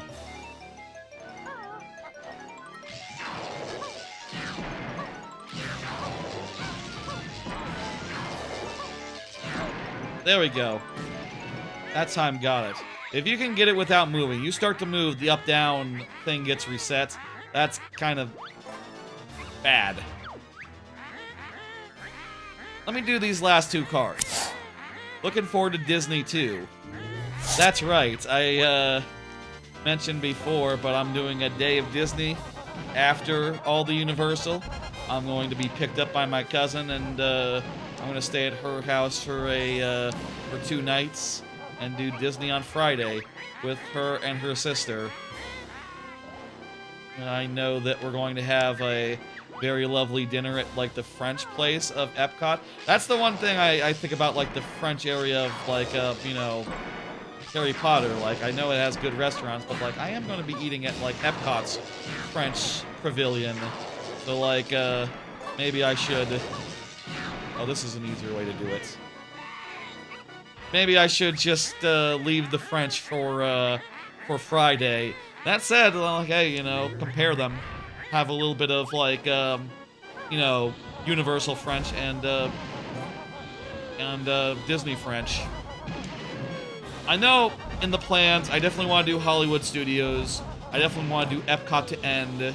I'm wondering if Disney World or Magic Kingdom can fit in between, park hopper-wise. I didn't even know they had colors, those potions. Paying that close of attention, I guess.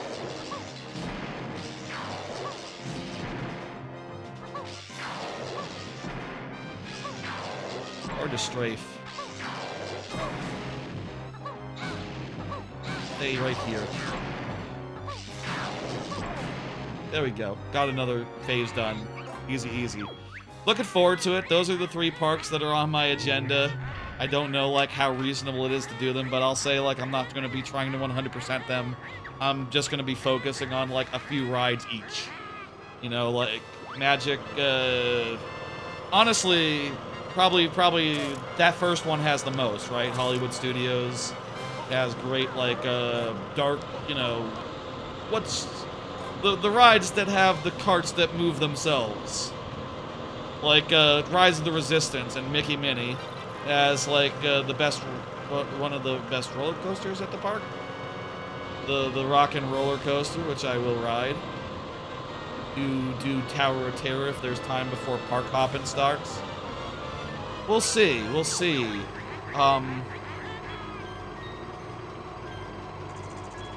Multiplayer quiz? What?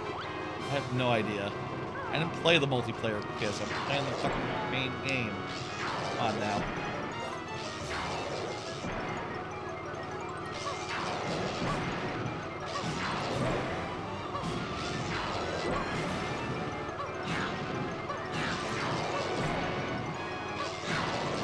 I don't even have to dodge. It's pretty good, actually. Due to the honeyback. It's much harder when you have to give a fuck. And, you know, every shot counts, and you might suffocate if you're not fast. Anyway, excited about that.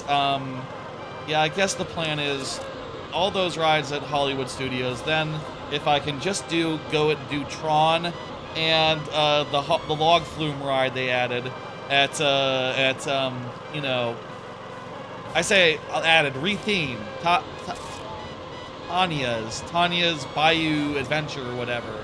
If I could do those 2 and maybe Thunder Mountain, I think I would be happy for a Disney day, and then go and do you know, Guardians and dinner at Epcot. And I'll do Tester Track as well, the new Test Track. I didn't really like Test Track in the first place, but if it's anything like the old Test Track, it probably won't be that hard to get on, because it's you know, Test Track. Probably just you walk up and you go through single rider, and there's no line. Disney and single rider, I don't know, like, how many rides really offer it, but I think, like, every time I tried single rider last time I was there, a couple years ago, it was, like, really damn quick.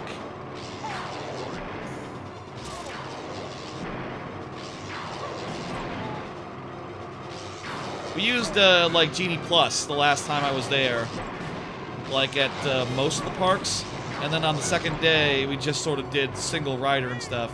I was at the park with different cousins.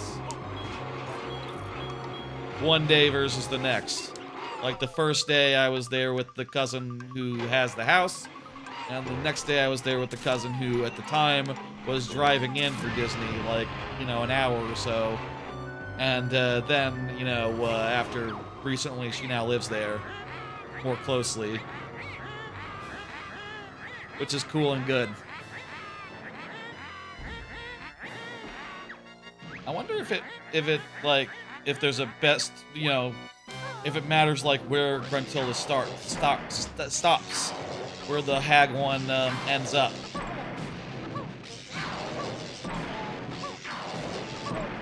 It's all basically the same, probably.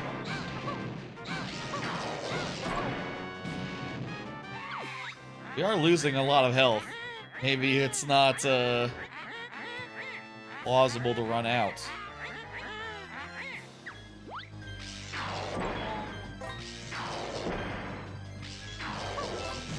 But like, if we wait a second, it'll...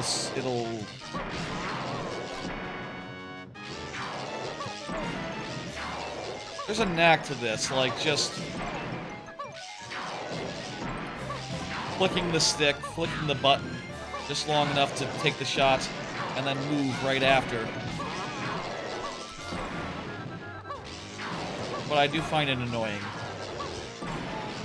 Isn't there a cheat code for infinite air?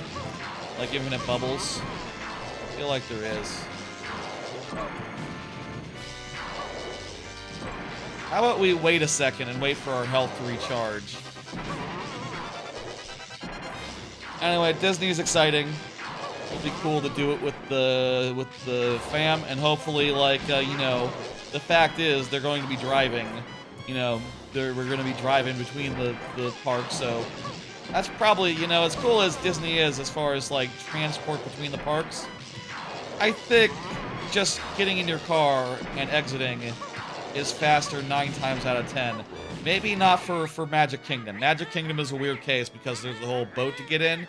Probably take the monorail and, you know, from, like, one of the hotels for that one, but other than that, pretty straightforward. Disney... Would it be sacrilegious to say, like, Disney could use a,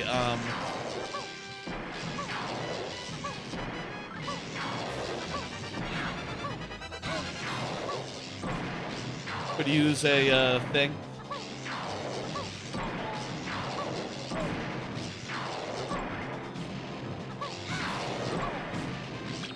Hey, I think we have 2 more left. 2 hits left. Let me say, before we end, I had 1 card left. It just said, what do you bring on a theme park vacation? And I just wanted to use that opportunity to talk about, like, oh, I got a theme park bag. Everyone should have a theme park bag, a small bag that's sized appropriately to fit in a locker. Also, I ordered a lanyard to put the hotel key and park pass and express deals in.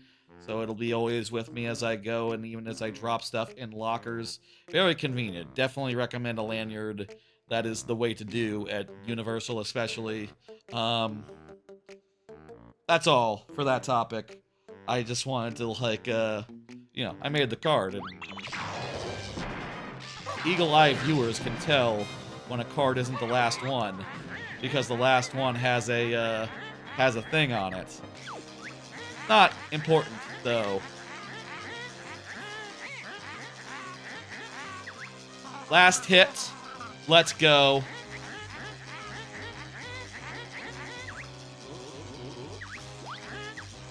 Again, that's a dick joke right there.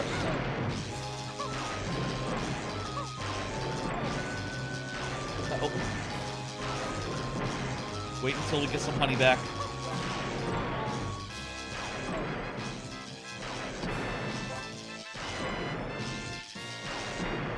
I mean, I'll say the obvious. This boss fight is way too long to replay, and I have a rewind button. So, like, whatever happens, we're good. This is it. You know. Hey, probably use the small egg so I can, like, rapid fire and then make it easier timing. There we go. That's what we want to do. That's game. We're still recovering health through the cutscene, through the end of the game. It's the end of the game, folks. There's just gonna be credits and, you know, that sort of thing. And then the final cutscene and all that. It's a good final cutscene. They come and the party's over. And it's like, ha ha ha, ooh, wow, we came too late. Oh, the party's over. All us characters who were, like, actually involved didn't get to participate. Just Klungo, Bottles, and, did anyone else? Who's the third? Jingling. What about Jiggy Wiggy? Did Jiggy Wiggy come by? Maybe Jiggy Wiggy isn't quite the party guy. There's also many NPCs who could have absolutely come by if they wanted to.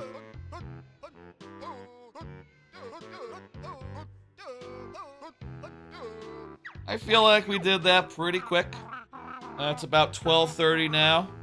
This last stream was about 4.5 hours then. A little more than that after we get through this cutscene, I think, but pretty much, it's definitely the shortest of the three. I'll say, I probably would have done it in more streams if I hadn't been, like, time-boxed a little bit by the fact that, like, oh, I'm going to Universal next week, so we have to finish it in 3, not 4, 3. Would have liked to have taken maybe an extra stream, I'll say, in retrospect. And then, you know, each stream would have been like an hour shorter or something. I don't know. Would the last stream have just been backtracking and grunty? That doesn't sound good. I definitely would have wanted to have Cloud Cuckooland in there if possible, but, you know, that would have been just this stream then, which would have been the longest one of them if there had been 4. I don't know. There's no point in considering such silly hypotheticals here. I think, you know, we have seen the regular credits, so these aren't going to be the regular credits. It's going to be like the character credits or like the... Oh no, this is just the ending, and then it's like the end, and then it's that. I guess this one doesn't have like the NPC, here's all their names thing, like Kazooie had. Does it? Final thoughts, then. This is good. I like this ending a lot. I like this shot coming up where the head is passed through mid-air. That's a good shot. And there's a whole thing with that eye falling off. That's like a thing that happens, I guess. And there's you know, Captain Blubber. What the fuck? Is that his name? I forget. That sounds wrong. I think I'm somewhat off. That's it! No second credits. There's no, like, enemy reel. Unless it's in the play it again song, the replay thing. The cinema. What did we get for getting all the... Oh, here's the character parade. We got it for doing all 90. Okay, let's play that while I do last thoughts here. There's the Golden Goliath. I'll make myself big, why not? This is final wrap-up. These are final thoughts. Game's still damn good. I really enjoy just, like, exploring these 8 worlds and doing jiggies and other collecting and stuff as possible.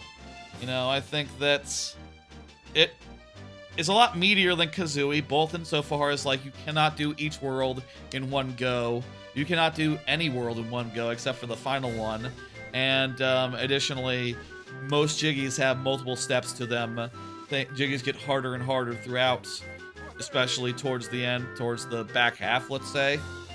And, you know, I like that about it a lot. I feel like Kazooie can feel a little bit like too quick, you know, too fast. Whereas Tooie is just like a massive feast. I say it's a massive feast. Next to like Odyssey and Bananza, games that are 50 hours long, it's like a minor feast. But, you know, a lot of that is just like, it doesn't have as many worlds and doesn't have as many collectibles per world. And those two things do, like, you know, in retrospect, make you go like, oh, well, this probably, if they had managed to fit like twice as many jiggies in each world, I feel that would help with like criticisms of like, oh, these worlds are too big. Because if they have like as much stuff in them as Odyssey levels do, you know, Odyssey levels can be huge, huger than anything in this, honestly. I do think there's things that are like dated about it. I do think that, like, you know, it doesn't have a map, it doesn't have like, you know, I say that's as if it's a dated thing, but like, you know, compared to Bananza and Odyssey, I think those two games make a pretty good argument for like, yeah, just put a map in, and then you can look at it and know where you are and where you want to go, and like, you'll never be lost. And a hint system as well that's like pretty robust and able to handle all the different collectible types would also have been a handy thing, you know, like Bananza has and Odyssey has. Those are games that are 20 years newer, so like, you know, I'm not saying that as a dig, I'm just saying like, you know, those are things that more modern games can do better than this game, but I still love it. I love how involved it is. The worlds are all so charming and huge and fun to explore. The transformations are all great. Are all like, you know, a lot better than in Kazooie. And it's just fun to go around and do stuff. And there's more stuff that you can do because they introduced more moves and stuff. I'll say, again, I think that Mumbo is kind of a failure, kind of half-baked, kind of you just walk places. Earlier this stream, people were suggesting in chat, like, ways of which to make the things he do into gameplay, and I feel like, yeah, if instead of, like, you know, running up to a pad and hitting B to turn on something, you shot lightning at it, let's say, and maybe that could also, like, power down devices as well, that'd be cooler if it was, like, moves, and you had, like, a whole bunch of stuff to do as him that was, like, gameplay. I think solo Banjo and Kazooie, though, are good, and I like playing as both of them. The double jump on Banjo is just excellent, as well as his, like, small clutch of puzzle-solving moves. I'll say, I feel like the puzzle-solving moves for both of them are both introduced way too late to really get that much use out of them, right? There's only a few times where you become a little bag, become a little guy. There's only a few times where you jump into your sack and bounce around. And those are the two main puzzle-solving abilities right there. You know, that and the taxi pack, which is, it's fine, you know? Whereas Kazooie just has the lay as a puzzle-solving ability. And other than that, she is pure mobility, pure, like, oh, with glide and the high jump, she can get to places better, which I think is very cool, and all of her stuff built around, like, oh, you know, glide here, do this, do that, is fantastic. But also, glide is introduced so late, you don't get to use it that much, sadly. I would say, my main, like, if I were to think, like, what's up with this game, how do I feel about it, I would say, what could be improved, I would say, like, it could use another world. It could use maybe 3 more worlds. Like, let's be honest, like, you know, 1 world would be perfect, get it up to 100 jiggies and all that. But imagine, like, if it had, like, a Bananza amount of worlds, or an Odyssey amount of worlds. That would be perfect time to really get use of all of those various abilities. You know, Banjo-Kazooie, you have the abilities by the end of the game, or by, like, halfway through, pretty much. And then the rest of the game is using the abilities. Transformations aside, I guess transformations are new in the later worlds. That's like the one thing new you get in those worlds, because you've got all the moves already. And I think that's the better way to do it. Have it so like half the game is getting new moves, and then the other half is using them, and your game has to be long enough to really do that. I feel like that was a problem with Yooka-Laylee. It only had like 6 worlds. So like, by the time you got all the moves, it was already over. Admittedly, they're changing that now, and we'll see how that feels. I don't know that's really going to make it better, honestly, in Yooka-Laylee's case, but whatever. Feel like this could use a couple more worlds to really get more use out of the abilities, but I understand why there's not. This game was made in 2 years, and for a game made in 2 years, my god, like, nowadays games are made in like 8 years, and you know, that's why they're double the size sometimes. That's why some of them are double the size. If this had 4 years, maybe it would have been double the size. You know, maybe it would have been larger. But if they delayed any longer, it would have had to go to GameCube, and then the controls have to change entirely, and the graphics would have to get polished up and like really redone. No, they couldn't have waited. They had to shit or get off the pot. And I'm glad they did. I'm glad they shat. Yes, I am glad that they shat. I'll stick by that. I'm glad that they released it and put it out, and it's fucking great. You know, I'll say I love it. I love this game. I love it to death. You know, for a while it was in my top 5 of games of all time, and then Odyssey came out, and now it's like maybe top 20 somewhere. Realistically, you know, it's obviously not the best 3D platformer, but I'll say I have like probably the most nostalgia and the most affection for it. The first time I played it, I had gotten eye surgery the day it came out, so I got it for free as a gift for being good through the eye surgery, so that's just a very fond, warm memory of my childhood. This game, it's very nostalgic for me, which might be a big part of why I like it so much. And even with its issues, I like it more than Kazooie. I'll say that much. Of Nest King and Super Banjo, really enjoyed being double speed. Really enjoyed having infinite resources. It was very fun every time I could take advantage of that and skip something unexpected. I think this is a great way to replay the game after you've played it one time, or you know, before, however many times, when you know the game very well, and just makes it a little bit fresh and unique. If there's a randomizer, they should randomize the cheat codes into the item pool, so you can randomly get Super Banjo. I don't know if that's something, I don't know anything about if there is a very robust randomizer. I honestly don't know what you would randomize this. I mean, I'll say when I do DK64, I mostly randomize the loading zone, so I'm more interested in like getting moves in random order and doing things of that nature versus like, you know, other stuff. I guess they randomize the moves and maybe the order of the levels or something. I'm sure that's very fun. Maybe one day we'll do that, if it's a good one. Anyway, those are final thoughts on Banjo-Tooie, a game I love to death, and I've played many times, and like have replayed on stream once before even. This was the time that I played it, but over 3 streams, and also with the double speed cheat code on. Hey, look at that. There's the emblem-less version of the Rare logo on his thing. Just noticing that.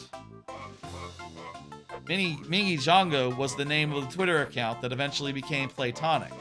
If anyone is has their history in mind. I think that'll do it. I think that's a stream. I think we're done here, folks. Hope y'all enjoyed. I appreciate anyone who came by and chatted and you know, hung out for a good portion of the stream. The chat was pretty active for like the first like over the first half of the stream, which I really appreciated and had a good time responding to. Let me see who's online and who I can send you to. But also, gotta like, you know, there's Cheeto. Shout out to Cheeto. Reason for the season. Reason for the playthrough. I'm so glad to have a version of the game where you can do these dumbass cheat codes and not and be able to save after. It's been so long since I was able to play the game this way, with those couple of cheat codes, you know, Nest King, Super Banjo, Super Baddie even. And it was very refreshing and fun to play through it using them. I recommend them. Folks should play with them. We should maybe see to the end of the fucking thing. It's right. We're in the like actual main characters here. We're right at the end. Looking at who's online. There's a bunch I could raid.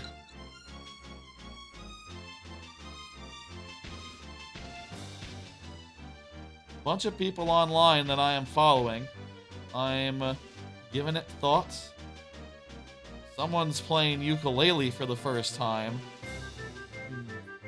That's interesting. I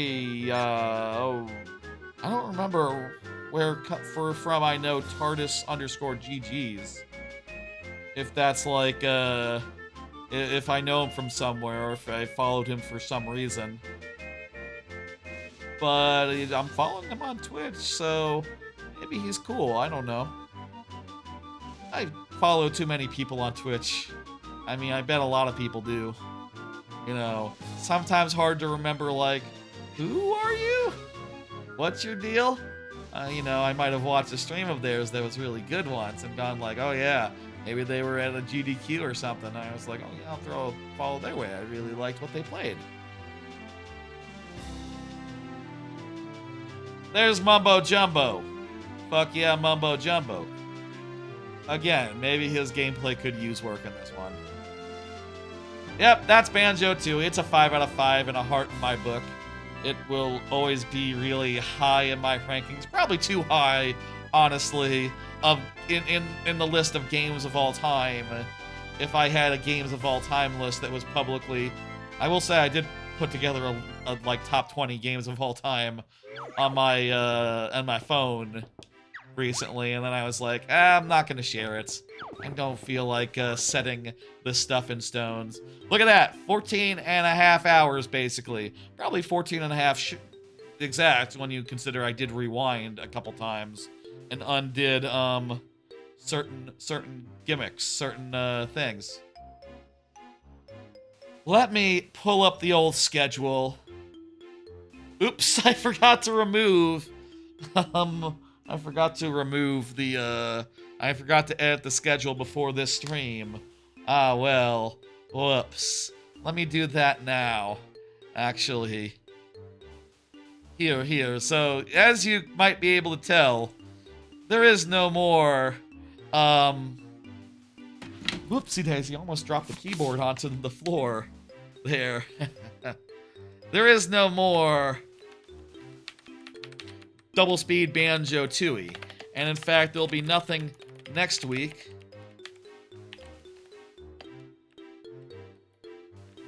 In fact, just remove it from the schedule because this next week I'll be at Universal. So there's only one more stream until then, which is viewer levels. One last viewer level stream on Friday as per usual before I disappear for a whole week from August 10th on. I leave August 10th. I return after. Tuesday, I'll be back with photos on August 19th. I'm not sure the time, what time that'll be. I'll say what time it'll be on Discord, whether it'll be 6 p.m. like most viewer level streams or 8 p.m. I'm gonna guess 6 p.m. I'm gonna guess... No, I probably should leave time to set up just in case there's like setup.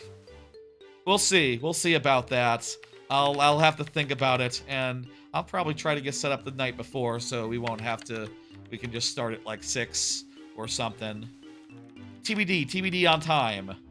Also that Friday, Metroid Fusion Rando. There we go.